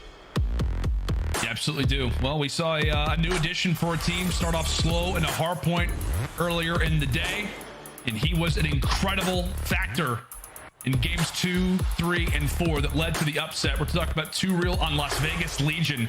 Got the upset versus the LA Thieves. We'll see if Beans can maybe have the same storyline, as they will definitely need him moving into this game number 2. A lot of talk about how his talent could potentially help this team improve that much further in their Search Destroys. Maybe take that sniper away from Vivid and put it into his hands. We'll see if it will bring out the big guns. As we jump into round number 1, it is Toronto on the attack. Yeah, Toronto on the attack, and they're probably trying to catch them off guard with an early B push. But Nero, he at least is able to find that first blood through connector. He's going to go for the challenge onto the second. And like I'm telling you, it's either Nero's super confident, delusionally challenging everything, or he's going double neg. And right there, he set the tone. 2-piece early, 4v2. Oh my goodness, and Nero, a heat check for the third. Has some words for insight, but now it is all going to be on to Scrappy. A 1v3, 45 seconds to go. I guess the positive is that he does have the bomb on his back, so there is something to take out of this, and soon he'll have that dead silence, and most likely not going to invest it until one of those kills could be secured. But a tough spot to find yourself in. But as you said, Jake, there's the snipe coming in from Beans, I believe, but it is all Nero to kick off that round. Yeah, Nero just took over in that round number 1. Puts himself in towards carpet. Once he gets the first blood, I'm thinking, all right, job done. And then the confidence that that young man has, he goes for the challenge on towards the second, finds 2, and then snaps onto the third player towards double arches. All round number 1 goes in favor of Nero as Boston Breach find themselves up 1-0. And something funny, man, is that I feel like a lot of people are talking about Boston Breach. You know, oh, they can't win Search Destroys. It's really just the game 5s. Like, yeah. The funniest thing is that we look at this team from top to bottom, and I'm like, this should be a really good Search Destroy team. It's because it is. Like, they're literally 10, I think, 10-5 in their game 2 Search Destroys. It's just a matter of once they go the distance is where they have lacked the ice. Obviously, still early on in this series, but boy, would we love to have another game 5 to potentially close out the day. I know Bryce and Tubb were treated with a great series in Minnesota versus New York. But into round 2 we go. Scrap decides to invest that dead silence and quickly get out of dodge. There's really a bunch of Toronto players just poking right now at Breach as Nero hits the deck. Yeah, Toronto, they're just holding strong on the defensive setup. I thought right there Nero was going to be able to make a play. He was number 4 on your mini-map. He picked up the bomb initially, but he drops it once he earns dead silence. Try to make a play happen. Unfortunately, he gets cut down. So now Beans, he's able to at least find one, make it a 3v2. Oh, I'm still down. Awakening snaps onto Scrap. Now it's a 2v2. Toronto Ultra don't want to give this one up. This is a chance for the Boston Breach fans to see what this new AR combo can do for you. 2v3 turned into a 2v2. Beans with the bomb on his back decides to go ahead and lay this one down. Toronto are not too far behind, so it's the ARs on one side versus the SMGs on the other. Awakening is laying them out, and now it's all on the Kleenex. 35 seconds left. 1v2. They know his positioning. No dead silence either to work with, so the sound cues are going to be on the side of Boston. They know exactly where he's coming from. We have to switch the setup around. Let's give up the dash. Let's go for the double chow as Awakening closes out the round with 3 of his own. He said, Nero, you found 3 round 1? I'll find 3 in round number 2. But that's a choke right there from Toronto. That was a 4v2 situation. You gotta just play your numbers better. Put yourself in trade situations. Unfortunately, they do not. They challenge one-on-one gunfights, and they get picked apart by the ARs on Boston. Now up 2-0. It's just in that moment we're talking about, the 2v4 that turns into a 2v3, Awakening and Beans, and Big Wake's like, you know what, Beans? Just stay alive, man. Just stay alive, and I will take care of the rest. Absolutely does so. A hat trick there at round number 2. And it is a nice start here early on from Boston Breach. As Toronto quickly on the back foot, they'll definitely need a bit of an answer. We saw them early on in that opening round go for that play over at B. It was Nero who causes problems. Will it be that way again? Not going to happen. A great little angle check there from the Toronto twosome as they are heavy into that kitchen already. Already in towards the kitchen is going to be Toronto. They also take down Vivid. Player trying to wrap back towards his team. So another 4v2 for the Ultra Boys. Falls into the hands of the ARs on the side of Boston Breach. They're going to put on the pressure. Beans picks up the SMG. He knows it's a 1v4. Let's just jump in. Let's try to go for the chow. Make a miracle happen. But Toronto Ultra finally get one on the board after finding that first blood onto Nero. Non-stop pressure in towards kitchen. You play your numbers, you play your trade, and you get on the board. There's not a lot of teams, man, who are going to instantly just go right back to the bomb site where you totally got pieced on, right? This is the last attacking side. Just the confidence that this Toronto team has is they definitely made Nero quite overwhelmed with the amount of bodies that he had in his reticle.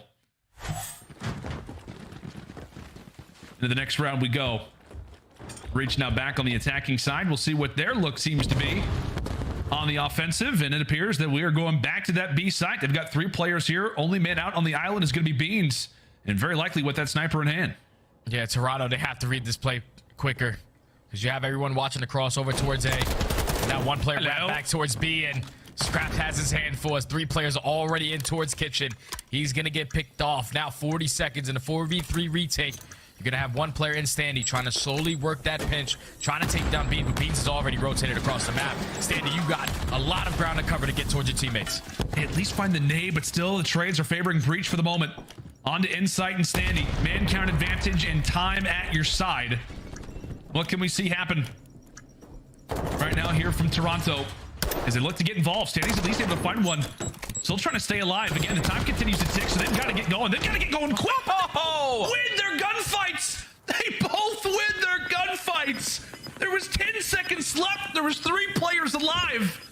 They all get melted in Ultra at the snap of a finger, the drop of a hat.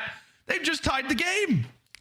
Okay, so I was talking about 3-piece from Nero. All right, Awakening's going to follow up. This time a 2v4 from Boston Breach. It was the other side, though. It was the other side this time around. Boston Breach got the first 2v4, and this time it's Toronto Ultra. What plays out of Standy to make his way all the way from that A site? Find the kill on towards Beans, while Insight was still holding down his back spawn. He opens up with a nade kill, finds a second onto Vivid, and then the sound cues coming from Standy to read that player on the flank. And another round thrown away. 2v2, 2-2 now. Just unfortunate right there for Boston. Yeah, it's a frustrating round to lose. I mean, you're going up 3-1, feeling confident, and right back. It is Toronto on your heels once more.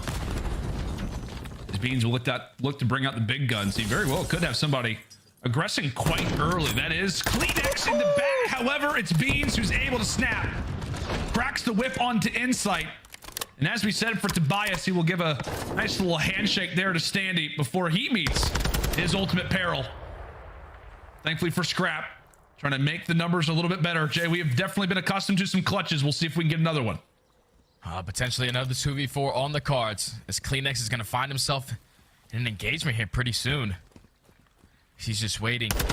Hello. Scrap to try to make a play. Scrap is able to take down 2 from the back of the spawn. Now Beans is stuck with the sniper. Scrap is able to spot him. Beans cannot line him up. The stun is going to connect. Vivid there for the trade. Now it's all up for Kleenex in the 1v2. He's going to get spotted. All you got to do is play your life. He's got to get the bomb down. Oh my goodness, what a round this has been. Kleenex, I mean, he's got all the information in the world. The problem is that he does not have the bomb. He goes for the ego chow onto Beans. A Vaznev versus Sniper at range. And you've got to be kidding me. He's able to get this bomb down. If he at least finds one, we'll call that a W, but Beans eventually able to put that pistol to good usage. I mean, my word, Jay. That was just all-out chaos. I thought for a moment Scrap was about to snap onto like 3 different players. Beans misses the snipe. Thankfully, he's got his good old buddy there to clean him up in the end, but that definitely got dicey for sure. I don't know what's going on in this Search and Destroy, Lando, but in some of these rounds where I'm thinking it's an absolute lock, or somehow, some way, still having the ability to be clutched on. But Boston Breach, they played it beautifully. Beans did not overcommit onto the child for Scrap. And eventually they take down Kleenex, even though he was allowed to get that bomb down. So now Beans sitting at 5-2. He's going to have that trophy system in his back pocket to assist his teammate on getting this bomb down. But he's actually to play with bomb. Toronto Ultra with their same defensive setup. Let's try to hold the cross through mid. Yeah, but the big thing for Boston, though, is that they got to make sure they're staying alive. That pick here would be huge. So they've got, as Beans just hits an absolute beamer. You've got 2 players for the top side of the map in Vivid and an Awakening. We're watching for these late flanks. I think Vivid's trying to hit a route. Beans does give his life away, and Nero was brought down to 24 HP. So a great starting round. That was quickly starting to sway the other way. Nero, he might have found the timing. He's able to take down Insight, make it a 3v2. Now it's on Standy, gonna go for the chow, and Nero, he reads it beautifully. Nero makes the play. Oh my God. What a reaction time out of the young man with only 20 HP before he starts all the engagements. Pops that dead silence, finds the first, snaps onto the second, and a nice little classic drop shots for the final third. Another 3-piece on a round for Nero. Boston Breach up 4-2. He won the last 1v1 with 1 HP. Oh, he's diff, fam. He's diff. He is different. Like, I don't know how. So he has incredible reaction for the first, or rather, he cuts down 1 off the start, has incredible reaction for the second one, and just no hesitation. The hat trick with style, 1 HP, no problem. There for King Nero as Breach starting to exploit the Toronto Ultra. They've given away some rounds, but they have taken theirs as well. It's a headbutt inside of the kitchen. Too many cooks for the moment. We'll see who ultimately can come out on top in that engagement. Only 1 player that's out of the fight right now is player number 6 in Insight. He'll look to hit a route. Meanwhile, it's Vivid's turn to win some up-close fights. Boston with numbers. And Vivid, he's found 2 crucial kills on the map already. As now it's all left up to Kleenex in a 1v1. Vivid can potentially try to close this one out. The engagement's about to happen. Vivid! Oh! Vivid with the absolute snap. 2 incredible SMGs meet each other inside of the kitchen. We said, who is it going to be? And it is the Iron Chef of Vivid. Incredible work there for Reese as he clutches up another major round for Boston. That is 3 rounds in a row and their 5th in total. And now right there, if you are Toronto Ultra, that one sucks because the guy who ended up getting first blood by Vivid was the bomb carrier. So when they took full control of Kitchen, they could not get the bomb down because Vivid was holding it down from that position. So now at game point, all the Boston Breach Standing this time around is able to find the first blood, shuts down Nero, but Awakening with the immediate answer. Insight with the trade, 3v2 already. We'll see what Breach can do now in this 2v3. I mean, you got 2 guys who are just on the opposite side of the map from each other. So, of course, the idea is going to be, can we find a pick? Can we catch somebody out and make the situation a little bit easier? The problem being is that Toronto are not going to give anything up for free. That's what you think. Yes, that's fair, Jay. We're talking about how it should be. But so far, this SD has been anything but standard, that's for sure. So now in the 2v3, Vivid trying to be the playmaker. He's going to get picked off by Insight. I told you. 1v3. There's no way we can give this one up. Standy's holding the cross, and Toronto Ultra finally able to stop the bleeding. Get one on the board. Now down 5-3. That's the search and destroy, Jay. That's what there you go. That is classic right there. You got numbers. Don't move. I think that is really the bullet point. Yeah, of search and destroying that round. Yeah, you just stay alive. Especially if they got to play it, like that is fair. Trade. That's fair. Toronto, do what they have to, man. They're starting to bring this one back, as we said. 3 rounds uncontested for Breach, as it eventually does get spoiled, but it's still got a long way to go. As we'll see what the strategies look like from Ultra. I saw quite a few players barking out some strats, more specifically, barking was good old Scrappy. He's got a call in mind. We'll see if it can work out for Toronto. Toronto Ultra with a 2-2 split. Just trying to find where Nero's going to attack from, because you know how aggressive that young man is on the map. But he's playing that connector once again. Oh, that's beautiful work right there from Standy. Used that nade smoke to at least get across towards the steps. Unfortunately, does not take advantage of his positioning. Gets first blooded by Vivid. 3v4 now. Yeah, it was a great thought, a great idea, but goes for the rechow. Get made quick work of. You see Dead Silence pop. They lose another member. That's going to be Scrappy. So all up to Insight and Kleenex, the original duo here for this Toronto team. Now it is all on to Winsight. Oh my goodness. Cuts away Nero, but still has 3 more members to go. 30 seconds on the clock, and this one looks to be a W here for the Breach. Can Insight pull off one of the craziest clutches of his career? Or is this about to be a 1-to-1 game? Big Wake puts him in the dirt. And now we've got ourselves a series. Oh, Boston Breach, man, even with the roster changes, just came out swinging in the search and destroy. And majority of these rounds fell into the hands of the SMGs. Nero was making plays early on. He found himself 2-3 pieces to secure a round. And even on the round where Toronto Ultra were attacking towards B, Vivid finds 3 of his own. That final kill onto Kleenex to eventually close out this search and destroy for Boston. Tie the series up at 1. As you see the first blood column for Toronto Ultra, only 3 to Boston Breach's 6.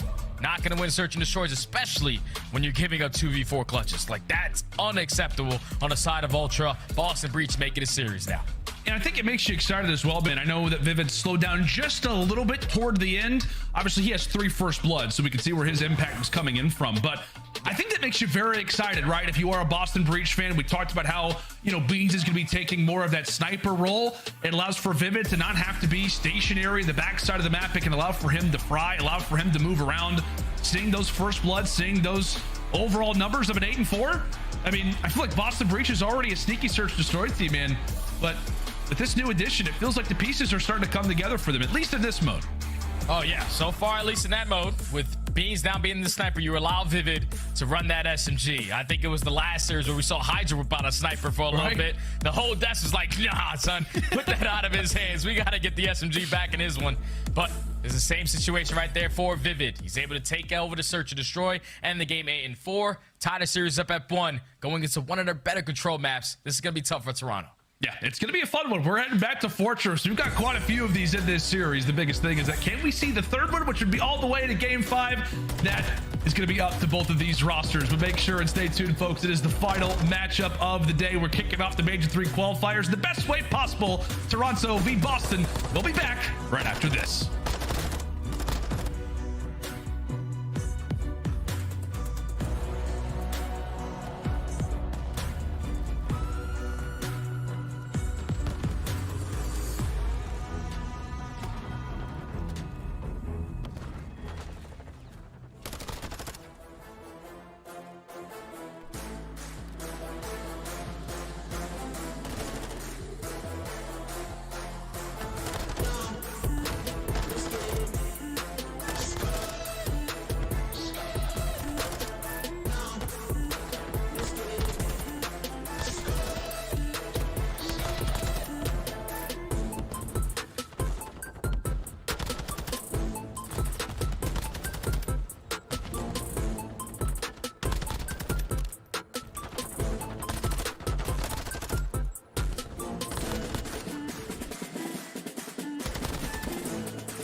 The Call of Duty League is presented by the GMC Hummer EV Pickup, the world's first all-electric super truck. Upgrade your game with the Scuff, the official controller of the Call of Duty League.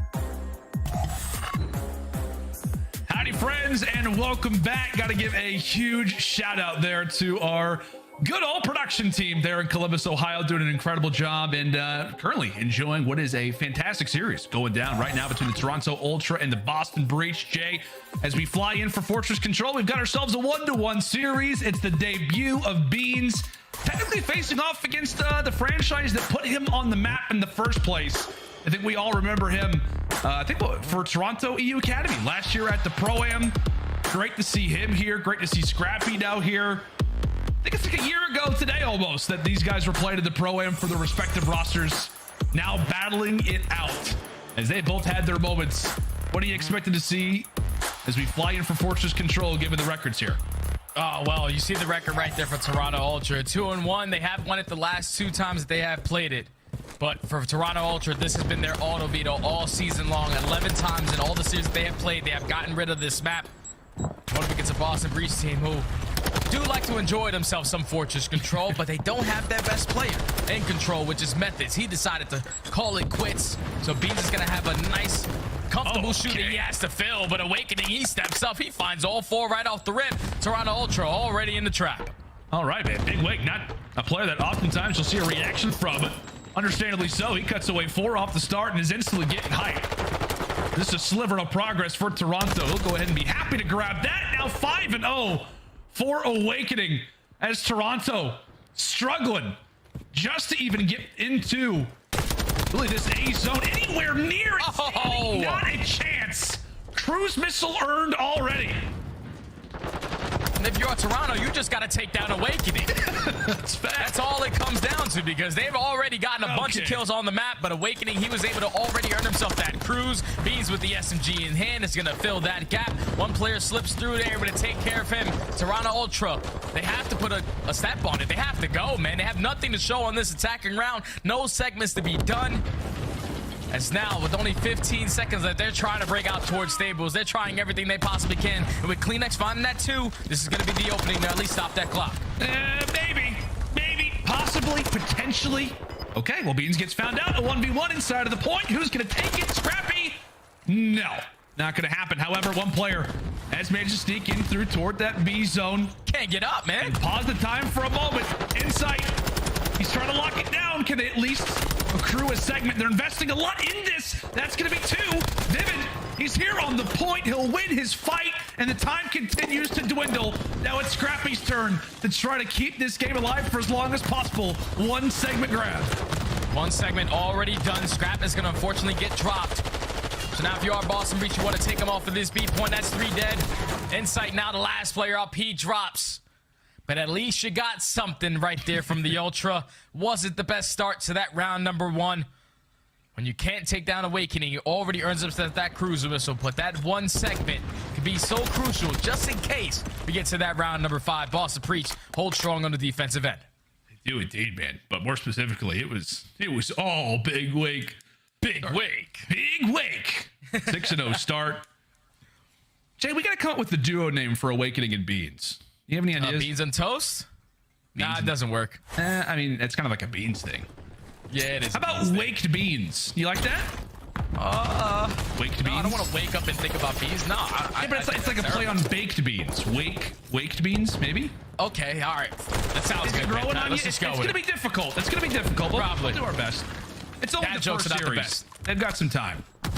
Maybe now is not the time to call them a duo.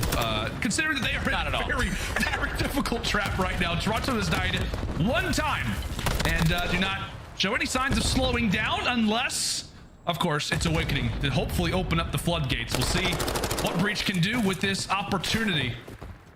And one of the more annoying spots here on Fortress Control, especially for the defense, that's where Kleenex was hiding. Bottom or toward the top. He is there to be a menace, eventually cut down. And now it's Scrappy's turn to go on a streak himself. He'll cut away 3 before dying to the nade.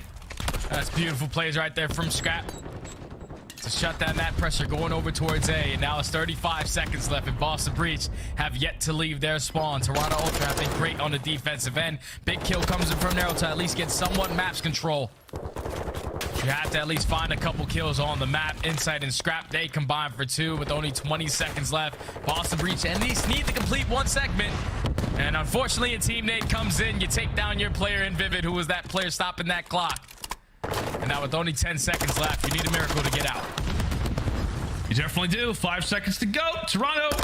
And Kleenex. Okay. Yeah, no big deal. Just a Skywalker right now on Fortress. He eventually does get punished for his bad behavior inside of top maps, but it is a greatly replied round there for Toronto. We talked about how they struggled. They only get 1 segment. Positive is well, you find yourself in the lead regardless of only finding 1 segment in your opening attacking round. Solid stuff for Toronto. And sadly to say, Jay, standard stuff on Fortress Control. Yeah, that's just how it goes on a little bit of Fortress Control, especially if you've been hopping in rank recently. You've probably been not having a good time if your teammates are not communicating with you. But Toronto Ultra don't allow any segments, so they put themselves in the lead already on this map. Can they get any more to try to guarantee themselves that round 5 defense? That's really the question to ask right now. As you see, just a full-on Toronto attack as they just go 4 strong. Just all dead. Do your best, guys. Just do your best. Try to weather the storm. It's like trying to go outside and not get wet when there's a monsoon going on. Scrappy even has to take out his own teammate just to see a little bit of light at the end of the tunnel. But right now it is Big Wake just standing in your way. Now at 14 and 8, 1 HP, and it does not matter. He is a force to be reckoned with, especially in a spot like this. Toronto, they are struggling right now. Oh, it's a big kill, though, from Inside to take down Awakening. Kleenex finds a second. So now you have a couple kills that you can work with. Now all you have to do is relieve that pressure from Narrows. He's just trying to finesse around towards maps. Insight's able to take him down. So now you're out of the spawn. But you're not able to get on towards either one of these points. A lot of pressure going over towards Stables and trying to commit at least taking some mid-map control. But Boston Breach, they aren't budging. They are not moving. They are waiting for them to make the play. See if they can find it. 2 players down, nearly making a 3rd. Sandy still alive, however, Nero, peekaboo, Sandy still able to drop him. Oh, sliver of HP, Fiends able to take him down. 5 seconds to go. No segment still on the board. Can anybody get to an objective? Can anybody get inside of the point? Vivid. Oh, he cuts away 1, and that was the closest player possible to hop inside of that OBJ. There's another opportunity squandered and another dominant defense established. Yeah, such a fantastic map that we have on this control, where it's very, very difficult to get on either side. But at least if you're Boston Breach, you don't allow any segments to be completed. So now you're up 2-1 on this map.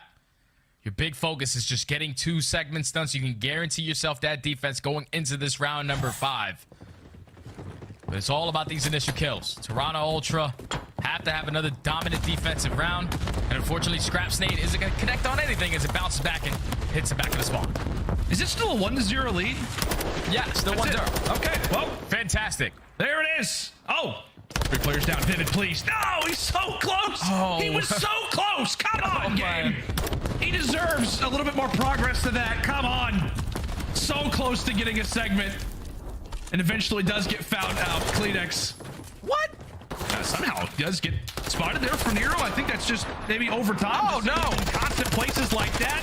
Here come Boston. Here comes Vivid and Nero doing what they can. The streak is going to get called in. So you got 1 player in Vivid over at A. Meanwhile, it is Beans over at that B objective. Surely a segment gets captured, Jay. Surely it happens. It has to happen right now. Is that 3 dead in the feed? You still have 1 player in B's causing problems over towards that B point. But the first segment is done. Now the stack is going to be here. Boston Breach, no. We got defense going into the round number 5. We can still close it out here. But job already done. As that's going to be 3 dead. Toronto Ultra, they set up the pimps. They're able to find all the kills. Now Toronto Ultra kind of holds strong, but now you guarantee yourself to win an attacking round where you haven't really had a lot of success so far. Yeah, honestly, man, if I'm Toronto, I'm like trying to play around streaks. Like, you kind of know that, yeah, I need some. You're in a good spot. Yeah, you might as well just try to fight for the cruise missile, set some players up, and right now it could be Kleenex to do that work. Toronto was just absolutely ticked off that they left for that defense to be secured on the other side. As we said, great opportunity now for Breach, but right now for Toronto, this has all signs of a round 5. Only question is, what type of utility can they have? Anything in the arsenal moving into that round 5 just to lighten the load on what will be an inevitable attacking round. Final few seconds. Boston not trying to feed, but Toronto are eating good right now, Jay.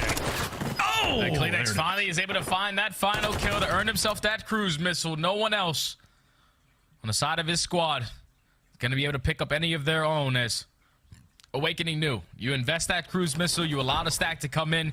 We're going to guarantee that defense going into this round number 5. So Boston Breach have put themselves in the advantage. Toronto Ultras just need a stellar breakout.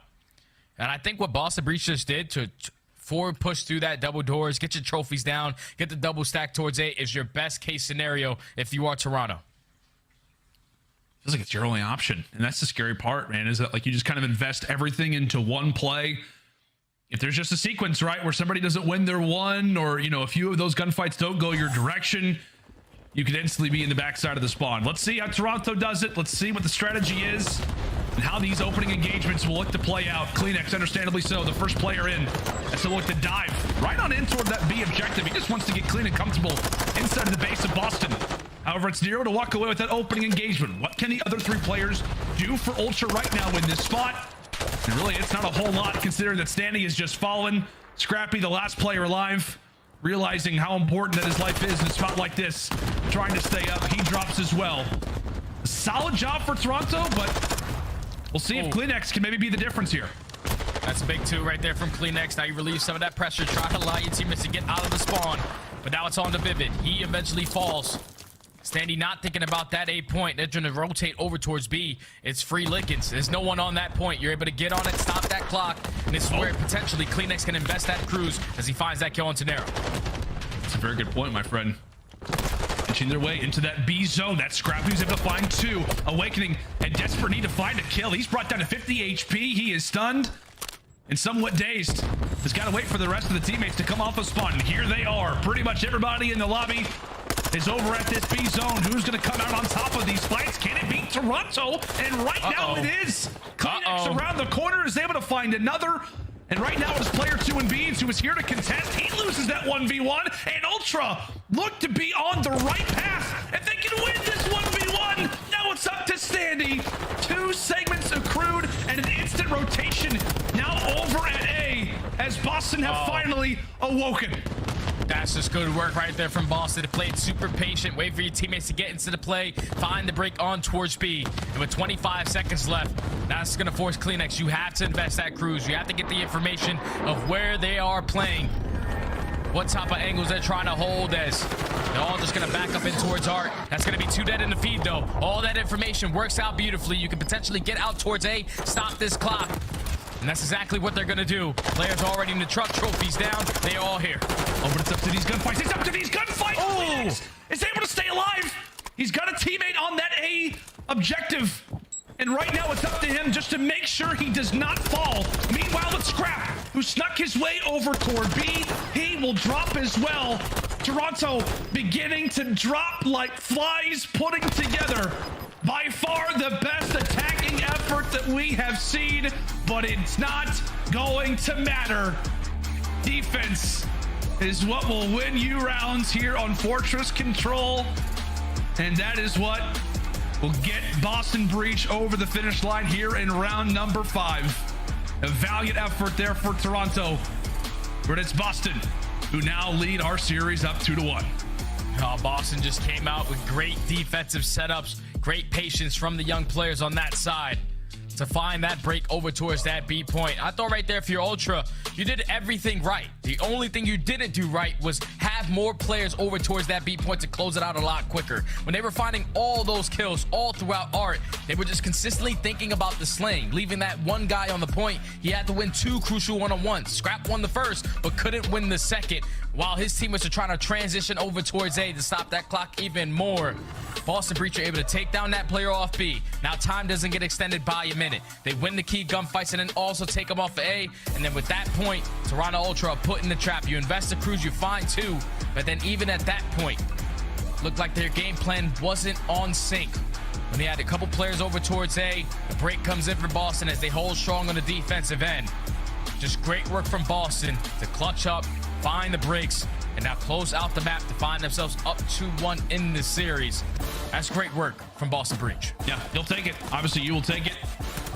If you are a Breach fan, considering how important that this series is, if it's going to be all defense, then as long as we've got that round 5, we'll be in a good position.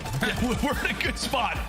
Toronto had to make it work for it in that final round, but Fortress Control, that's what we can learn to expect. But I don't know, Jay, moving into this next hard point. I mean, if you're looking at it from an outsider's POV, from someone who is non-biased toward either side, I'm kind of happy that Boston wins that control, given the fact that I feel like the records lately for Toronto have been excellent on this upcoming Hotel Hardpoint.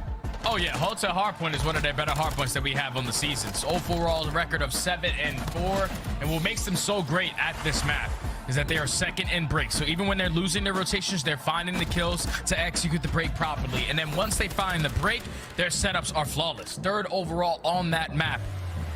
So it's just good work on the side of Toronto Ultra. Boston Breach obviously have all the momentum now up 2-1 in the series. They're also great on their host, but they really do struggle with their breaks. So if you are Boston Breach, you can't allow yourself to play off the back foot. You got to be in control of the spawns, win those rotations, and you will be able to close out this series 3-1. We'll see if they're able to do it. As we said, a huge opportunity right now for the Boston Breach. Eager to see if they can make it back-to-back respawns, my friend. I know we talked about, being unbiased casters and whatnot, but there is something to be said, Jay, about free gifts. And I got to say, man, I'm loving my free gifts. I got myself a nice little Boston Breach mask. I don't know. Should I rock it, Jay? Does the audio sound okay? No, I think you sound fine, man. I think you look good as well, brother. Yeah, man. I'll be honest, I'd love to put it on my head, but my head's just way too big, Jay. Yeah, you do have a massive cranium, brother. I don't know if it's going to fit. I'll be honest, Jay, I wish that it translated the cut a little bit more. That would be really nice, Yeah, just a little bit. I don't know what's up here. I really don't. I don't know what's in this braid of mine. It's not much. Maybe just some stats potentially. Obviously, chat, you guys all know Boston Breach is where Lando was going for this series. That's exactly where he's going. Lando might be a player. Honestly, he might just be a player. Who knows? There he is. I did go for them in the picks today, and nobody, at least on the breaking point picks, I was the only person who went for Boston, at least on my side. Okay. I invested in Beans. I like the guy, Jay. He's fun to watch. You must eat beans on toast. You must enjoy yourself a nice little beans toast breakfast to start your morning. I, on the other hand, cannot. I've never tried it. Should I give it a go at some point? We should ask Bryce and Tun how it tastes. They obviously are going to know it, but... No, I disagree. I think the Bryce and Tun just love everything that comes out of Europe. You're absolutely right. You're absolutely right, my friend. All right, you know where my allegiance lies. In all seriousness, I just want to see a good old game 5. But we'll see if it's potential, see if it has the possibility of getting there. Hotel Hardpoint, as we said, Jay. Toronto Ultra, they do have the stats, but right now for Boston, they've got the momentum, and right now they have got Big Wake. Wow. A very, very solid-looking stat line. Good heavens. Awakening is unbelievable. He's a good guy. Sure. He's a good player. That's Big Wake. That guy is phenomenal at Call of Duty. 1.3 overall on the series. And has the potential to close this one out here. Really looking at Beans to step up. Not the best performance in that map, number 1. Start to pick him up towards the very end of the game. But here we go. Into the Hotel Hardpoint. Boston Breach starting off on the better side. Already a lot of time off of this P1 as Awakening finds 2. That's 3 dead already in the feed. Boston Breach putting a lot of pressure on towards Sandy. They're trying to flip these spawns while chaining into that time. Perfect start to the game. Yeah, great beginning right now for the Boston Breach. As we said, when it comes down to this team, we're just really waiting to stand it on. Untapped potentially. You've got some snappy ARs. You've also got the aggressive SMGs. And right now, Boston are playing this hardpoint fantastic. They've got that P2 spawn now set up and ready, as Toronto will be able to grab those final few seconds. But it is all about this upcoming hardpoint. Can Boston lock it down, or can we see a break come through from Ultra? It all starts on whether or not Awakening can stay alive in the back. he's able to do so, but Scrap has made a very, very sizable dent at the same time, Jay. Yeah, that's good work right there from Ultra. Just completely disregard Awakening towards the back, put the pressure on through the front, and win their gunfights. Unfortunately, another team nade right there from Beans with that Semtex, but the break is going to be abound. Boston Breach buying all the kills on the back of Vivid, who finds 3. Now in control of spawns, in control of the time. They know where Toronto Ultra are going to be attacking this from that bedside, but one player is going to be able to slip his way through the back. Standy trying to make a play through back steps. Right now, Vivid looking to get involved in the fight. 25 points still to fight for. Beans and Vivid able to come away with the final 2. Meanwhile, this is a huge 1v1, by the way. Awakening runs right on in to the angle of Insight. Welcomes him to his reticle. And now for Toronto, they cause a bit of havoc over at P2 after losing those spawns. They have to walk away with their tail between their legs. But right now, they've got Kitchen on lock. And we'll see if Boston can get something going. If Beans can get something going. Another slow start to a hard point. And Vivid just got melted. Oh, yeah. Vivid got taken down with that absolute beamer coming in from Insight. You still have one player in Awakening slowly trying to work his way towards the back while his SMG duo tries to attack this from the front side. You're going to have Vivid coming through side door. He opens up with 2, waits it, plays it beautifully for the paces of his teammates, putting pressure on through Freezer's side. As Boston Breach, they find the break. They usually struggle in this map, 10th overall, but it shows great right there on the SMGs. It does. However, Toronto, thankfully, they've got the numbers. They've got the close spawns. So it's a break for a moment from Boston. It's an instant re-break coming in from the Toronto Ultra. I don't know how stats work when it comes down to that, but it is not something I have to worry about. Toronto trying to get back in this game. They've got one player still to contest for the final few seconds. Meanwhile, fights going on either side of the map. It is Toronto with the scrap points, and right now it is Boston who currently have got the setup moving into next. One of the most valuable players on the map right now, I was going to say, is Beans, but he gets just eviscerated there from the rookie on the other side of the screen. Scrappy trying to get things going and hopefully get insight towards some streaks. And that's a big kill right there from Scrap to find a couple of these players who won the rotation on the side of Boston but haven't found anything to show for it. Finally, Beans connects onto the opposing team with that Semtex. The break comes in for Boston. Insight trying to line them all up with that AR, but he sets them up for Kleenex, who finds 3 to find the break, earns himself that cruise missile with 30 seconds left. Boston Breach have to start thinking about that rotation. They're just now in the trap. Yeah, this is the scary part, right? If you are on the Boston side, you've technically got the closer spawns, but in general, it is just so difficult to get out through these double desks. Ultra putting them in the trap and making them sweat, as now, when it comes down to our next rotation, Toronto have just come off of some highlight plays, and now they've got the early look over at the restaurant. Standing, he's had a bit of a slower stat line when it comes down to this series. We haven't talked on him all that much. Gets involved in the fray, and he has to sacrifice his life, but it does set up his teammates now to get the job going. As here we go into the headbutt. Just an instant team fight as Boston round the corner. Awakening and Nero trying to make some plays. Nero with that SMG up close, but it's Big Wake again, who comes through with a double a break here for Boston. Oh, Boston, they played it super patient, just waiting for their big guns to enter into the building. As they find themselves a nice little break on towards Diner. A very difficult hill to break indeed, my friend. But they're able to do a great job at it. 2 kills do go in favor of Toronto. They're still going to put a lot of pressure on towards this hill, but with that final 2-piece coming in favor of Boston Breach, you got to cut your losses. You got to make sure you hold down Kitchen. One player in Scrap is going to spawn all the way across the map, so it's Boston Breach. You have to try to win these gunfights. These are crucial beats, unfortunately, with another team kill onto Vivid. But now you're still putting on pressure towards this Kitchen side. It's going to be Toronto Ultra with the favorable spawns, though. Yeah, man, that's unfortunate, especially in a spot like this where the other team's got the rotation. You're really trying to work on really not even having the numbers at your side either. I want to say that's the 3rd, if not the 4th team kill of the series for Bean. Started off his CDL campaign with a team kill onto Awakening. So with that, that will definitely not make the push that much easier for the Breach, as Toronto have managed to retake the lead. They've got 30 seconds still to play for over at the parking lot. In fact, let's go ahead and step aside and see how Toronto are calming in a big spot, trying to force the game 5. A listen with the Ultra. Both left. In the van. Going back steps. Back steps. Back steps. A little bit. Nice. Hop a van. Okay, let's rotate. Deep right. Wrap him in here. Deep right and front. Go front. One pushed up front, I think. In there. One guy's gonna be D1, D2. Wait, close connector. Connector. Do you want me dead? He's weak. Nice, good trade. I'm looking for the guy couches. Yeah, don't think he's couches. I I'm think getting he's like towards bed. Was it? The pillar's dead. That's Nice, free. Jerry. I'm in lamp side hill. I'm holding P5, okay? Yep. I'm just sat connected right Yo, now. lobby? Lobby? I'm looking lobby. Nice. Wobbing me hill. I need Oh, dodges. Carry him, dead. Nice, Jerry. I'm Still dod- square, yeah. Square. P5, okay? He's left side square. Left side square. What's carry? He's got top cat. I'm gonna jump with me, Jerry. Top cat That's dead. Subliners. Yeah. I'll look at right side mid. Deep mid, beans. Deep mid, dead. Let's get up. Close right, Eli. Close right. Weak. Close right. Let's get up. Give me P5 dead. couch Oh, for me. nice. Sorry. Oh, That's that's me. Wrap the cross, okay? They could be I'm going top bedroom. cat. Best Stay stay alive. He lies. Try and hide. P2, I left absolutely side dead. hill. One guy's couches on me. Yeah, it could be just couches in here. Yo, top cat right now. He's going front bed. He's going front bed. D2, Jerry. He's going. Front bed and D2. square. He's gonna hit lobby. One's gonna hit lobby. P2 right now. We'll play these guys a vault. Yeah, Okay. take your time. Where is he on time? I think he's lamp. Close square on me. Dead. Where's the house me, bro? Let's go D1, D2. Yep, go right. Come on. If it's gonna spawn behind us. One's gonna be here on us. And Toronto Ultra, their comms are exactly how I expected. I almost put my feet up, Lando, because I was ready to relax a little bit. Everyone is just doing what they need to do in the communication. A little bit here, a little bit there, but they're in control of the game as they want to be. Insight was playing it super patient towards the back of P2.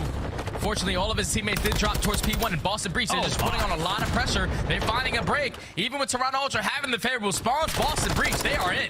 They are in indeed. Nero able to come away with 2. Awakening eventually falls off the streak, but right now it is Breach with the time. Toronto still with some close spawns, so they're absolutely gonna try to contest this. We'll see how the fights would like to go. Vivid's able to find 2. Awakening connects for the 3rd, so it is Boston. What's going on? Given, hello. Okay. I don't know if that was like just a giant blanket that just entered into hotel. I have no idea what is going on. All that we know is that Boston won the ending fights, and now it is Toronto to make that rotation. As we jump on forward, Breach, they've been having some very crucial breaks so far throughout this hard point. Can they find another?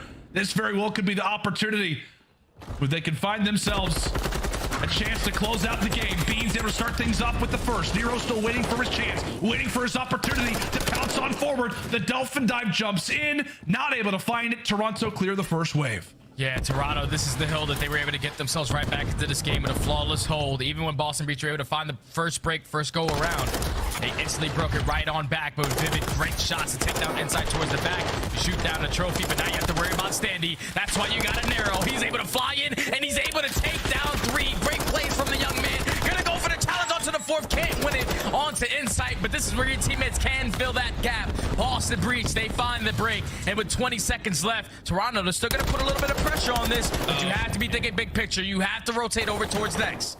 And Jay, you can just feel it, man. You can just feel it for the Boston side, just how confident they are when it comes down to breaks. A 1v1, a sneak off, and it is Awakening again, who comes out on top. A 30-point advantage as we head toward the bar. But Jay, it just feels like the pace has started to level up for Breach. They are just breaking hard points. Players are starting to go on sprees. Unfortunately for Beans, still sitting at double negative, but the rest of the squad is trying to elevate him the best way possible. It is chaos right now as Breach try to breach that 200-second mark. They are able to do so, and right now they've got the numbers as well. Oh, they got the numbers. It was the first time around where Toronto Ultra, they were able to successfully hold this hill from the front end, but Boston Breach is doing a great job of just maintaining mid-map control. Now with Vivid dropping, you know the spawns for Ultra are all going to be towards bedroom. You have to win these gunfights. That player off spawn, which is going to be Vivid, should hit that early rotation over towards next. That's exactly what he's going to decide to do. It's only 15 seconds left on his hill. Awakening does not miss bullets. Finds another 2-piece in towards the feed. Beans is sitting there like, yo, you guys are going crazy in these hard points. I'm going to just continue to kick my feet up. But off the rotation, it's going to be Ultra. Fully set up. You have to hold on. I mean, how many times, right? How many times have we labeled Hotel hardpoint? Basically the Tuscan of this year. A hardpoint and a map specifically that just nets you to comebacks. And right now at the restaurant, it is a great start. Off the rip here for Toronto. It has got to be a solid hold. And so far, it has started off that way. Insight, who has been really the man of the hour lately for Toronto, continuing to be a turret over toward the carpets. A few players begin to enter on in. No ammo, pulls out the pistol, but thankfully, Kleenex, Standy, and Scrappy are there to wipe them all away. Toronto can take the lead if they grab every second left. Oh, Toronto have had a flawless hold towards Diner. Because now Boston Breach know that they have to cut their losses. They have to rotate over towards top plat because this is where the game can potentially end. Awakening was here nice and early. He's able to cut down too. This is where you put the pressure on towards Kitchen as the trade comes in from Narrow. Last player up is going to be Scrap. Spawns all the way across the map for Toronto. And this is where Insight can invest that cruise missile because you have to find at least one kill. You do indeed. Here comes Insight. However, 2 players do fall off the spawn. Toronto Ultra, how can they work off of it? Nero, he continues to find players. They've got trophies here. Insight, meanwhile, is able to find one onto Vivid. Only 10 more points left for Boston before they can call series. Scrappy, Kleenex, everybody get involved, and they're able to find the break. It's a beautiful break right there from Toronto. Great patience out of every single player on that side to get all the information that was gained off of that cruise missile, find all the kills, and now flip the spawns. Boston Breach needs a break because Toronto can close it out. 242 to 240. It's game time. But here comes Vivid. Here comes Vivid. Oh! Fight 2. Standy, at least able to take him down. Big one. Is there for the trade. Boston, they can still win it here. Toronto, can anybody? Gotta go. It's gotta be a dolphin dive, but it's Boston who are able to take the crazy end of a hard point, and Beans cannot believe it. Went through the ringer in that series, but it's the teammates who are able to lead him through that series. It is a W in the books there for Boston as they walk away with the massive dub over the Ultra. What a series out of Boston Breach, the new Boston Breach, the new generation of this squad. And Beans, it wasn't the best performance at Hardpoint. Feet kicked up, but those 3 players around you, man, you're so happy you had them in this first series. Awakening, putting up the numbers that he does. Narrow with the non-stop aggression alongside Vivid. Every time they needed to find a break, they did. And I think the turning point of this game when Toronto Ultra could have pulled away with this one, potentially forced that game number 5, had to be that second rotation towards P2. Insight was communicating when we were listening. He was letting them know where they're coming from, but no one won a gunfight, even with Insight playing his life towards the back the way that he did. Boston Breach found break after break in those final moments to clutch up in this hard point. What a series from every single player on Boston, including Beans. It wasn't the best performance in hard point, but that's exactly how you want to start off the stage 3. Getting your nice and early victory versus a team like Toronto Ultra, never going to be an easy task to do, but they get it done here. What a series. Yeah, that says a lot, man. That says a lot about this Boston team, especially if you believe in Beans, to obviously have a much better performance as time goes on. The fact that they're able to put on a series like that, see all 3 players come through with performances such as that one, and then also take down Toronto Ultra on top of it, who, as we've said, Jay, is a top team in this game. You just had one of your players not have a great series at all, yet you come away with the dub. It's also versus a top roster. I think you could look at it from a few different POVs in terms of, whether you're worried about Boston moving forward considering Beans' performance, but I think most people will be excited to see how Breach does move forward with this team. Yeah, I'm not worried about anything on Boston because I'm not thinking that Beans is going to drop those numbers every single series from now on. Now, it's probably some early jitters, but he played great. They got the series done. Let's bring in a desk. Let's see what they think. That's right. Let's go and throw it over to Bucket and the gang, guys. W in the books. I like your face shield you got there. It's almost like you got it from the green room thanks to the Boston Breach crew. Good old to see Landon there in study, but let's break down this series. And of course, it was the introduction of Beans into the starting lineup alongside Awakening. But really, this was the Awakening show for me, a 1.3 in that final game. He was the AR to watch. Can we talk about Nero and Vivid, though? Because when it came to the clutch plays, I felt like the SMGs were your stars, especially in that game 4. Yeah, and I feel like that's a continuous tale of the Boston Breach is when Vivid and Nero are on the same page. I mean, it is just a totally different squad. They were having their way. They were playing at their own pace. And against a team like a Toronto Ultra, again, we talk about this as being one of the teams that was a favorite to go into Major 2. They fall to the top 2 that end up on Sunday at that Major. Yeah. And now their first matchup here at the Major 3 quals with a new player plugged into their roster. I mean, just a great showing from the Boston Breach overall. And now all of a sudden for Toronto Ultra, they've lost lost back-to-back Mercados, which is their second best hardpoint, and now they're losing Hotel hardpoint. So looking a little bit exposed when it comes to the map set. But to talk about the Boston Breach and just how impressive this really is, these guys look so good in this series. I mean, look at what Vivid was doing on the map. I mean, we're seeing Nero's three-piece. This guy's bottom, bedroom picking up 3. We see Vivid with the huge headshot onto Insight when they're trying to break Kitchener. Every time they needed a break, there was an entry coming from Vivid throughout this entire map. And to that point, we saw a Hotel SD and a Hotel hardpoint from the Boston Breach, which is a big rarity. This is usually their auto vetoes. They usually do not put that in their lineup. And the fact that they won it in that fashion that they did on a map that heading into this, at least before Beams was plugged into the roster, were extremely uncomfortable, and to win it in the fashion that they did, I'm excited to see them expanding their map pool.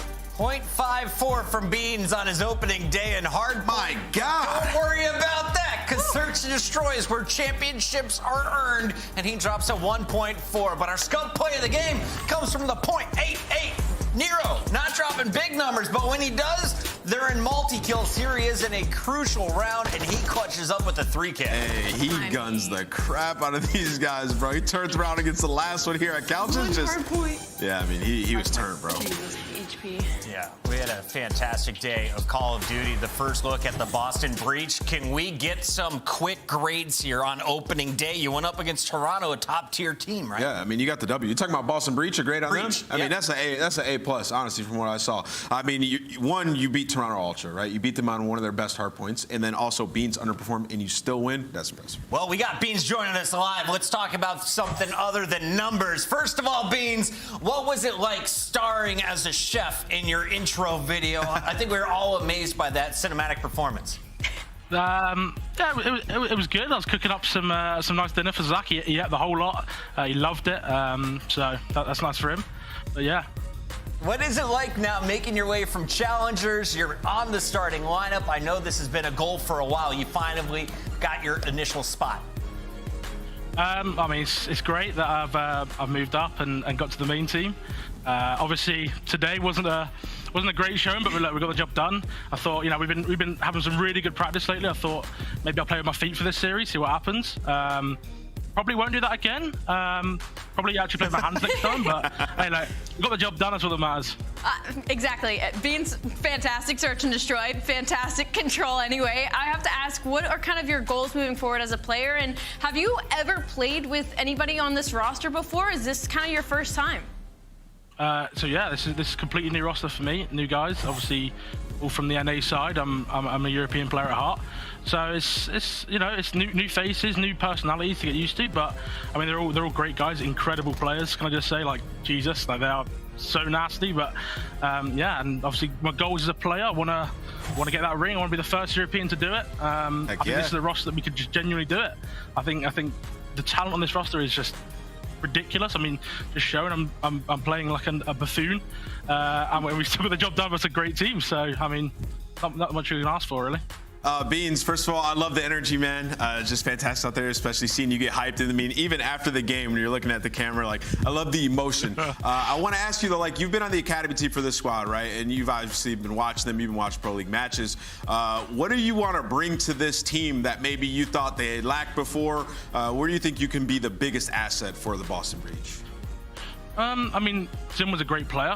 They were already a really good team before I came in, so I just had to really fill his shoes and try and just maybe level up from what he did. I bring a lot of, obviously, energy, which I think is good. I think it helps everyone. Even when I'm, not playing the greatest, I'll still bring it for the guys, so, we can get hyped, we can bring the momentum up. So, yeah, I mean, that's just my goal, really, just try and get everyone excited to play, happy to play, and obviously try and get some more wins. I know I'm not the only one excited to see you rise up from challengers into a CDL starting lineup, and I wanted to just ask you, you're not a young guy. You're not 18, you're not 19, you're 22 coming into the pro level. What has this journey been like? How did you get to where you're at right now? I've had a crazy career with COD. I was playing in the Middle East for quite a few years as I moved down when I was younger. So played COD over there for a while. Obviously, quite a few guys probably watching now. So yeah, and then I came into the European scene in 2019, I believe, when I was 19. So and then went from there, really, just trying to get my name up there, try and get better, and made it this far. Hopefully we can keep going. Well, I know Brycey and Ton have been super fans of yours for a while. After hearing your voice, it all makes sense. And chat, yes, he is a little bit English. We should say British. Where are we coming from? Yeah, from the heart of England, from Essex, southeast. So, shout out to all the UK fans out there. No wonder Brycey loves you so much. Beans, thank you so much for joining us. We got to let you go. Any final thoughts for all of your fans that are watching you tonight? Thank you very much for all the support on Twitter and everyone on social media. I really appreciate it. Hopefully you'll see some better gameplay from me in the future, but look, we got the job done, so I can't complain too much. C's get degrees, 0.4s and hard points still get you a win in a game 4. Beans, thanks for joining us tonight. Thank you very much. That's Beans. Love seeing him here for the breach, and the man is bringing the energy they needed, but also a sniper rifle to search and destroy. We didn't really touch on this.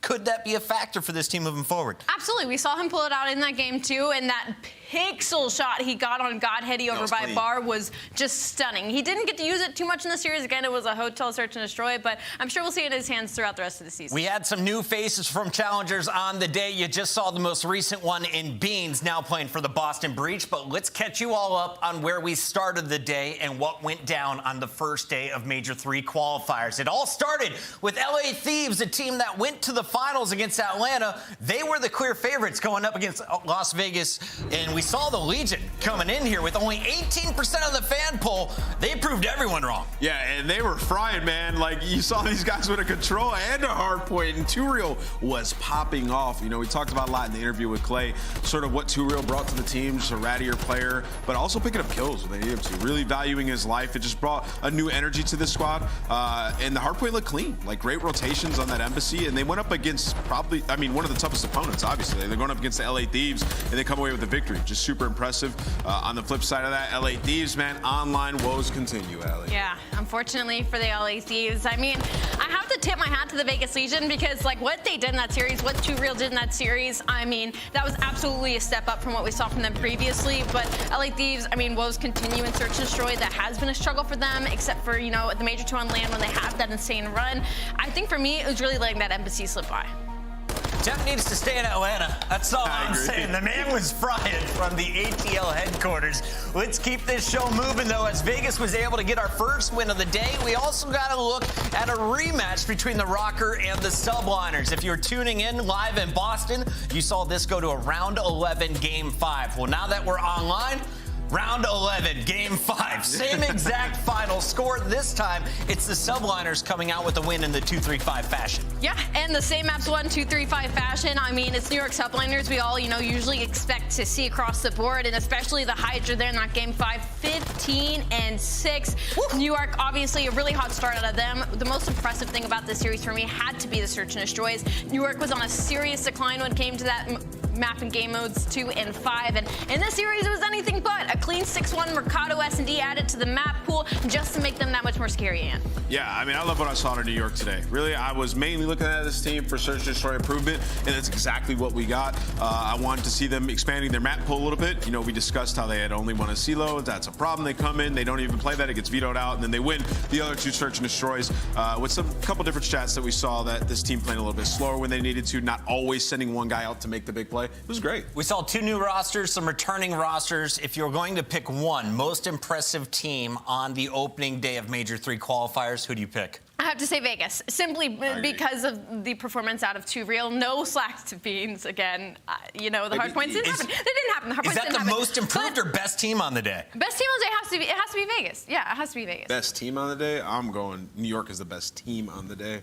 But I think the most... Oh, come on. Both the teams that made roster moves won today. I think it's Boston winning. Good. Most impressive. We got 3 different picks. You guys let us know in the chat which one's right. And also, chat, I got great news for you. If you're a collector out there, make sure you're loading in and make sure you pack out with the 2023 Call of Duty League trading cards by Upper Deck, the official trading card partner of the CDL. Collect your favorite teams and players on UpperDeckEpack.com. That's right, UpperDeckEpack.com now, or scan the QR code. It's way easier. Just use your phone there. Here's a look at our updated standings. These teams are in the top 6 on the left. Everyone else trying to chase them, and you can see the Breach now improving back to an overall 500 record. Could be sneaking up here on Optic Texas pretty soon, Allie.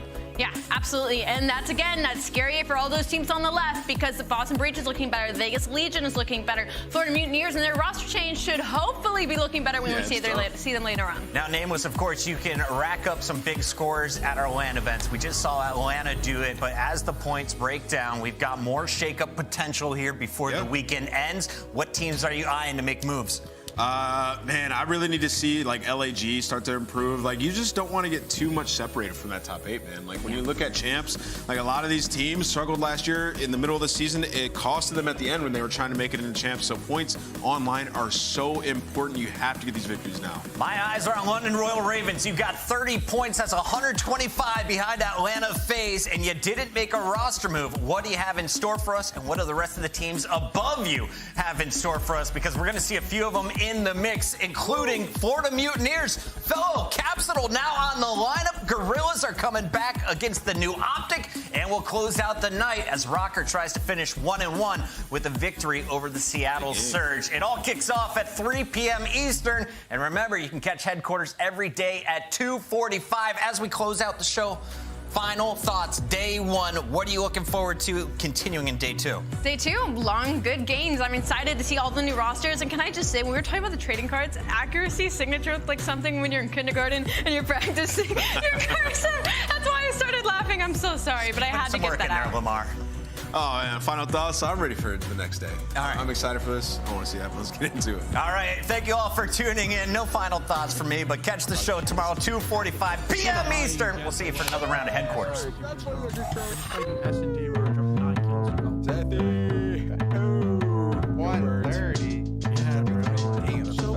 Let's go. Yeah. It's an action-packed Rambo rap. Assemble them, strap. Heart like Geronimo crack. Go for that. I just move on them, advance on them, groove on them, then dance on them, put a trance on them, with this tool on them. Tell all my young MCs, put some move on them. Mass tragedies when I grand groove on them. Put in long hours over strong flowers. The money's all ours. This is all power. We getting it. We getting it in. I said we getting it. We getting it in. So everybody clock to work. Anybody can kill you. Dial. Goes for the subs. Chat is dropping.